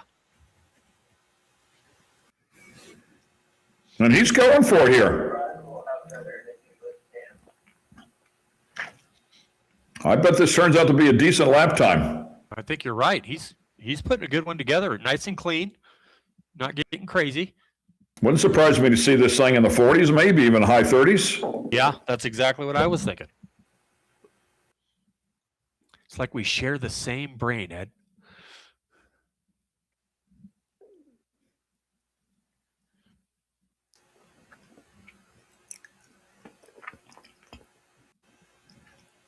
Oh, yeah. Good corner speed there. And when you make it look that smooth, it doesn't look like you're going that fast. You know what I mean? But the time will show it. You know, he's not scrubbing speed by going sideways around the corners and all that. There's that little kicker. Yeah, but it looked great over that kicker. It did, yeah.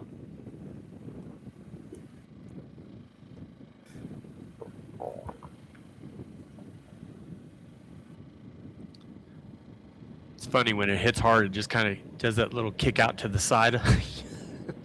Watching them come at you.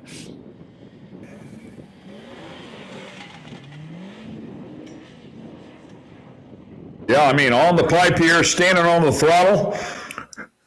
Dodge Pullman putting in the qualifying lap for the number 62 car out of Orem, Utah. Stone Crandall will jump in with him out of Providence, Utah.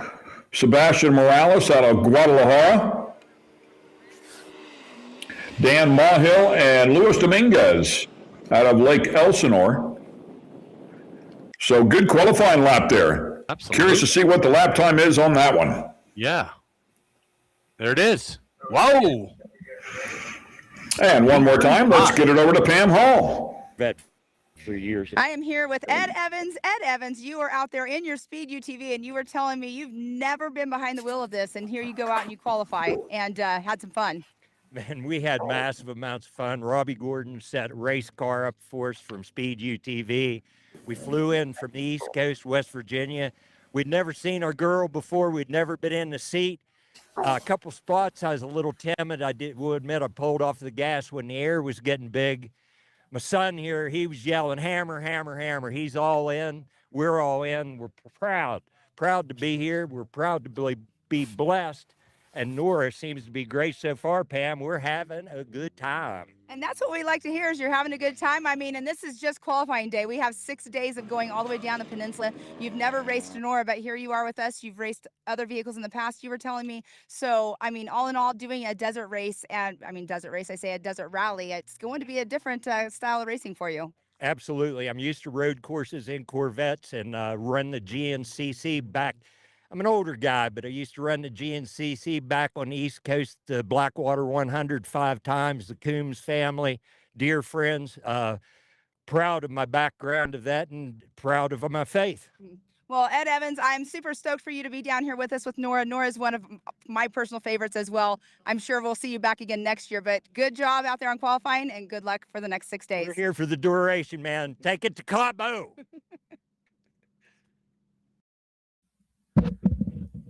He's having a great time. Awesome. By the way, Dodge Pullman, 2:35.62, a great lap. A great lap. Yeah, we called that. And we also called Ed Evans, didn't we? Didn't we, Ed? We were talking about him coming from West Virginia, probably never even touched that Speed UTV until he got down here. And sure enough, we were right. And he was pushing it where he was comfortable, and then he'd slow down where he wasn't quite sure. And he pulled out a great lap.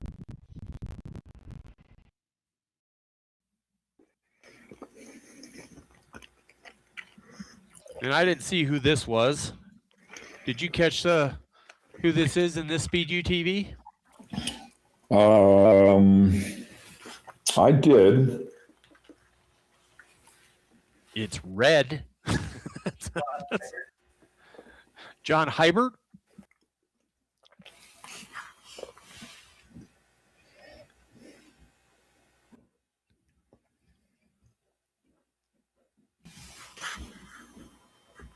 $957. I got it here. Yeah, John Hybert. That is correct. Out of Redlands, California.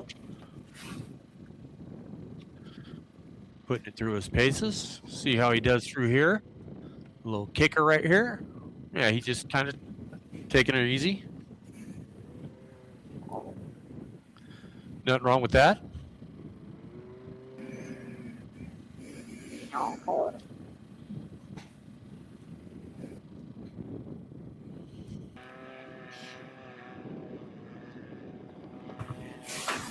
Got a couple other guys on his team. Brandon Hollander. Russ Phillips.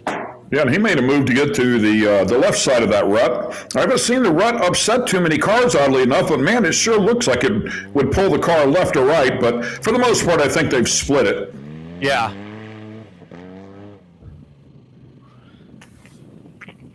He's probably another one of those guys. He's just trying to get through the day. You know what I mean?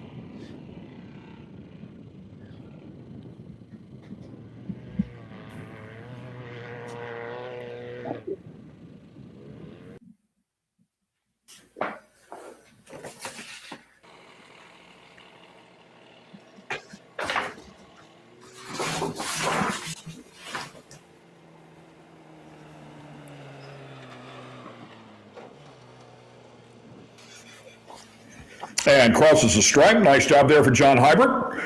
And the 957. The 957 reminds me of Miles Cheek. I don't know why he just always ran that number, so that's what comes to mind. Right.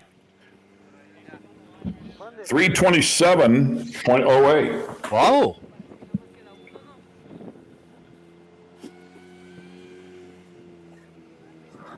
As we go to our next car, I believe is a 2959. Jaden Keys. Four more cars, looks like. Addison Johnston out of Tucson, Arizona. Sean Dar, Jaden Keys.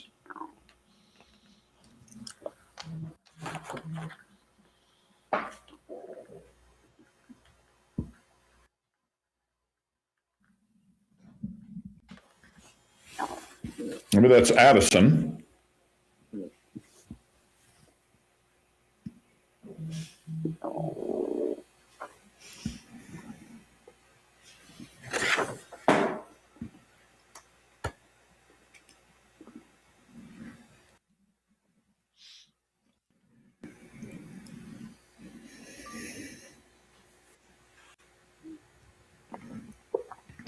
And again, waiting for the green flag to fly here, saying that the course is green.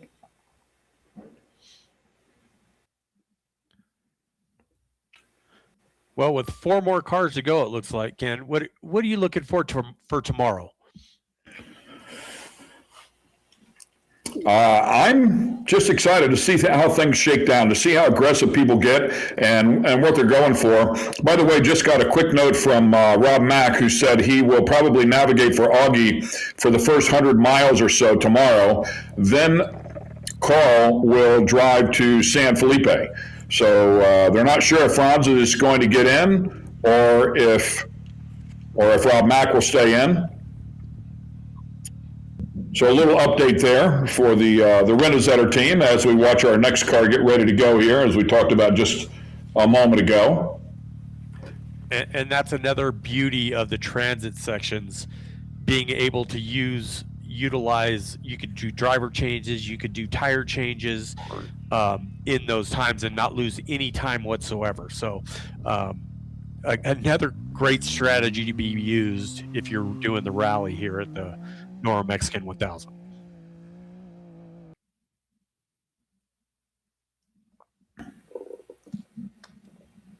I'm kind of surprised Rob wants to do 100 miles.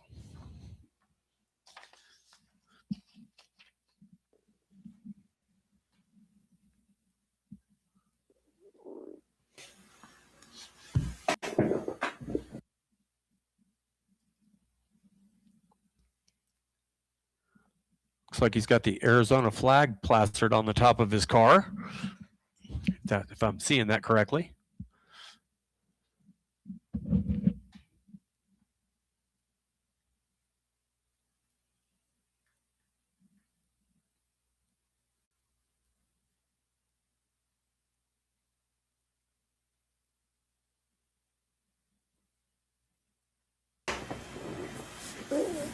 Getting down towards the end of our qualifying day.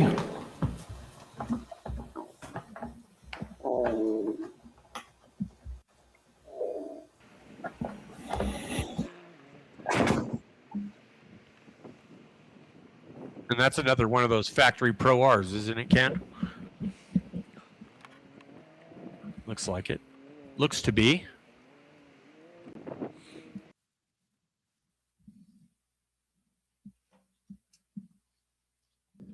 I believe this is a Can-Am. Is it a Can-Am? Aircraft will return to the home point in 10 seconds. I believe it's a 2022 Can-Am Maverick X3. Oh, okay.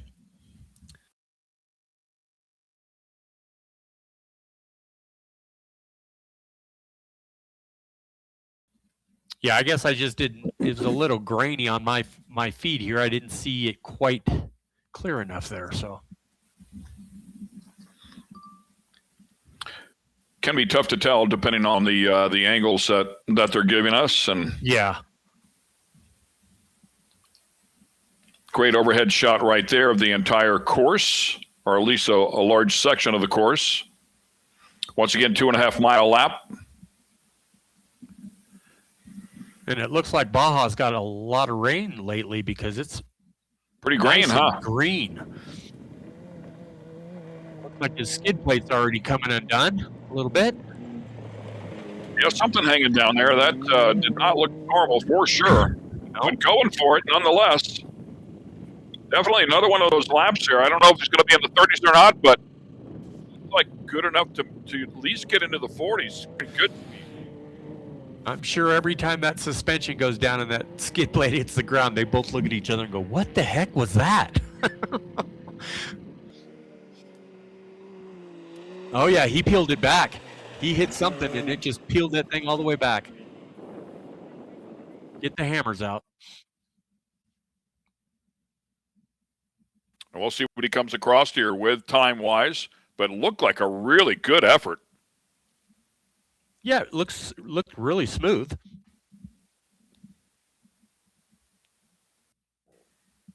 And according to the list that was sent to me, I think we have 4 more cars to go. Yeah, could be. Looks like another Class 10 NORRA car. media-backed machine. See if this is the number 1017.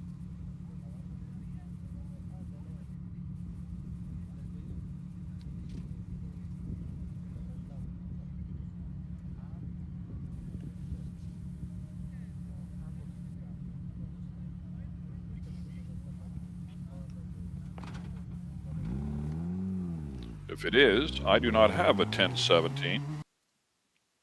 I didn't see it either. As I'm quietly trying to shuffle paper. Oh, yeah.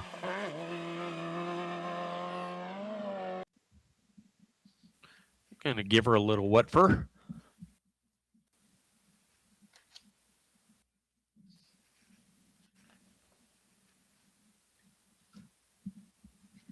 I do have a 1710. I wonder if numbers got transposed there, and it is a 2025 Pro R,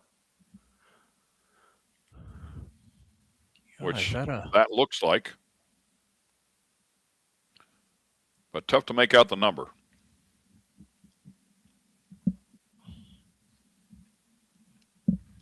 Yeah, I'm not getting the number on that either.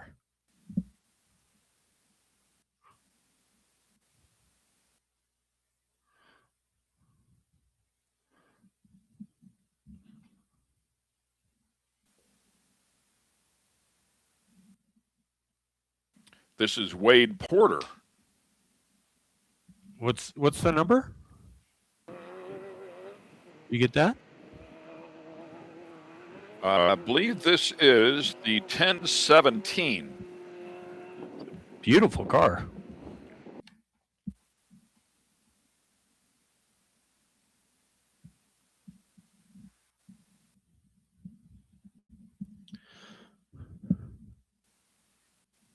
He is the driver of record on vehicle 53 for some reason, but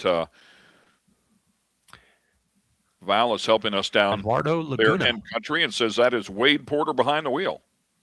Okay. They're saying 1017 is Edward Laguna here. Oh. Go. Little kick.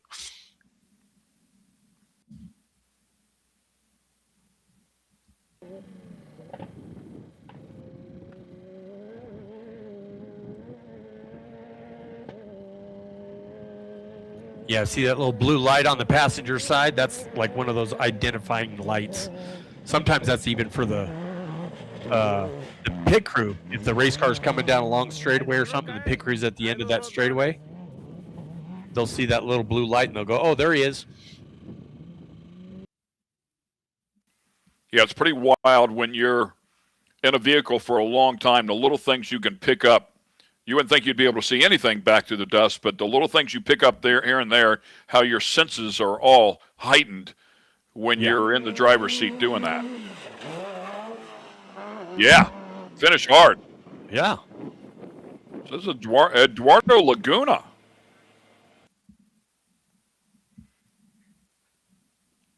Well, we're told Wade Porter. Yep, I think you're right. I think it was Wade Porter.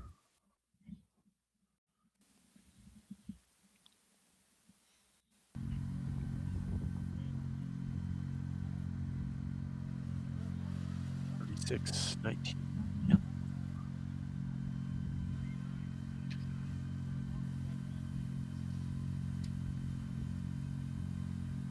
And the 3919 of Alfredo Horatio out of Salta, Argentina. Whoa.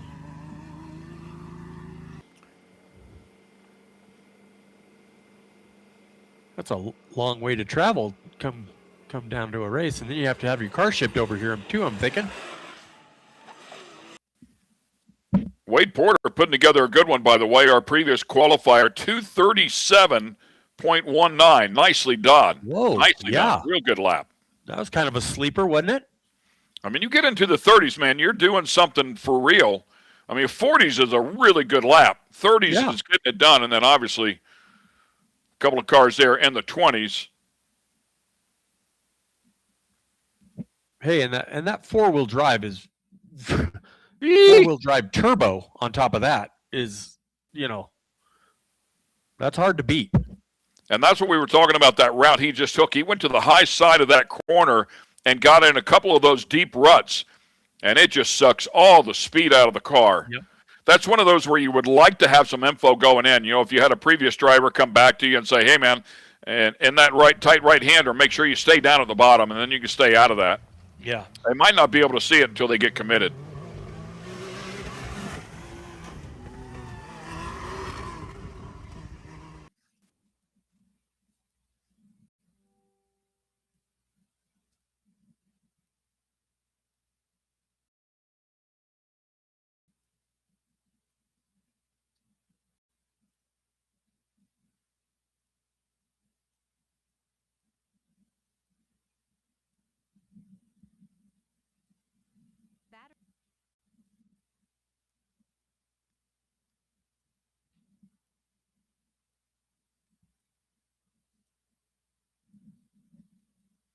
He's putting in a pretty good lap time.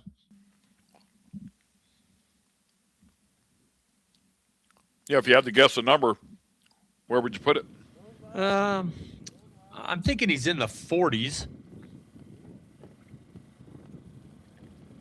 Could be. I was thinking a low 50. Yeah, maybe a high 50. 40. Yeah, he seems to have tapered it down just a little here in the last.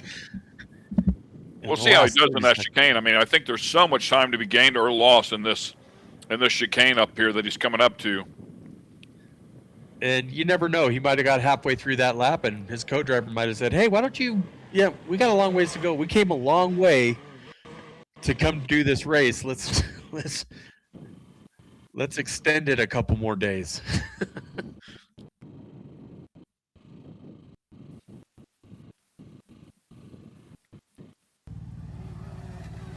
Finishing this one up, charging hard.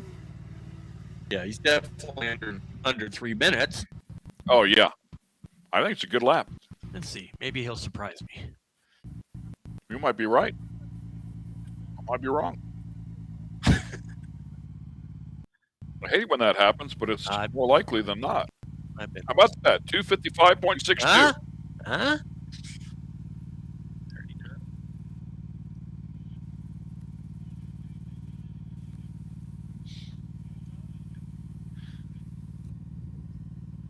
Looks like he's got some mud flaps hanging down there.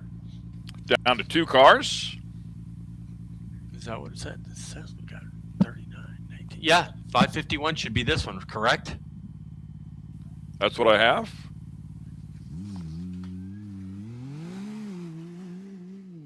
Yeah, there you go.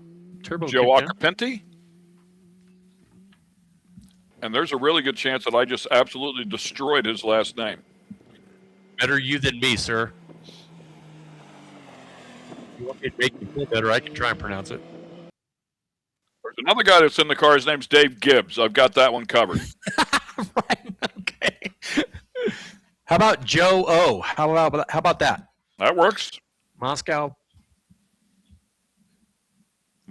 Pennsylvania. Yeah. Third year racing in the Pro Turbo category, competing in Best in the Desert and NORRA races. Second place, Pro Turbo UTV at this event in 2024. Congrats to him for that. That's a solid showing. He goes to the high side of that right-hander and gets in the heavy silt.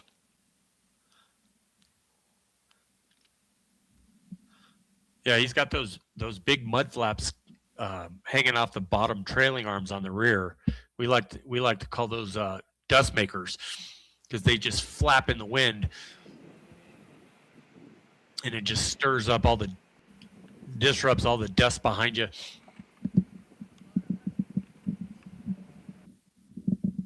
but it's also used to help protect the axles and everything too. So twofold.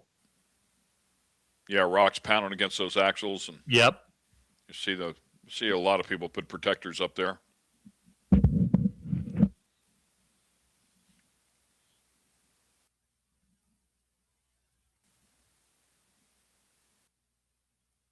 Good looking Maverick. Yep. Took the spare tire off just to maybe take some weight off of that rear suspension. Yeah, you bring up a good point there too. I mean, sometimes you take if you have your damper, your shock package set up to carry all that weight in the back, and you take 150, 200 pounds off the back, it could really make the car act a lot differently. Sure. Might not kick as bad, you know. It probably still have a little bit of a kick, but it won't send you sideways. So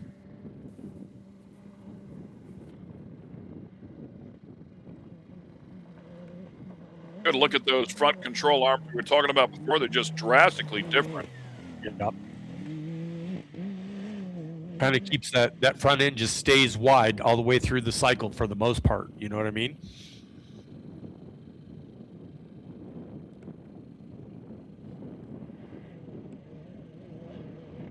And I think those Maverick R's, they're the ones with they don't have a belt drive. I believe look at it. that thing pull up out of that turn. Yeah, right?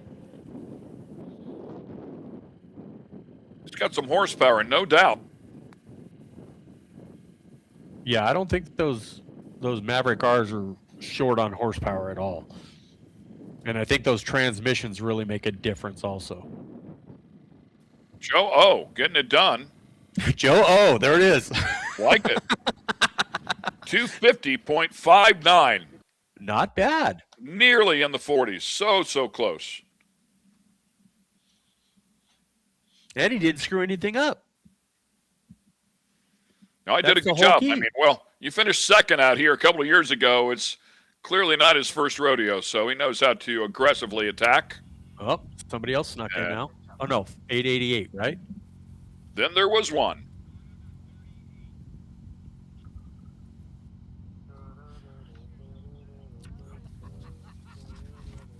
Final car here. Tomaso. You got him? Go ahead. Yeah, Tomaso. Tomas. Tomas Almeida. Yeah. Tomas Argentina. Almeida. My apologies there. Or is that Argentina? No. No, he. Bye-bye. Yeah, how about that? Another one from Salted Capital, Argentina. Yeah. And his co-drivers, two co-drivers from Ensenada? Yeah, very cool. So maybe they got together, a couple of those guys, and put their cars in a container and got them over here. Or they rented them. Yeah, might be a really smart idea. Probably be cheaper. Yeah.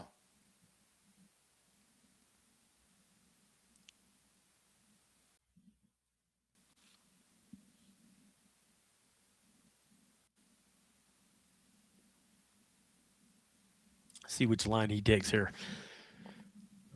There you go. See, there's some information. I bet you his buddy from Argentina came over and said something to him and stayed down to the bottom. With that said, man, took it really easy coming out. I would think he'd get back on the throttle a lot harder than that, but that's a good call to stay at the bottom of that turn if you can. He looks like he's going slower than he should be going right now. Yeah, I agree. Way off pace out of that. Looks like right he's off. Yeah.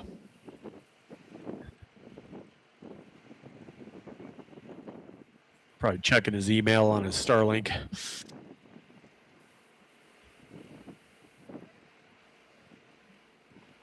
Nice setup on the back, the way they had the spare racked.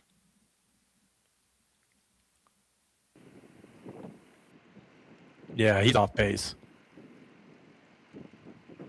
Well, he seems off pace. Let's put it that way. Yeah, I mean, it didn't seem like he started off this slow. I felt like he was at speed when he left, when he started.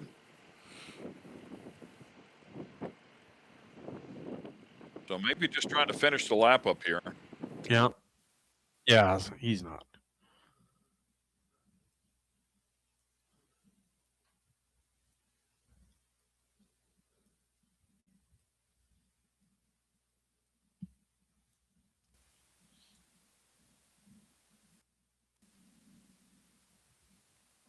Yeah, comes out of the turns really slow. I almost wonder if he's having some sort of mechanical. Yeah, something. It just takes a little while to get it up to speed again. Like it's in limp mode. Right. Yeah,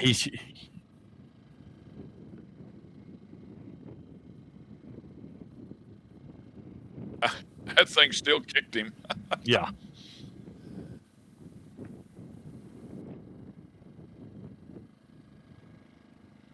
And the funny thing, it's probably kicking harder because he's going slower. Right. If he was going faster, probably wouldn't kick that bad.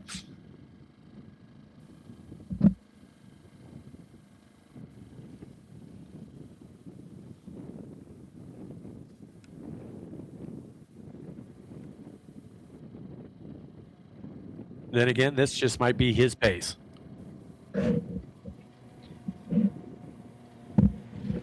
2025 Can-Am Maverick R as well for Tomas. Sergio Nunez will jump in with him, as you mentioned before, out of Ensenada. Francisco Verdugo as well on the team.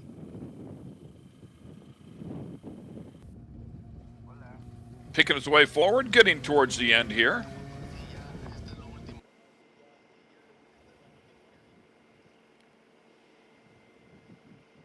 Yeah, and I would think would be hard in the throttle here if given the opportunity.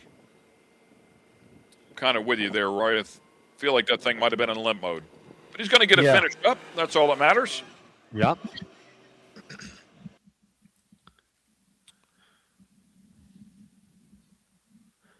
.344.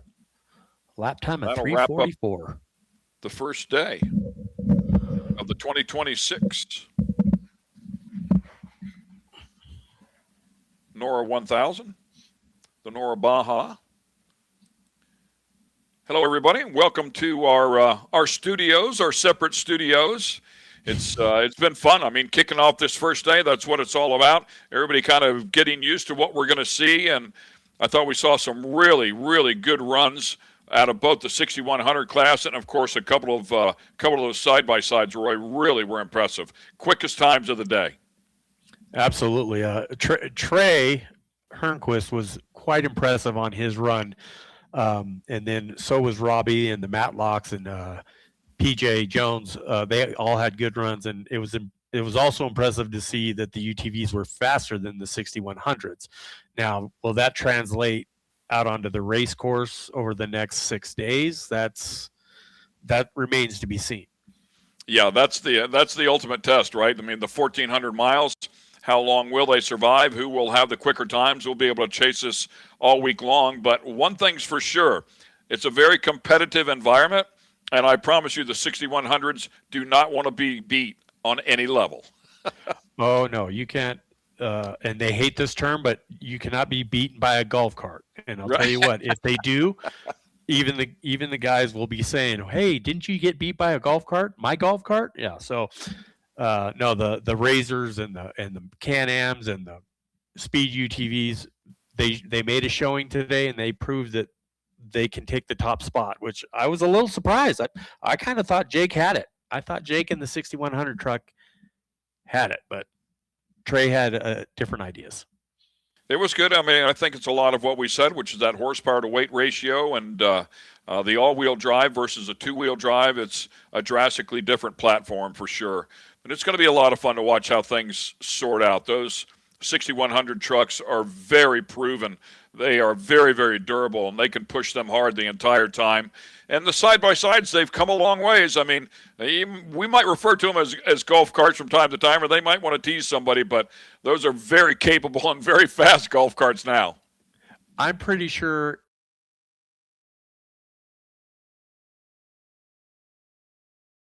term, and I probably will not use it the rest of the week. But besides that, I think tomorrow will probably work for the side-by-sides. I think they will probably do very well tomorrow because of the track. It's tight, it's twisty for the first 100 miles. It does open up at the end towards San Felipe, but then from San Felipe to Bay of LA, and then Bay of LA to Vizcaíno, to Vizcaíno and San Ignacio, that's going to be a different story. You're going to see those 6100s and even the historic unlimited trucks stretch their legs and show what they 800 horsepower can do. Yeah, if not more.